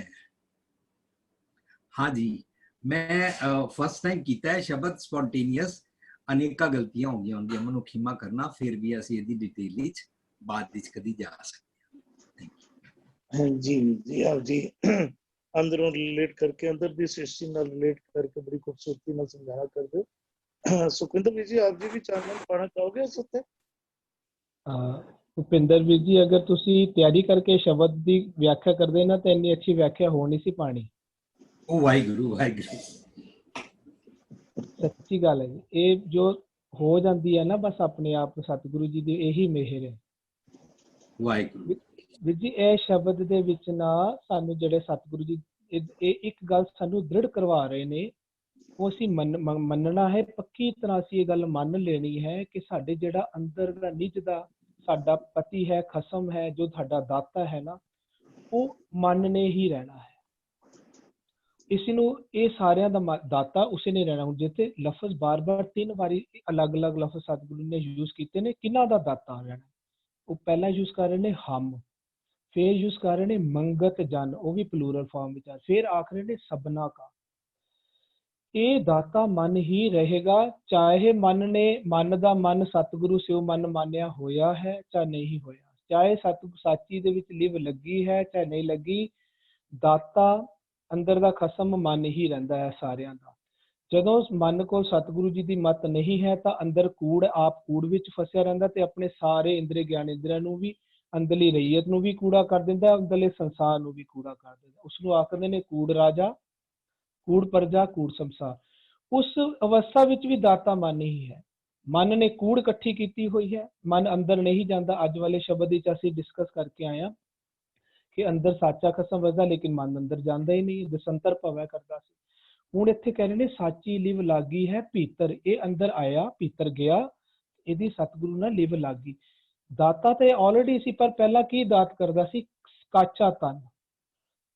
ਉਹ ਸ਼ਬਦ ਹੈ ਨਾ, ਸਾਚਾ ਧਨ ਗੁਰਮਤੀ ਪਾਏ, ਕਾਚਾ ਧਨ ਫੁਣ ਆਵੈ ਜਾਏ, ਜਿਹਨੂੰ ਕਹਿੰਦੇ ਨੇ ਫੇਰ ਕੱਚਾ ਧਨ ਵੰਡਦਾ ਸੀ। ਦਾਤਾ ਪਹਿਲਾਂ ਵੀ ਸੀ, ਆਪ ਇਹਨੇ ਕੂੜ ਲਿੱਤੀ ਹੋਈ ਸੀ।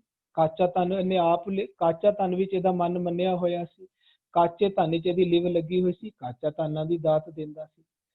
ਹੁਣ ਇਹਦੀ ਲਿਵ ਲੱਗ ਗਈ ਹੈ ਸਤਿਗੁਰੂ ਦੇ ਵਿੱਚ, ਸਤਿਗੁਰੂ ਜੀ ਦੇ ਵਿਚਾਰਾਂ ਦੇ ਵਿੱਚ, ਇਹਦਾ ਮਨ ਉੱਥੇ ਮੰਨ ਗਿਆ ਹੈ। ਹੁਣ ਵੀ ਇਹ ਦਾਤਾ ਤੈਨੇ ਰਹਿਣਾ। ਹੁਣ ਕੀ ਵੰਡ ਰਿਹਾ ਉੱਥੇ? ਸਾਚਾ ਧਨ। ਹੁਣ ਸਾਚਾ ਧਨ ਸਾਰਿਆਂ ਨੂੰ ਵੰਡਦਾ। ਇੱਥੇ ਸਾਨੂੰ ਨਾ ਵੰਡਦਾ ਮਨ ਹੀ ਹੈ, ਸਾਨੂੰ ਤਰੀਕਾ ਸਮਝਾ ਰਹੇ ਹਨ ਕਿ ਅਸੀਂ ਨਾ ਇਸ ਤਰ੍ਹਾਂ ਅਰਦਾਸ ਕਰਨੀ ਹੈ ਕਿ ਸਤਿਗੁਰੂ ਜੀ ਤੁਸੀਂ ਸਾਨੂੰ ਦਰਸ਼ਨ ਦਿਓ। ਸਾਨੂੰ ਅਰਦਾਸ ਤੋਂ ਵਾਂਝਾ ਨਹੀਂ ਸਤਿਗੁਰੂ ਜੀ ਕਰਦੇ, ਲੇਕਿਨ ਕਹਿੰਦੇ ਨੇ ਕਿ ਤੁਸੀਂ ਐਵੇਂ ਅਰਦਾਸ ਕਰਕੇ ਮੰਗਿਆ ਕਰੋ ਅੰਦਰੋਂ ਵੀ ਸਾਡੇ ਤੇ, ਸਤਿਗੁਰੂ ਜੀ ਸਾਨੂੰ ਨਾਮ ਦੀ ਦਾਤ ਦਿਓ, ਹੋ ਦਿਆਲ ਨਾਮ ਦਿਓ, ਸਾਨੂੰ ਨਾਮ ਦਿਓ। ਕਹਿੰਦੇ ਤੁਸੀਂ ਮੰਗਿਆ ਕਰੋ, ਕਿਉਂਕਿ ਮੰਗਣ ਵਾਲਾ ਸਿਧਾਂਤ ਹੈ ਨਾ ਜਿਹੜਾ, ਉਹ ਸਤਿਗੁਰੂ ਜੀ ਆਪ ਸਾਨੂੰ ਸਿਖਾ ਰਹੇ, ਮੰਗੋ। ਕਹਿੰਦੇ ਕਿ ਜੋ ਮੰਗੋ ਹੈ ਠਾਕੁਰ ਆਪਣੇ ਤੇ ਸੋਈ ਸੋਈ ਮਿਲੇਗਾ। ਸਾਨੂੰ ਮੰਗਣ ਵੱਲ ਪ੍ਰੇਰਨਾ ਦਿੰਦੇ ਨੇ ਵੀ ਤੁਸੀਂ ਮੰਗਿਆ ਕਰੋ, ਕਿਉਂਕਿ ਮੰਗਣ ਤੋਂ ਬਿਨਾਂ ਨਹੀਂ ਮਿਲਦਾ। ਇਹ ਸਿਧਾਂਤ ਹੈ ਕੁਦਰਤ ਦਾ। ਮੰਗੋ ਦਾਨ ਠਾਕੁਰ ਨਾਮ, ਸਾਨੂੰ ਮੰਗਣਾ ਵੀ ਸਿਖਾ ਰਹੇ। ਔਰ ਇਹ ਵੀ ਕਹਿੰਦੇ ਨੇ ਬਿਨ ਤੁਧ ਹੋਰ ਜੇ ਮੰਗਣਾ ਤੁਸੀਂ ਦੁੱਖਾਂ ਕਾ ਦੁੱਖ, ਨਾਮ ਤੋਂ ਬਿਨਾਂ ਕੁਝ ਮੰਗਣਾ ਨਾ, ਕਹਿੰਦਾ ਮਿਲ ਜਾਏਗਾ ਉਹ ਵੀ। ਅਸੀਂ ਜੋ ਮੰਗਾਂਗੇ ਨਾ ਸਾਨੂੰ ਮਿਲ ਜਾਏਗਾ। ਇੱਥੇ ਸਾਨੂੰ ਮੰਗਣ ਦੀ ਜਾਂਚ ਵੀ ਸਿਖਾ ਰਹੇ ਨੇ। ਕਹਿੰਦੇ ਮੰਗਣਾ ਵੀ ਪਤਾ ਕਿਸ ਤਰ੍ਹਾਂ? ਬਿਲਕੁਲ ਸਰੈਂਡਰ ਵਾਲੀ ਅਵਸਥਾ ਕਰਕੇ, ਭਿਖਾਰੀ ਵਾਲੀ, ਜਿਵੇਂ ਭਿਖਾਰੀ ਕਰਕੇ ਨਾ, ਹਮ ਭੀਖਕ ਭਿਖਾਰੀ ਤੇਰੇ ਭਾਵ, ਉਹਦੇ ਅੰਦਰ ਬਿਲਕੁਲ ਲੇਸ ਮਾਤਰ ਵੀ ਈਗੋ ਨਾ ਹੋਵੇ, ਉਸ ਨੂੰ ਆਪਣਾ ਦਾਤਾ ਸਮਝਦਾ ਹੋਵੇ, ਤੇ ਭਿਖਾਰੀ ਵਾਂਗ ਮੰਗਣਾ। ਸਾਨੂੰ ਬੜੇ ਨਿਮਰਤਾ ਦੇ ਵਿੱਚ ਸਾਨੂੰ ਮੰਗਣਾ ਸਿਖਾ ਰਹੇ ਨੇ। ਕਹਿੰਦੇ ਇਸ ਤਰ੍ਹਾਂ ਮੰਗਣਾ, ਅੰਦਰ ਵਸਦੇ ਸਤਿਗੁਰੂ ਜੀ ਤੋਂ ਮੰਗਣਾ, ਜੋ ਹੁਣ ਸਾਡੇ ਮਨ ਵਿੱਚ ਆ ਕੇ ਬੈਠ ਗਏ ਨੇ। ਮਨ ਦੀ ਸਤਿਗੁਰੂ ਜੀ ਨਾਲ ਲਿਵ ਲੱਗੀ, ਭਾਵ ਮਨ ਦੇ ਵਿੱਚ ਹੁਣ ਸਤਿਗੁਰੂ ਜੀ ਹੀ ਬੈਠ ਗਏ ਨੇ ਆ ਕੇ। ਸਤਿਗੁਰੂ ਜੀ ਦੇ ਵਿਚਾਰ ਤੇ ਮਨ ਦੇ ਵਿਚਾਰ 'ਚ ਕੋਈ ਫਰਕ ਨਹੀਂ ਰਿਹਾ। ਤੇ ਅਸੀਂ ਸਾਰਿਆਂ ਨੇ ਹੁਣ ਉਹਨਾਂ ਦੇ ਅੱਗੇ ਇਹ ਅਰਦਾਸਾਂ ਇਸ ਤਰ੍ਹਾਂ ਹੀ ਕਰਨੀਆਂ ਹੈ, ਸਤਿਗੁਰੂ ਜੀ ਤੁਸੀਂ ਹੁਣ ਦਾਤੇ ਹੋ, ਸਾਨੂੰ ਵੀ ਨਾਮ ਦੀ ਦਾਤ ਦਿਓ। ਤੁਸੀਂ ਨਾਮ ਦੀ ਦਾਤ ਪ੍ਰਾਪਤ ਕਰ ਲਈ ਹੈ। ਇਸ ਨਾਮ ਦੀ ਦਾਤ ਨਾ ਪ੍ਰਾਪਤ ਹੋਣ ਕਰਕੇ ਹੀ ਅਸੀਂ ਵੀ ਭਟਕਦੇ ਫਿਰਦੇ ਪਏ ਸਾਂ। ਕਹਿੰਦੇ ਹੁਣ ਸਾਡੇ ਤੇ ਬਖਸ਼ਿਸ਼ ਕਰੋ, ਸਾਨੂੰ ਵੀ ਦਾਤ ਦੇਵੋ। ਤੇ ਇਹ ਬਖਸ਼ਿਸ਼ ਕਰਨ ਦਾ ਮਤਲਬ ਕੀ ਹੁੰਦਾ ਹੈ? ਵੀ ਇਸ ਤਰ੍ਹਾਂ ਨਹੀਂ ਕਿ ਉਹ ਫਿਜ਼ੀਕਲੀ ਅਸੀਂ ਇਸ ਤਰ੍ਹਾਂ ਹੱਥ ਜੋੜ ਕੇ ਮੰਗਾਂਗੇ ਤੇ ਬਖਸ਼ਿਸ਼ ਕਰਾਂਗੇ। ਜਿਸ ਤਰ੍ਹਾਂ ਸਾਡੇ ਮਨ ਦਾ ਮਨ ਮੰਨ ਗਿਆ, ਜਦੋਂ ਸਾਚੀ ਲਿਵ ਲੱਗੀ, ਸਤਿਗੁਰੂ ਜੀ ਦੇ ਵਿਚਾਰਾਂ 'ਚ ਸਾਡਾ ਮਨ ਮੰਨ ਜਾਂਦਾ ਹੈ, ਇਹੀ ਬਖਸ਼ਿਸ਼ ਲੈਣਾ ਹੈ। ਸਤਿਗੁਰੂ ਜੀ ਦੀ ਕਿਰਪਾ ਹੈ, ਸਤਿਗੁਰੂ ਜੀ ਦਾ ਨਾਮ, ਸਤਿਗੁਰੂ ਜੀ ਦੀ ਵਿਚਾਰਧਾਰਾ, ਇਹ ਸਤਿਗੁਰੂ ਜੀ ਦੀ ਕਿਰਪਾ ਹੈ। ਅਸੀਂ ਹੁਣ ਉਹ ਕਿਰਪਾ ਲੈ ਲਈ, ਭਾਵ ਉਸ ਤੇ ਆਪਣਾ ਮਨ ਬਣਾ ਲਿਆ। ਸਤਿਗੁਰੂ ਜੀ ਦੇ ਵਿਚਾਰਾਂ ਨੂੰ ਗ੍ਰਹਿਣ ਕਰ ਲੈਣਾ, ਵਿਚਾਰਾਂ ਨੂੰ ਧਾਰਨ ਕਰ ਲੈਣਾ, ਇਹ ਬਖਸ਼ਿਸ਼ ਕਿਰਪਾ ਪ੍ਰਾਪਤ ਕਰਨੀ ਹੀ ਹੁੰਦੀ ਹੈ। ਸਤਿਗੁਰੂ ਜੀ ਸਾਰਿਆਂ ਦੇ ਵਾਸਤੇ ਬਰਾਬਰ ਉਹਨਾਂ ਨੇ ਮੱਤ ਦਿੱਤੀ ਹੋਈ ਹੈ, ਸਾਰਿਆਂ ਦੇ ਵਾਸਤੇ। ਕੋਈ ਵੀ ਜੈਂਡਰ ਦਾ, ਕਿਸੇ ਵੀ ਦੇਸ਼ ਦਾ ਬੰਦਾ ਆ ਕੇ ਪੜ੍ਹ ਲੇ, ਇੱਕੋ ਉਪਦੇਸ਼ ਦਿੰਦੇ ਨੇ। ਸਿਰਫ ਸਾਡੇ ਹੱਥ ਕੀ ਹੈ? ਅਸੀਂ ਮੰਨਣਾ ਹੈ ਜਾਂ ਨਹੀਂ ਮੰਨਣਾ, ਇਹ ਸਾਡੇ ਹੱਥ 'ਚ ਹੈ। ਮੰਨਿਆ, ਜਿਵੇਂ ਲਿਖਿਆ ਸਤਿਗੁਰ ਸਿਓ ਮਨ ਮਾਨਿਆ, ਅਸੀਂ ਸਤਿਗੁਰੂ ਜੀ ਦੀ ਵਿਚਾਰਧਾਰਾ ਨੂੰ ਮੰਨਿਆ, ਸਮਝ ਲਓ ਕਿਰਪਾ ਲੈ ਲਈ। ਜੇ ਅਸੀਂ ਨਹੀਂ ਮੰਨਿਆ, ਸਤਿਗੁਰੂ ਜੀ ਨੇ ਕਿਰਪਾ ਕੀਤੀ ਲੇਕਿਨ ਸਾਨੂੰ ਪਸੰਦ ਹੀ ਨਹੀਂ ਆਈ ਕਿਰਪਾ, ਅਸੀਂ ਸਤਿਗੁਰੂ ਦੀ ਕਿਰਪਾ ਨੂੰ ਇਗਨੋਰ ਕਰਦਾ, ਜੋ ਅਸੀਂ ਮੋਸਟਲੀ ਇਗਨੋਰ ਕਰਦੇ ਹੀ ਹਾਂ। ਸਤਿਗੁਰੂ ਜੀ ਸਾਡੇ ਅੰਦਰ ਵਸਦੇ ਨੇ, ਉਪਦੇਸ਼ ਰੂਪ ਵਿੱਚ ਸਾਨੂੰ ਕਿਰਪਾ ਕਰਦੇ ਹੀ ਰਹਿੰਦੇ ਨੇ। ਅਸੀਂ ਉਹਨਾਂ ਨੂੰ ਸੁਣਦੇ ਹੀ ਨਹੀਂ, ਉਹਨਾਂ ਦੇ ਉਪਦੇਸ਼ਾਂ ਨੂੰ ਇਗਨੋਰ ਕਰਕੇ ਆਪਣੇ ਮਨ ਦੀ ਮੱਤ ਅਨੁਸਾਰ ਪੂਰੀ ਜ਼ਿੰਦਗੀ ਬਤੀਤ ਕਰਦੇ ਹਾਂ। ਉਹੀ ਸਾਨੂੰ ਇੱਥੇ ਸਮਝਾ ਰਹੇ ਨੇ। ਕਹਿੰਦੇ ਨੇ ਤੁਸੀਂ ਨਾ ਇਸ ਤਰ੍ਹਾਂ ਅਰਦਾਸ ਕਰਨੀ ਹੈ, ਬਿਲਕੁਲ ਸਰੈਂਡਰ ਕਰਕੇ ਵੀ ਸਤਿਗੁਰੂ ਜੀ ਤੁਸੀਂ ਸਾਡੇ ਦਾਤੇ ਹੋ, ਅਸੀਂ ਆਪਣੀ ਮਨ ਦੀ ਮੱਤ ਕਰਕੇ ਅਸੀਂ ਖੁਆਰ ਹੋ ਰਹੇ ਸਾਂ, ਹੁਣ ਤੁਸੀਂ ਵੀ ਸਾਨੂੰ ਆਪਣੀ ਮਨ ਦੀ ਮੱਤ ਦਿਓ। ਜਿਵੇਂ ਤੁਹਾਡੀ ਲਿਵ ਲੱਗ ਗਈ ਹੈ, ਐਵੇਂ ਸਾਡੀ ਵੀ ਲਿਵ ਲੱਗ ਜੇ, ਸਾਡੇ ਵੀ ਭਰਮ ਦੇ ਪੱਟ ਖੁੱਲ ਜੇ, ਤੇ ਅਸੀਂ ਵੀ ਗੁਰੂ ਦੀ ਪ੍ਰਸਾਦ ਦੇ ਨਾਲ ਇਹ ਜਾਣ ਲਈਏ। ਕੀ ਜਾਣ ਲਈਏ? ਕਿ ਗੁਰ ਪਰਮੇਸ਼ਰ ਏਕੋ ਜਾਨ, ਕਿ ਤੁਸੀਂ ਹੀ ਗੁਰੂ ਹੋ, ਤੁਸੀਂ ਹੀ ਪਰਮੇਸ਼ਰ ਹੋ, ਤੁਸੀਂ ਹੀ ਦਾਤੇ ਹੋ। ਅਸੀਂ ਤੇ ਤੁਹਾਡੇ ਦਰ ਦੇ ਮੰਗਤੇ, ਅਸੀਂ ਵੀ ਇਹ ਜਾਣ ਲਈਏ। ਇਹ ਜਾਣਨ ਦੇ ਨਾਲ ਹੀ ਮਨ ਮੰਨ ਜਾਂਦਾ ਹੈ, ਜਿਸ ਨੂੰ ਆਖਦੇ ਨੇ ਜੇ ਕੋ ਮਨ ਜਾਣੈ, ਜਾਣ ਕੇ ਮੰਨ ਲਵੇ, ਕਹਿੰਦੇ ਉਹ ਮਨ ਕੋਏ ਬਣ ਜਾਂਦਾ ਹੈ। ਪਹਿਲਾਂ ਮਨ ਨੇ ਕੀਤਾ, ਹੁਣ ਗਿਆਨ ਇੰਦਰੀ ਵੀ ਇਹੀ ਤਰੀਕਾ ਅਪਣਾ ਰਹੇ ਨੇ। ਉਹ ਵੀ ਇਹ ਅਰਦਾਸ ਕਰ ਰਹੇ ਕਿ ਸਾਨੂੰ ਵੀ ਉਹ ਜਾਣ ਕੇ ਅਸੀਂ ਮੰਨ ਲਈਏ, ਤੇ ਅਸੀਂ ਵੀ ਤੁਹਾਡੇ ਵਾਂਗ ਲਿਵ ਲਗਾ ਲਈਏ ਸਤਿਗੁਰੂ ਵਿੱਚ, ਲਿਵ ਲਗਾ ਕੇ ਸਤਿਗੁਰੂ ਚ ਅਸੀਂ ਵੀ ਸਮਾ ਜਾਈਏ। ਹਾਂਜੀ जी ਵੀਰ ਜੀ ਬੜੀ ਖੂਬਸੂਰਤੀ ਨਾਲ ਆਪ ਜੀ ਨੇ ਸਮਝਾਣਾ ਕੀਤਾ। ਪ੍ਰਭਦੀਪ ਵੀਰ ਜੀ ਆਪ ਜੀ ਨੂੰ ਮੇਰੇ ਖਿਆਲ ਕਲੀਅਰ ਹੋ ਗਿਆ ਹੋਣਾ ਬਹੁਤ ਚੰਗੀ ਤਰੀਕੇ ਨਾਲ। ਹਾਂਜੀ ਹਾਂਜੀ, ਬਹੁਤ ਵਧੀਆ ਵਿਚਾਰ ਹੋਏ ਜੀ, ਬਹੁਤ ਥੈਂਕ ਯੂ ਜੀ। ਜੀ ਜਿੰਦਰ ਵੀਰ ਵੀਰ ਜੀ ਜੀ ਅਗਲਾ ਵੀਰ ਜੀ ਅਗਲਾ ਸਵਾਲ ਹਰਪ੍ਰੀਤ ਵੀਰ ਜੀ ਦਾ ਸੀਗਾ, ਕਿਸੇ ਕਾਰਨ ਉਹਨਾਂ ਨੂੰ ਆਫਿਸ ਜਾਣਾ ਪੈ ਰਿਹਾ। ਤੇ ਨੈਕਸਟ ਕੁਐਸਚਨ ਹਰਵਿੰਦਰ ਮਾਰਵਾ ਜੀ, ਤੁਸੀਂ ਅੱਜ ਹੀ ਪੁੱਟ ਆਨ ਕੀਤਾ ਹੈ, ਪਲੀਜ਼ ਆਪਣੀ ਆਡੀਓ ਔਨ ਕਰਕੇ ਕੁਐਸਚਨ ਦੁਬਾਰਾ ਪੁੱਟ ਆਨ ਕਰ ਲਓ।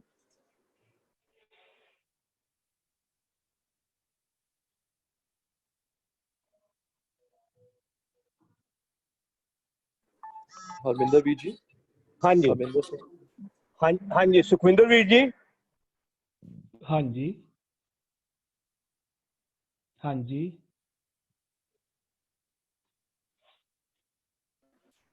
ਵੀਰ ਜੀ ਤੁਹਾਡੀ ਆਡੀਓ ਆਫ ਹੈ ਹਰਵਿੰਦਰ ਵੀਰ ਜੀ, ਪਲੀਜ਼ ਹਾਂਜੀ ਆਡੀਓ ਔਨ ਕਰ। ਬੋਲਿਓ ਵੀਰ ਜੀ, ਬੋਲੋ, ਆਵਾਜ਼ ਆ ਰਹੀ ਹੈ। ਹਾਂਜੀ ਹੁਣ ਆ ਰਹੀ ਹੈ। ਹਾਂਜੀ ਇਹ ਤੁਸੀਂ ਜਿਹੜਾ ਸੁਖਵਿੰਦਰ ਵੀਰ ਜੀ ਤੁਸੀਂ ਐਡਵਾਈਸ ਦਿੱਤਾ ਹੈ, ਵਿਚਾਰ ਦਿੱਤਾ ਹੈ, ਜਪ ਤਪ ਵਾਲਾ ਜਿਹੜਾ ਹੈ, ਤੁਸੀਂ ਹਾਂਜੀ ਇਹ ਵੀ ਐਡਵਾਈਸ ਦਿੱਤਾ ਹੈ ਕਿ ਸਾਰੀ ਪੌੜੀਆਂ ਦੇ, ਮੇਰੇ ਹਿਸਾਬ ਨਾਲ ਜਿਸ ਵੇਲੇ ਅਸੀਂ ਸਾਰੀ 37 ਪੌੜੀਆਂ ਨਾਲ ਸਫ਼ਰ ਕਰਦੇ ਹਾਂ ਜਪਜੀ ਸਾਹਿਬ ਵਿੱਚ, ਤੇ 38 ਪੌੜੀ ਦੇ ਵਿੱਚ ਜਿਹੜਾ ਹੈ ਧੀਰਜ ਇਹ ਸ਼ਬਦ ਆਇਆ ਹੋਇਆ ਹੈ। ਇਹੀ ਜੋ ਕੁਝ ਤੁਸੀਂ ਐਡਵਾਈਸ ਦਿੰਦੇ ਪਏ ਇਹੀ ਚੀਜ਼ ਹੈਗੀ ਹੈ? ਮੈਂ ਇਹੀ ਪੁੱਛਣਾ ਚਾਹੁੰਦਾ ਸੀ ਬਸ। ਵੀਰ ਜੀ ਅੱਜ ਵਾਲੇ ਸ਼ਬਦ ਵਿੱਚ ਵੀ ਸਤਿਗੁਰੂ ਜੀ ਸਾਨੂੰ ਆਖ ਰਹੇ ਨੇ ਕਿ ਜਬ ਲਗ ਗੁਰ ਕਾ ਸ਼ਬਦ ਨਾ ਕਮਾਈ। ਸਾਡਾ ਜਪ ਤਪ ਸੰਜਮ ਕਮਾਈ ਦੇ ਨਾਲ ਜੁੜਿਆ ਹੋਇਆ ਹੈ। ਸ਼ਬਦ ਨੂੰ ਕਮਾਣਾ, ਜਦੋਂ ਅਸੀਂ ਸ਼ਬਦ ਨੂੰ ਸੁਣਦੇ ਹਾਂ, ਸ਼ਬਦ ਨੂੰ ਮੰਨਦੇ ਹਾਂ, ਤੇ ਫਿਰ ਉਹ ਸਾਡੇ ਕਰਮਾਂ 'ਚ ਜਦੋਂ ਆਉਂਦਾ ਨਾ ਕਮਾਣਾ ਸ਼ੁਰੂ ਕਰ, ਉਸ ਨੂੰ ਅਸੀਂ ਪ੍ਰੈਕਟੀਕਲ ਉਸ ਤੇ ਜੀਣ ਵੀ ਲੱਗ ਜਾਂਦੇ ਹਾਂ, ਉਦੋਂ ਸਾਡਾ ਜਪ ਤਪ ਸੰਜਮ ਪੂਰਾ ਹੁੰਦਾ ਹੈ। ਕਿਸੇ ਨੂੰ ਜਪ ਤਪ ਸੰਜਮ ਸ਼ਬਦ ਨੂੰ ਪੜ੍ਹਨਾ ਨਹੀਂ, ਮੰਨਣਾ ਨਹੀਂ, ਉਸ ਨੂੰ ਕਮਾਣਾ, ਇਹਨੂੰ ਮਨ ਬਚ ਕਰਮਾਂ ਵਿੱਚ ਜਦੋਂ ਆ ਜਾਏਗਾ। ਅੱਜ ਵੀ ਸਤਿਗੁਰੂ ਜੀ ਕਹਿੰਦੇ ਨੇ ਜਬ ਲਗ ਗੁਰ ਕਾ ਸ਼ਬਦ ਨਾ ਕਮਾਹੀ।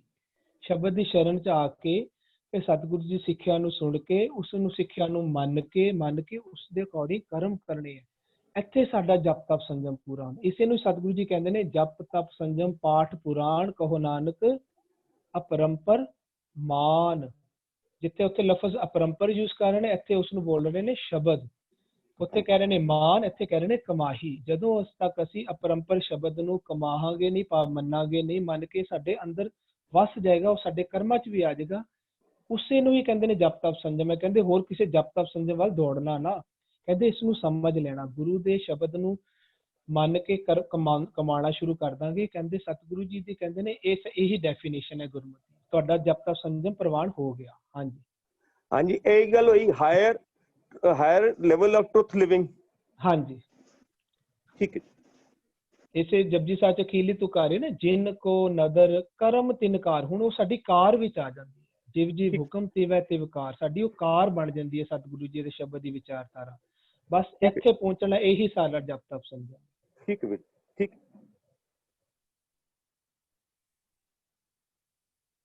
ਹਾਂ ਤਜਿੰਦਰ ਵੀਰ ਜੀ ਨੈਕਸਟ ਕੁਐਸਚਨ ਲੈ ਲਿਆ ਜੀ।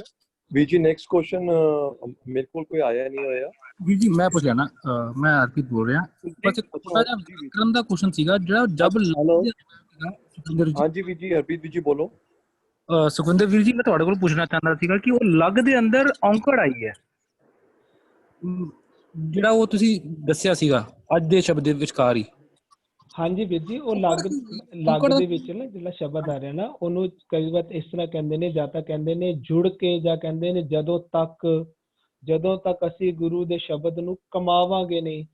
ਮੈਂ ਇੱਕ ਹੋਰ ਤੁਕ ਸ਼ੇਅਰ ਕੀਤੀ ਸੀ ਨਾ, ਸਤਿਗੁਰੂ ਜੀ ਇੱਕ ਹੋਰ ਜਗ੍ਹਾ ਵਿੱਚ ਆਉਂਦੀ ਵੀ ਆਓ ਸੱਜਣ ਤੂੰ ਮੁਖ ਲੱਗ, ਹਨਾ। ਉਹਦਾ ਭਾਵ ਇਹੀ ਹੈ, ਮੇਰਾ ਤਨ ਮਨ ਠੰਡਾ। ਜਦੋਂ ਅਸੀਂ ਸਤਿਗੁਰੂ ਜੀ ਦੇ ਸ਼ਬਦ ਦੇ ਨਾਲ ਜੁੜ ਜਾਂਦੇ ਹਾਂ, ਜਾਂ ਸਤਿਗੁਰੂ ਜੀ ਦੇ ਸ਼ਬਦ ਦੇ ਨਾਲ ਮਿਲ ਕੇ ਅਸੀਂ ਉਸ ਨੂੰ ਕਮਾਣਾ ਸ਼ੁਰੂ ਕਰਦੇ, ਉਸੇ ਨੂੰ ਕਹਿੰਦੇ ਨੇ ਜਬ ਲੱਗ। ਕਹਿੰਦੇ ਜਦੋਂ ਤੱਕ ਤੂੰ ਸਤਿਗੁਰੂ ਦੇ ਸ਼ਬਦ ਨਾਲ ਜੁੜ ਕੇ ਉਹਨੂੰ ਕਮਾਏਗਾ ਨਹੀਂ, ਉਦੋਂ ਤੱਕ ਨਾ ਸਮਝੀ ਵੀ ਤੇਰਾ ਜਪ ਤਪ ਸੰਜਮ ਹੋਇਆ। ਹਾਂਜੀ ਇਹ ਤੇ ਅਰਥ ਹੋ ਗਿਆ ਨਾ। ਮੈਂ ਵਿਆਕਰਣੀ ਨਿਯਮ ਪੁੱਛ ਰਿਹਾ ਸੀਗਾ ਕਿ ਲੱਗ ਦੇ ਥੱਲੇ ਔਂਕੜ ਕਿਉਂ ਆਈ, ਉਹ ਮੈਂ ਮਤਲਬ ਤਾਂ ਸਮਝ ਗਿਆ, ਤੁਸੀਂ ਉਸ ਵੇਲੇ ਸਮਝਾਤਾ ਸੀਗਾ, ਮੈਂ ਸਮਝ ਗਿਆ ਸੀਗਾ। ਮੈਂ ਵਿਆਕਰਣੀ ਜੁੜਨਾ ਵੀਰ ਜੀ, ਕਮਾਣਾ, ਜੁੜਨਾ, ਮਿਲਣਾ, ਇਸੇ ਨੂੰ ਹੀ ਲੱਗ ਸਤਿਗੁਰੂ ਜੀ ਆਖ ਰਹੇ। ਜੁੜਨਾ ਜਾਂ ਕਮਾਉਣਾ ਜਾਂ ਮੰਨਣਾ, ਉਹ ਲੱਗ ਦੇ ਨਾਲ ਹੀ ਹੈ। ਜਦੋਂ ਤੱਕ ਜੁੜ ਕੇ ਜਾਂ ਇਸ ਤਰ੍ਹਾਂ ਕਿਉਂਕਿ ਲੱਗ ਜਿਹੜੀ ਦੂਜੀ ਜਗ੍ਹਾ ਤੇ ਵੀ ਆਇਆ ਨਾ ਉਹ ਇਸੇ ਭਾਵ ਵਿੱਚ ਆਇਆ ਕਿ ਜੁੜਨਾ ਜਾਂ ਲੱਗਣਾ ਜਦੋਂ ਤੱਕ ਕਹਿੰਦੇ ਤੂੰ ਸ਼ਬਦ ਦੇ ਨਾਲ ਲੱਗ ਜਾ, ਤੂੰ ਕਿੱਥੇ ਲੱਗਿਆ ਹੋਇਆ ਬੁਰੇ ਕੰਮਾਂ ਵਿੱਚ ਲੱਗਿਆ ਹੋਇਆ, ਤੂੰ ਚੰਗੇ ਕੰਮ ਵਿੱਚ ਜਦੋਂ ਤੱਕ ਸ਼ਬਦ ਨਾਲ ਲੱਗ ਜਾਂਦੇ ਆ ਭਾਵ ਸ਼ਬਦ ਦੇ ਨਾਲ ਜੁੜ ਕੇ ਸ਼ਬਦ ਦੇ ਨਾਲ ਜੁੜਦੇ ਹਾਂ, ਸ਼ਬਦ ਦੇ ਨਾਲ ਲੱਗਦੇ ਹਾਂ, ਸ਼ਬਦ ਦੀ ਸ਼ਰਨ ਪਏ ਰਹਿੰਦੇ ਆ, ਤੇ ਉਹ ਉਸ ਅਰਥਾਂ ਵਿੱਚ ਆਇਆ। ਸਹੀ ਜੀ। ਹਰਪ੍ਰੀਤ ਜੀ ਤੁਹਾਡਾ ਸਵਾਲ ਅਗਰ ਟਾਈਮ ਹੈਗਾ ਤਾਂ ਜਿਹੜਾ ਪੈਂਡਿੰਗ ਸੀਗਾ ਉਹ ਵੀ ਲੈ ਲਓ। ਸੁਖਵਿੰਦਰ ਲੱਗ ਦੇ ਹੈਲੋ ਬਾਰੇ ਜ਼ਿਕਰ ਕਰ ਰਹੇ ਸੀ, ਉਹ ਹਾਂਜੀ ਵਿਆਕਰਨਿਕ ਨਿਯਮ ਦੇ ਬਾਰੇ ਗੱਲ ਕਰ ਰਹੇ ਸੀ। ਮੇਰੇ ਖਿਆਲ ਨਾਲ ਲੱਗਦੇ ਸਪੈਲਿੰਗ ਐਜ਼ ਇਟ ਇਜ਼ ਹੀ ਹਨ। ਹਾਂਜੀ ਸਪੈਲਿੰਗ ਤਾਂ ਵੀਰ ਜੀ ਇਹੀ ਹੈ। ਉਹ ਮੇਰੇ ਖਿਆਲ ਜਦੋਂ ਆਪਾਂ ਗੱਲ ਕਰਦੇ ਲੱਗਣਾ, ਸ਼ਬਦ ਨਾਲ ਲੱਗਣਾ ਜਾਂ ਸ਼ਬਦ ਉਹ ਉਸੇ ਲਫ਼ਜ਼ ਵਿੱਚ ਆਇਆ।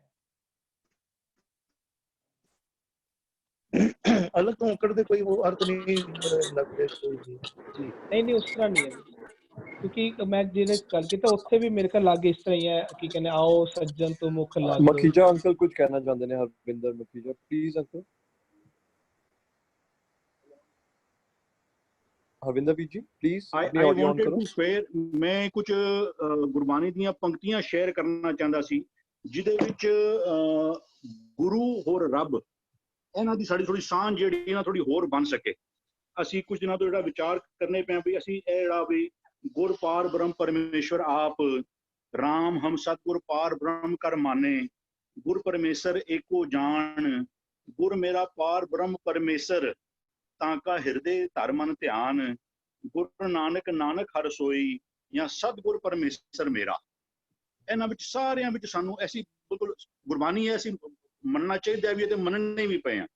ਤੇ ਇਹਦੇ ਨਾਲ ਕੁਝ ਹੋਰ ਪੰਕਤੀਆਂ ਆਈ ਵਾਂਟਡ ਟੂ ਐਡ ਜਿਹਦੇ ਨਾਲ ਸਾਡਾ ਪਰਸਪੈਕਟਿਵ ਆਫ ਗੁਰੂ ਹੋਰ ਰੱਬ ਉਹਨਾਂ ਵਿੱਚ ਰਿਲੇਸ਼ਨਸ਼ਿਪ ਕੀ ਹੈ ਨਾ ਉਹ ਸਾਡੀ ਹੋਰ ਕਲੈਰਿਟੀ ਸਾਨੂੰ ਆ ਸਕੇ। ਮੈਂ ਲਾਈਨਾਂ ਰੀਡ ਆਊਟ ਕਰਨਾ ਪਿਆ। ਤੁਧ ਆਪੇ ਆਪ ਰੱਖਿਆ ਸਤਿਗੁਰ ਵਿੱਚ ਗੁਰ ਆਪੇ ਤੁਧ ਸਵਾਰਿਆ। ਫਿਰ ਗੁਰ ਮਹਿ ਆਪ ਰੱਖਿਆ ਕਰਤਾਰੇ। ਦੂਜੀ ਜਿਨ ਨਾਨਕ ਸਤਿਗੁਰ ਪੂਜਿਆ ਤਿਨ ਹਰ ਪੂਜ ਕਰਾਵਾ। ਹਰ ਗੁਰ ਮਿਲਾਵੋ ਮੇਰੇ ਪਿਆਰੇ ਘਰ ਆਏ ਹਰੇ। ਧਨ ਧਨ ਗੁਰੂ ਵੱਡ ਪੁਰਖ ਹੈ ਮੈਂ ਦੱਸੇ ਹਰ ਸ਼ਾਬਾਸੇ। ਗੁਰ ਪਕਰਾਏ ਹਰ ਕੇ ਚਰਨ ਗੁਰ ਮਿਲਿਆ ਹਰ ਮੇਲਾ ਹੋਈ। ਹਰ ਕੀਆਂ ਕਥਾ ਕਹਾਣੀਆਂ ਗੁਰ ਮੀਤ ਸੁਣਾਈਆਂ। ਸਤਿਗੁਰ ਦਾਤਾ ਵੱਡਾ ਵੱਡ ਪੁਰਖ ਹੈ ਜਿਤ ਮਿਲਿਆ ਹਰ ਉਰ ਧਾਰੇ। ਗੁਰ ਪੂਰੇ ਦਿਓ ਹਰ ਨਾਮਾ ਸਤ ਸੰਗਤ ਗੁਰ ਕੀ ਹਰ ਪਿਆਰੀ। ਜਨ ਨਾਨਕ ਹਰ ਪ੍ਰਭ ਬੂਝਿਆ ਗੁਰ ਸਤਿਗੁਰ ਕੈ ਪ੍ਰਸਾਦ। ਰਾਮ ਗੁਰ ਕੇ ਬਚਨ ਹਰ ਪਾਇਆ। ਤੁਰਿਆ ਅਵਸਥਾ ਸਤਿਗੁਰ ਤੇ ਹਰ ਜਾਣ। ਗੁਰ ਕਿਰਪਾ ਤੇ ਹਰ ਮਨ ਵਸਾਈ। ਗੁਰ ਕੈ ਸ਼ਬਦ ਹਰ ਰੰਗ ਚੜਾਏ। ਇੱਕ ਹੋਰ 7-8 ਹੋਰ ਨੇ ਵੀ ਸਾਨੂੰ ਇਹਨਾਂ ਦੋਨੋਂ ਪਰਸਪੈਕਟਿਵਸ ਨੂੰ ਲੈ ਕੇ ਨਾ ਵੀ ਜਿੱਥੇ ਇੱਥੇ ਵੀ ਉਹ ਗੁਰ ਪਕਰਾਏ ਹਰ ਕੇ ਚਰਨਾ ਤੇ ਗੁਰੂ ਹੋਰ ਰੱਬ ਦੇ ਵਿਚਕਾਰ ਇਕੁਏਸ਼ਨ ਕੀ ਹੈ। ਅਸੀਂ ਜਿਹੜਾ ਇਹ ਗੱਲ ਕਰਨਾ ਅਸੀਂ ਕਈ ਵਾਰ ਇੱਕ ਹੋਰ ਐਸਪੈਕਟ ਤੇ ਗੱਲ ਕਰਨੇ ਪਿਆ ਕਿ ਬਈ ਜਿਹੜਾ ਇਹ ਵਰਡ ਜਿਹੜੇ ਨੇ ਉਹ ਇੱਕੋ ਪ੍ਰਥਾਈ ਆ ਰਹੇ ਨੇ ਬਈ ਗੁਰਮੁਖ ਨਾਮ ਇਹਨਾਂ ਵਿੱਚ ਨਾ ਜਿਹੜਾ ਇੱਕ ਅਸੀਂ ਜਦੋਂ ਇਹਨਾਂ ਨੂੰ ਇੰਗਲਿਸ਼ ਵਿੱਚ ਸਮਝਣ ਦੀ ਕੋਸ਼ਿਸ਼ ਕਰਦੇ ਹਾਂ ਸਾਡੀ ਡੇ ਟੂ ਡੇ ਜਿਹੜੀ ਟਰਮੀਨੋਲੋਜੀ ਹੈ ਉਹਦੇ ਵਿੱਚ knowledge education studies school teacher attention. ਹੁਣ ਇਹ ਇੱਕ ਗੱਲ ਪੱਕੀ ਹੈ ਕਿ ਜੇ ਬੱਚੇ ਨੇ ਕਾਮਯਾਬ ਹੋਣਾ ਹੈ ਉਹਨੂੰ ਨੌਲੇਜ ਲੈਣੀ ਪਏਗੀ। ਬੱਚਾ ਜੇ ਕਾਮਯਾਬ ਹੋਣਾ ਚਾਹੁੰਦਾ ਜੇ ਉਹਨੂੰ ਐਜੂਕੇਸ਼ਨ ਨਾ ਮਿਲੀ ਤਾਂ ਬੱਚਾ ਕਾਮਯਾਬ ਨਹੀਂ ਹੋਏਗਾ। ਸਟੱਡੀਜ਼ ਜੇ ਬੱਚਾ ਪੜ੍ਹਾਈ ਨਹੀਂ ਕਰਦਾ ਤੇ ਕਾਮਯਾਬ ਨਹੀਂ ਹੋਏਗਾ। ਸਕੂਲ ਜੇ ਬੱਚੇ ਨੂੰ ਅੱਛੀ ਵਿਚਾਰਧਾਰਾ ਅੱਛੀ ਸੰਸਥਾ ਨਹੀਂ ਮਿਲਦੀ ਤਾਂ ਕਾਮਯਾਬ ਨਹੀਂ ਹੋਏਗਾ। ਟੀਚਰ ਜੇ ਗੁਰੂ ਨੂੰ ਅੱਛਾ ਗੁਰੂ ਟੀਚਰ ਨਾ ਮਿਲਿਆ ਤਾਂ ਕਾਮਯਾਬ ਨਹੀਂ ਹੋਏਗਾ। ਅਟੈਂਸ਼ਨ ਜੇ ਬੱਚੇ ਨੇ ਆਪਣੀ ਸੁਰਤ ਪੜ੍ਹਾਈ ਵਿੱਚ ਨਾ ਟਿਕਾਈ ਤਾਂ ਵੀ ਉਹ ਕਾਮਯਾਬ ਨਹੀਂ ਹੋਏਗਾ। ਲੇਕਿਨ ਇਹਨਾਂ ਸਾਰਾ ਅੱਖਰਾਂ ਵਿੱਚ ਇੱਕ ਬਰੀਕ ਜਿਹਾ ਭੇਦ ਜਿਹੜਾ ਹੈ ਨਾ ਲਿੰਕਡ ਨੇ ਕੋਈ ਸ਼ੱਕ ਨਹੀਂ। ਅਸੀਂ ਇੱਥੇ ਵੀ ਗੱਲ ਕਰਨੀ ਪਿਆ ਨਾ ਰੱਬ ਹੋਰ ਗੁਰੂ ਜਿਹੜੀ ਗੱਲ ਚੱਲਦੀ ਪਈ ਸੀ ਕਿ ਬਿਲਕੁਲ ਇੱਕੋ ਸਰੂਪ। ਹੁਣ ਜਿੱਥੇ ਇੱਥੇ ਕਹਿੰਦੇ ਵੀ ਗੁਰ ਪਕਰਾਏ ਹਰ ਕੇ ਚਰਨਾ ਵੀ ਉਹ ਐਸੇ ਵੀ ਉਹ ਗੁਰਪੁਰੇ ਦਿਓ ਹਰ ਨਾਮਾ ਵੀ ਗੁਰ ਮਿਲਿਆ ਹਰ ਮੇਲਾ ਹੋਈ, ਗੁਰੂ ਮਿਲੇਗਾ ਤੇ ਹਰ ਮਿਲੇਗਾ। ਤੇ ਇਹਨੂੰ ਦੋਨੋਂ ਨੂੰ ਨਾ ਇੱਕ ਮੈਂ ਤੇ ਸਿਰਫ ਸ਼ੇਅਰ ਕਰਨਾ ਪਿਆ ਤੇ ਇੰਡੀਵਿਜੂਅਲ ਸਾਰੇ ਉੱਤੇ ਸਾਡੇ ਉੱਤੇ ਕਿ ਗੁਰੂ ਉਹ ਸ਼ਖਸੀਅਤ ਹੈ ਤੋਂ ਇੱਕ ਸਰੂਪ ਹੈ, ਜਾਂ ਇਹ ਕਹਿ ਲੋ ਕਿ ਅਸੀਂ ਕਿਹਨੂੰ ਕਹਿੰਦੇ ਅਸੀਂ ਪਾਵਰ ਆਫ ਅਟਾਰਨੀ ਦਿੱਤੀ, ਜਾਂ ਕਈ ਵਾਰ ਅਸੀਂ ਕਹਿੰਦੇ ਤੂੰ ਮੇਰੇ ਬੱਚੇ ਨੂੰ ਸਾਰੇ ਇਖਤਿਆਰ ਨੇ ਬਈ ਜੋ ਮੇਰੇ ਬੱਚੇ ਨੇ ਕਹਿਤਾ ਤੈਨੂੰ ਹਰ ਗੱਲ ਮੰਨਣੀ ਹੈ, ਜਾਂ ਉਸ ਥਾਂ ਅਸੀਂ ਉਹਨੂੰ ਰਿਲੇਸ਼ਨ ਨੂੰ ਸਮਝ ਕੇ ਚੱਲੀਏ ਜਾਂ ਇੱਕ ਸਰੂਪ ਮੰਨ ਕੇ ਚੱਲੀਏ। ਕਿਉਂਕਿ ਬਹੁਤ ਸਾਰੀ ਜਿਹੜੀਆਂ ਲਾਈਨਾਂ ਨਾ ਵੀ ਉਹ ਜੋ ਗੁਰ ਕੀ ਪੈਰੀ ਪਏ ਪਾਏ ਤਿਨ ਹਰ ਰਸ ਹੋ ਗਿਆ, ਜਿਹੜੇ ਗੁਰੂ ਦੇ ਪੈਰੀ ਪਏ ਉਹਨਾਂ ਨੇ ਪਰਮਾਤਮਾ ਦਾ ਰਸ ਹੋ ਗਿਆ। ਹਰ ਮੇਲੋ ਸਤਿਗੁਰ ਦਇਆ ਕਰ ਜਨ ਨਾਨਕ, ਹਰ ਮੇਲੋ ਸਤਿਗੁਰ ਦਇਆ ਕਰ। ਸਤਿਗੁਰੂ ਨੂੰ ਕਹਿੰਦੇ ਮੈਨੂੰ ਦਇਆ ਕਰਕੇ ਮੈਨੂੰ ਰੱਬ ਨਾਲ ਮਿਲਾ ਦੇ। ਜੋ ਸਤਿਗੁਰੂ ਸੇਵੈ ਸਾਧ ਜਨ, ਸੋ ਸਤਿਗੁਰੂ ਸੇਵੈ ਸਾਧ ਜਨ, ਜਿਨ ਹਰ ਹਰ ਨਾਮ ਦ੍ਰਿੜਾਇਆ। ਸਤਿਗੁਰੂ ਸੇਵੈ ਹਰ ਮਨ ਵਸੈ, ਸਤਿਗੁਰੂ ਦੀ ਸੇਵਾ ਕੀਤੀ ਤੇ ਹਰੀ ਮਨ ਵਿੱਚ ਵਸੇਗਾ। ਤੇ ਇਹ ਸਾਰੇ ਸ਼ਬਦਾਂ ਨੂੰ ਲੈ ਕੇ ਨਾ we have to come at something we should try rather ਕਿ ਬਈ ਕਿ ਸਰੂਪ ਵੀ ਇੱਕੋ ਹੈ, ਜਾਂ ਇਸ ਤਰ੍ਹਾਂ ਦਾ ਹੈ ਕਿ ਬਈ ਮੈਨੂੰ ਬਈ ਉਹ ਇਹਨੂੰ ਪੂਰਾ ਇਖਤਿਆਰ ਹੈ ਗੁਰੂ ਨੂੰ ਮੇਰੇ ਤੋਂ ਵੱਖ ਨਾ ਸਮਝੀ, ਜੋ ਗੁਰੂ ਕਹੇਗਾ ਨਾ ਉਹ ਹੀ ਹੈ। ਜਾਂ ਜਦੋਂ ਅਸੀਂ ਇਹ ਵੀ ਕਹਿੰਦੇ ਪਿਆ ਕਿ ਬਈ ਗੁਰਮੁਖ ਨਾਮ ਇਹਨਾਂ ਅੱਖਰਾਂ ਵਿੱਚ ਗੁਰੂ ਭੇਦ ਕਿਉਂ ਰੱਖਦੇ ਪਏ ਨੇ, ਵੀ ਵੱਖ-ਵੱਖ ਵੱਖਰ ਇਸਤੇਮਾਲ ਕਿਉਂ ਹੋ ਰਹੇ ਨੇ? ਕੀ ਅਸੀਂ ਇਹ ਸਾਰੇ education, knowledge, study, school, teacher, ਕਿ ਅਸੀਂ ਸਾਰਿਆਂ ਨੂੰ ਇੱਕ ਵਰਡ ਕਹਿ ਸਕਨੇ ਆ, ਜਾਂ ਇਹਨਾਂ ਵਿੱਚ ਥੋੜਾ ਭੇਦ ਹੈ? ਸਾਨੂੰ ਸਾਰਿਆਂ ਨੂੰ ਇਹਦੇ ਉੱਤੇ ਵੀ ਸ਼ੁਡ ਕੰਟੈਂਪਲੇਟ ਮੋਰ ਔਨ ਆਲ ਦਿਸ। ਹਾਂਜੀ ਵੀਰ जी सुखविंदर ਵੀਰ ਜੀ ਇਸ ਬਾਬਤ ਕੋਈ ਵਿਚਾਰ ਕਰਨਾ ਚਾਹੋਗੇ? ਹਾਂਜੀ ਵੀਰ ਜੀ, ਜਿਵੇਂ ਵੀਰ ਜੀ ਦੇ ਆਖਿਆ ਨਾ ਵੀ ਗੁਰ ਕਿਰਪਾ ਤੇ ਹਰ ਮਨ ਵਸਾਏ, ਗੁਰ ਪਕਰਾਏ ਹਰ ਕੇ ਚਲਣਾ, ਗੁਰ ਮਿਲਿਆ ਹਰ ਮੇਲਾ ਹੋਈ। ਸਤਿਗੁਰੂ ਜੀ ਆਪ ਹੀ ਸਾਨੂੰ ਸਮਝਾ ਰਹੇ ਨੇ, ਉਹ ਲਫ਼ਜ਼ ਆਪ ਹੀ ਦੇਖੋ, ਜੇ ਸਤਿਗੁਰੂ ਜੀ ਲਫ਼ਜ਼ ਯੂਜ਼ ਕਰ ਰਹੇ ਨੇ ਗੁਰ ਮਿਲਿਆ ਤੇ ਅੱਗੇ ਆਉਣਾ ਚਾਹੀਦਾ ਸੀ ਗੁਰ ਮੇਲਾ ਹੋਈ।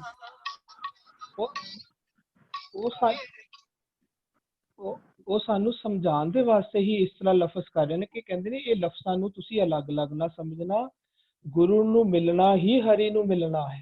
ਕਿਉਂ ਕਹਿੰਦੇ ਨੇ ਇੱਕ ਉਹ ਸ਼ਬਦ ਸਭ ਤੋਂ ਪਹਿਲਾ ਸ਼ਬਦ ਜਿਹੜਾ ਸਰਵਿੰਦਰ ਵੀਰ ਜੀ ਨੇ ਸ਼ੇਅਰ ਕੀਤਾ ਸੀ ਨਾ, ਤੁਧ ਆਪੇ ਆਪ ਰੱਖਿਆ ਸਤਿਗੁਰ ਵਿੱਚ। ਉਹ ਪਰਮਾਤਮਾ ਜੋ ਵੀ ਹੈ, ਅਸੀਂ ਜੋ ਵੀ ਮੰਨ ਲਈਏ, ਸਮਝ ਲਓ ਪਰਮਾਤਮਾ ਜੋ ਵੀ ਅਸੀਂ ਮੰਨ ਸਕਦੇ ਹਾਂ, ਈਚ ਇੰਡੀਵਿਜੂਅਲ ਜੋ ਵੀ ਮੰਨਦਾ ਪਰਮਾਤਮਾ ਨੂੰ ਆਪਣੇ ਮਨ ਵਿੱਚ ਸੋਚ ਲੇ, ਉਹ ਜੋ ਵੀ ਸੀ ਨਾ ਉਸਨੇ ਆਪਣੇ ਆਪ ਨੂੰ ਸਤਿਗੁਰੂ ਵਿੱਚ ਰੱਖ ਦਿੱਤਾ ਹੋਇਆ ਹੈ। ਹੁਣ ਜਦੋਂ ਖੁਦ ਕਹਿ ਰਿਹਾ ਗੁਰਬਾਣੀ ਵਿੱਚ ਤੁਧ ਆਪੇ ਆਪ ਰੱਖਿਆ ਸਤਿਗੁਰੂ ਵਿੱਚ, ਉਹ ਜਿਤਨਾ ਸੀ ਨਾ ਉਸਨੇ ਆਪਣਾ ਆਪ ਪੂਰੇ ਦਾ ਪੂਰਾ ਸਤਿਗੁਰੂ ਵਿੱਚ ਰੱਖਤਾ। ਹੁਣ ਬਾਹਰ ਕੀ ਹੈ ਫਿਰ? ਜੋ ਉਹ ਰੱਬ ਜੋ ਵੀ ਸੀ ਉਹ ਪੂਰੇ ਦਾ ਪੂਰਾ ਹੁਣ ਸਤਿਗੁਰੂ ਵਿੱਚ ਹੈ। ਸਤਿਗੁਰੂ ਹੀ ਰੱਬ ਹੈ। ਕਿਉਂ? ਕਿਉਂਕਿ ਉਹਨੇ ਆਪ ਹੀ ਰੱਖਿਆ ਸਤਿਗੁਰੂ ਵਿੱਚ ਆਪਣੇ ਆਪ ਨੂੰ, ਕਿਸੇ ਨੂੰ ਉਹਨੇ ਪੁੱਛਿਆ ਨਹੀਂ, ਉਸਨੇ ਕਿਸੇ ਨੂੰ ਪੁੱਛ ਕੇ ਇਹ ਵਾਲਾ ਫੈਸਲਾ ਨਹੀਂ ਲਿੱਤਾ। ਉਸਨੇ ਸਤਿਗੁਰੂ ਜੀ ਦੇ ਵਿੱਚ ਆਪਣੇ ਆਪ ਨੂੰ ਰੱਖਿਆ ਤੇ ਆਪਣੇ ਆਪ ਨੂੰ ਅਖਵਾਇਆ ਵੀ ਸਤਿਗੁਰੂ ਹੀ ਹੈ ਉਸਨੇ। ਇਸ ਨੂੰ ਕਹਿੰਦੇ ਤੁਧ ਆਪੇ ਆਪ ਰੱਖਿਆ ਸਤਿਗੁਰ ਵਿੱਚ, ਗੁਰ ਆਪੇ ਤੁਧ ਸਵਾਰਿਆ। ਗੁਰੂ ਤੇ ਉਹ ਆਪ, ਹਰ ਤੇ ਗੁਰੂ ਇਹ ਅਲੱਗ-ਅਲੱਗ ਨਹੀਂ ਹੈ, ਇਹ ਉਸਨੇ ਆਪ ਹੀ ਹੈ। ਉਹਨੇ ਆਪਣਾ ਆਪਾ ਹੀ ਤੇ ਵਿੱਚ ਰੱਖਿਆ। ਸਤਿਗੁਰੂ ਕੀ ਹੈ? ਉਹਦਾ ਆਪਾ ਸਰੂਪ। ਤੁਧ ਆਪੇ ਆਪ ਰੱਖਿਆ ਸਤਿਗੁਰੂ ਵਿੱਚ। ਸਤਿਗੁਰ ਵਿੱਚ ਕੀ ਹੈ? ਉਹ ਆਪੇ ਆਪ ਜੋ ਉਹਨੇ ਰੱਖ ਦਿੱਤਾ। ਸਤਿਗੁਰੂ ਆਪੇ ਆਪ, ਜੇ ਅਸੀਂ ਗੱਲ ਕਰੀਏ ਆਪੇ ਆਪ ਇਜ਼ ਇਕੁਅਲ ਟੂ ਸਮਝ ਲਓ ਰੱਬ ਜੀ। ਰੱਬ ਜੀ ਆਪੇ ਆਪ ਹੈ ਤਾਂ ਰੱਬ ਜੀ ਇਸ ਟਾਈਮ ਕਿੱਥੇ ਆਪੇ ਆਪ ਕਿੱਥੇ ਰੱਖਿਆ? ਸਤਿਗੁਰੂ ਵਿੱਚ। ਇਸ ਵਿੱਚ ਸਤਿਗੁਰੂ ਜੀ ਦੇ ਵਿੱਚ ਰੱਬ ਜੀ ਵਿਰਾਜਮਾਨ ਹੈ। ਸਤਿਗੁਰੂ ਜੀ ਹੀ ਰੱਬ ਜੀ ਹੈ। ਇਸ ਦਾ ਮਤਲਬ ਸਤਿਗੁਰੂ ਜੀ ਨੂੰ ਮਿਲਣਾ ਹੀ ਰੱਬ ਜੀ ਨੂੰ ਮਿਲਣਾ ਹੈ, ਗੁਰੂ ਨੂੰ ਮਿਲਣਾ ਹੀ ਹਰੀ ਨੂੰ ਮਿਲਣਾ ਹੈ। ਕਹਿੰਦੇ ਨੇ ਆਪੇ ਸਤਿਗੁਰ ਆਪ ਹਰ। ਆਪਾਂ ਕੱਲ ਵੀ ਗੱਲ ਕਰ ਰਹੇ ਸੀ, ਇਹਨਾਂ ਦੋਨਾਂ ਵਿੱਚ ਫਰਕ ਨਹੀਂ ਹੈ, ਕਿਉਂਕਿ ਪ੍ਰਮਾਤਮਾ ਜੋ ਵੀ ਹੈ ਨਾ, ਜੋ ਵੀ ਮੰਨ ਲਓ ਪ੍ਰਮਾਤਮਾ, ਉਹ ਉਸਨੇ ਆਪਣੇ ਆਪ ਰੱਖ ਦਿੱਤਾ ਸਤਿਗੁਰੂ ਵਿੱਚ। ਹੁਣ ਬਾਹਰ ਤਾਂ ਕੁਝ ਹੈ ਹੀ ਨਹੀਂ। ਉਸਨੇ ਇਹ ਵੀ ਨਹੀਂ ਕਿ ਉਸਨੇ ਆਪਣਾ ਸਿਰਫ 10% ਸਤਿਗੁਰੂ ਵਿੱਚ ਰੱਖਿਆ ਹੋਵੇ ਤੇ 90% ਕਿਤੇ ਬਾਹਰ ਪਿਆ ਹੋਵੇ। ਨੋ, ਉਹ ਜੋ ਵੀ 100% ਸੀ ਉਹਨੇ 100 ਦਾ 100% ਸਤਿਗੁਰੂ ਵਿੱਚ ਰੱਖਿਆ। ਇਹ ਅਸੀਂ ਹੁਣ ਮੰਨਣਾ ਹੈ। ਸਤਿਗੁਰੂ ਜੀ ਸਾਨੂੰ ਇਹ ਸਮਝਾ ਰਹੇ ਨੇ, ਕਹਿੰਦੇ ਨੇ ਕਿ ਕਹਿੰਦੇ ਹਰੀ ਤੇ ਹਰੀ ਦੇ ਜਨ ਨੂੰ ਅਲੱਗ ਨਾ ਸਮਝਣਾ, ਕਿਉਂਕਿ ਹਰੀ ਦੇ ਜਨ ਨੇ ਹੀ ਹਰੀ ਦੀ ਫਿਲਾਸਫੀ, ਹਰੀ ਰੂਪ ਸਤਿਗੁਰੂ ਜੀ ਨੂੰ ਆਪਣੇ ਅੰਦਰ ਵਸਾ ਲਿਆ ਹੈ। ਦੋਨੋਂ ਇੱਕ ਹੀ ਨੇ, ਕਹਿੰਦੇ ਨੇ ਹਰ ਜਨ ਦੋਏ ਏਕ ਹੈ। ਜੇ ਅਸੀਂ ਰੱਬ ਜੀ ਨੂੰ ਜਲ ਸਮਝ ਲਈਏ ਤੇ ਸਤਿਗੁਰੂ ਜੀ ਨੂੰ ਕੀ ਕਹਿੰਦੇ ਆ ਬੁੱਧਾ ਸਮਝ ਲਈਏ, ਜਾਂ ਜਨ ਨੂੰ ਬੁੱਧਾ ਸਮਝ ਲਈਏ, ਇਹ ਦੋਨੋਂ ਮਿਲ ਚੁੱਕੇ ਹੋਏ ਨੇ। ਇਹ ਦੋਨੋਂ ਹੀ ਚ ਜਲ ਕਾਮਨ ਹੈ। ਰੱਬ ਜੀ ਹੀ ਪਾਣੀ ਹੈ ਤੇ ਸਤਿਗੁਰੂ ਜੀ ਹੀ, ਸਤਿਗੁਰੂ ਜੀ ਦੀ ਬਾਣੀ ਹੀ ਸਤਿਗੁਰੂ ਜੀ ਹੈ, ਸਤਿਗੁਰੂ ਦੀ ਬਾਣੀ ਹੀ ਸਤ ਸਰੂਪ ਹੈ। ਇਹ ਅਸੀਂ ਸਾਡਾ ਭਰੋਸਾ ਜਿੰਨਾ ਜਲਦੀ ਬਣੇਗਾ, ਅਸੀਂ ਉਸੇ ਕਰਕੇ ਜਦੋਂ ਸਭ ਤੋਂ ਪਹਿਲਾਂ ਅਸੀਂ ਆਪ ਆਪਣੇ ਭਰੋਸੇ 'ਚ ਲਿਆਉਣਾ, ਫਿਰ ਅਸੀਂ ਆਪਣੇ ਸਾਰੇ ਕੀ ਕਹਿੰਦੇ ਕੌਮ ਨੂੰ ਵੀ, ਦੁਨੀਆ ਨੂੰ ਵੀ ਅਸੀਂ ਇਸ ਤਰ੍ਹਾਂ ਭਰੋਸੇ ਵਿੱਚ ਲਿਆਉਣ ਲਈ ਉਦਮ ਕਰਾਂਗੇ। ਅਸੀਂ ਇਹ ਮੰਨ ਲਈਏ ਕਿ ਸਤਿਗੁਰੂ ਜੀ ਦੇ ਵਿੱਚ ਉਸਨੇ ਆਪਣਾ ਆਪ ਰੱਖ ਦਿੱਤਾ ਔਰ ਆਪਣਾ ਸੰਪੂਰਨ ਆਪਾ ਰੱਖਿਆ ਹੈ, ਔਰ ਆਪਣਾ ਰੱਖ ਕੇ ਉਹ ਆਪ ਹੀ ਸਤਿਗੁਰੂ ਜੀ ਦੇ ਰੂਪ ਵਿੱਚ ਕਾਰ ਵਿਹਾਰ ਕਰ ਰਹੇ, ਆਪ ਹੀ ਨਾਨਕ ਹੁਕਮੈ ਅੰਦਰ ਵੇਖਿਆ ਹੈ, ਉਹ ਆਪ ਹੀ ਵੇਖ ਰਿਹਾ ਹੈ। ਸਤਿਗੁਰੂ ਵੀ ਉਹੀ ਆਪ ਹੈ, ਉਹੀ ਪ੍ਰਮਾਤਮਾ ਹੈ। ਜੇ ਕਹਿੰਦੇ ਨੇ ਨਾ ਵਸੀ ਰੱਬ ਹਿਆਲੀ ਹੈ, ਇੱਕ ਪਾਸੇ ਕਹਿੰਦੇ ਘਟ ਘਟ ਮੈਂ ਹਰਜੂ ਵਸੈ, ਫਿਰ ਕਹਿੰਦੇ ਨੇ ਸਾਡੇ ਘਟ ਸ਼ਬਦ ਵਸਦਾ ਹੈ। ਸਾਰੇ ਇੱਕੋ ਭਾਵ ਵਿੱਚ ਆਏ ਨੇ। ਸ਼ਬਦ ਨੂੰ ਹੀ ਹਰਜੂ ਆਖ ਰਹੇ ਨੇ, ਸ਼ਬਦ ਨੂੰ ਹੀ ਰੱਬ ਜੀ ਆਖ ਰਹੇ ਨੇ, ਉਹ ਸ਼ਬਦ ਨੂੰ ਹੀ ਸਤਿਗੁਰੂ ਜੀ ਆਖਦੇ ਨੇ। ਸਤਿਗੁਰੂ ਹੀ ਬਚਨ ਕਹਿੰਦੇ ਨੇ, ਸਤਿਗੁਰੂ ਬਚਨ, ਬਚਨ ਹੈ ਸਤਿਗੁਰੂ। ਬਚਨਾਂ ਵਿੱਚ ਹੀ ਸਤਿਗੁਰੂ ਜੀ ਨੇ, ਪ੍ਰਮਾਤਮਾ ਜੀ ਨੇ ਆਪਣੇ ਆਪ ਨੂੰ ਵਸਾਇਆ, ਹੁਕਮਾਂ ਵਿੱਚ ਹੀ ਰੱਬ ਜੀ ਵਸੇ ਹੋਏ ਹਨ। ਸਤਿਗੁਰੂ ਜੀ ਦੀ ਵਿਚਾਰਧਾਰਾ ਹੀ ਰੱਬ ਜੀ ਦੀ ਵਿਚਾਰਧਾਰਾ ਹੈ। ਅਸੀਂ ਇਸ ਤੇ ਆਪਣਾ ਭਰੋਸਾ ਬਣਾਉਣਾ ਹੈ, ਕਿਉਂਕਿ ਜੇ ਸਤਿਗੁਰੂ ਜੀ ਆਪ ਆਖਦੇ ਨੇ ਨਾ, ਸਤਿਗੁਰ ਪਰਮੇਸ਼ਰ ਮੇਰਾ, ਗੁਰ ਪਰਮੇਸ਼ਰ ਇੱਕੋ ਜਾਨ। ਅਸੀਂ ਦੋ ਜਾਣ, ਅਸੀਂ ਅਜੇ ਭਰੋਸਾ ਨਹੀਂ ਬਣ ਰਿਹਾ, ਪਰ ਅਸੀਂ ਸਮਝੀਏ ਇੱਕੋ ਹੀ ਨੇ। ਅਸੀਂ ਇਹ ਭਰੋਸਾ ਬਣਾਉਣਾ ਹੈ, ਇਹ ਸਾਡੇ ਹੱਥ ਹੈ। ਭਰੋਸਾ ਅਸੀਂ ਹੀ ਕਰ ਸਕਦੇ ਹਾਂ। ਅੱਜ ਕਰੀਏ, ਕੱਲ ਕਰੀਏ, ਜਦੋਂ ਤੱਕ ਕਰਾਂਗੇ। ਅੱਜ ਤੱਕ ਅਸੀਂ ਭਰੋਸਾ ਕੀਤਾ ਹੀ ਨਹੀਂ ਨਾ। ਅੱਜ ਤੱਕ ਅਸੀਂ ਅਨਮਤੀ ਵਿਚਾਰਾਂ ਕਰਕੇ ਚੱਲ ਰਹੇ ਹਾਂ। ਅਨਮਤੀ ਕਹਿੰਦੇ ਨੇ ਕਿ ਪਰਮੇਸ਼ਰ ਬਾਹਰ ਹੈ, ਉਹ ਕਦੀ ਕਦੀ ਆਪਣਾ ਮੈਸੇਂਜਰ, ਆਪਣਾ ਗੁਰੂ ਭੇਜਦਾ ਹੈ, ਜਾਂ ਕਦੀ ਕਦੀ ਕਿਸੇ ਹਜ਼ਾਰਾਂ ਸਾਲਾਂ ਬਾਅਦ ਉਹ ਆਪ ਆਉਂਦਾ ਧਰਤੀ ਤੇ, ਕਦੀ ਕਦੀ ਆ ਕੇ ਇੱਥੇ ਪਾਪ ਦੂਰ ਕਰਕੇ ਵਾਪਸ ਚਲੇ ਜਾਂਦਾ ਹੈ। ਇਹ ਅਨਮਤੀ ਵਿਚਾਰ ਨੇ, ਗੁਰਮਤ ਦੇ ਵਿਚਾਰ ਨਹੀਂ ਨੇ। ਗੁਰਮਤ ਦੇ ਵਿਚਾਰ ਹੈ ਉਹ ਹਰ ਨਾਮ ਹਮਾਰਾ ਪ੍ਰਭ, ਅਗਮ ਅਗੋਚਰ ਹੁਕਮੇ ਰਿਆ ਸਮਾਈਏ। ਅਸੀਂ ਗੁਰਮਤ ਦਾ ਨਾਮ ਹੀ ਪ੍ਰਭ ਹੈ, ਬਾਣੀ ਹੀ ਗੁਰੂ ਹੈ, ਬਾਣੀ ਹੀ ਨਿਰੰਕਾਰ ਹੈ ਗੁਰਮਤ ਦਾ। ਵਾਹ ਵਾਹ, ਬਾਣੀ ਨਿਰੰਕਾਰ ਹੈ ਔਰ ਬਾਣੀ ਗੁਰੂ, ਗੁਰੂ ਹੈ ਬਾਣੀ। ਇਹ ਅਸੀਂ ਭਰੋਸਾ ਲਿਆਣਾ ਇਸ ਗੱਲ ਤੇ। ਹਾਂਜੀ ਜੀ ਵੀਰ ਜੀ, ਇੱਕ ਚੀਜ਼ ਤੇ ਅਸੀਂ ਦ੍ਰਿੜ ਕਰ ਲਈਏ ਕਿ ਗੁਰੂ ਦੇ ਬੋਲਾਂ ਦੇ ਰਾਹੀਂ ਹੀ, ਗੁਰੂ ਦੇ ਬੋਲਾਂ ਦੇ ਰਾਹੀਂ ਹੀ ਅਸੀਂ ਵਿਕਾਰਾਂ ਤੋਂ ਮੁਕਤ ਹੋਣਾ ਹੈ। ਇਸ ਚੀਜ਼ ਨੂੰ ਅਸੀਂ ਪੱਕੀ ਤਰ੍ਹਾਂ ਯਕੀਨ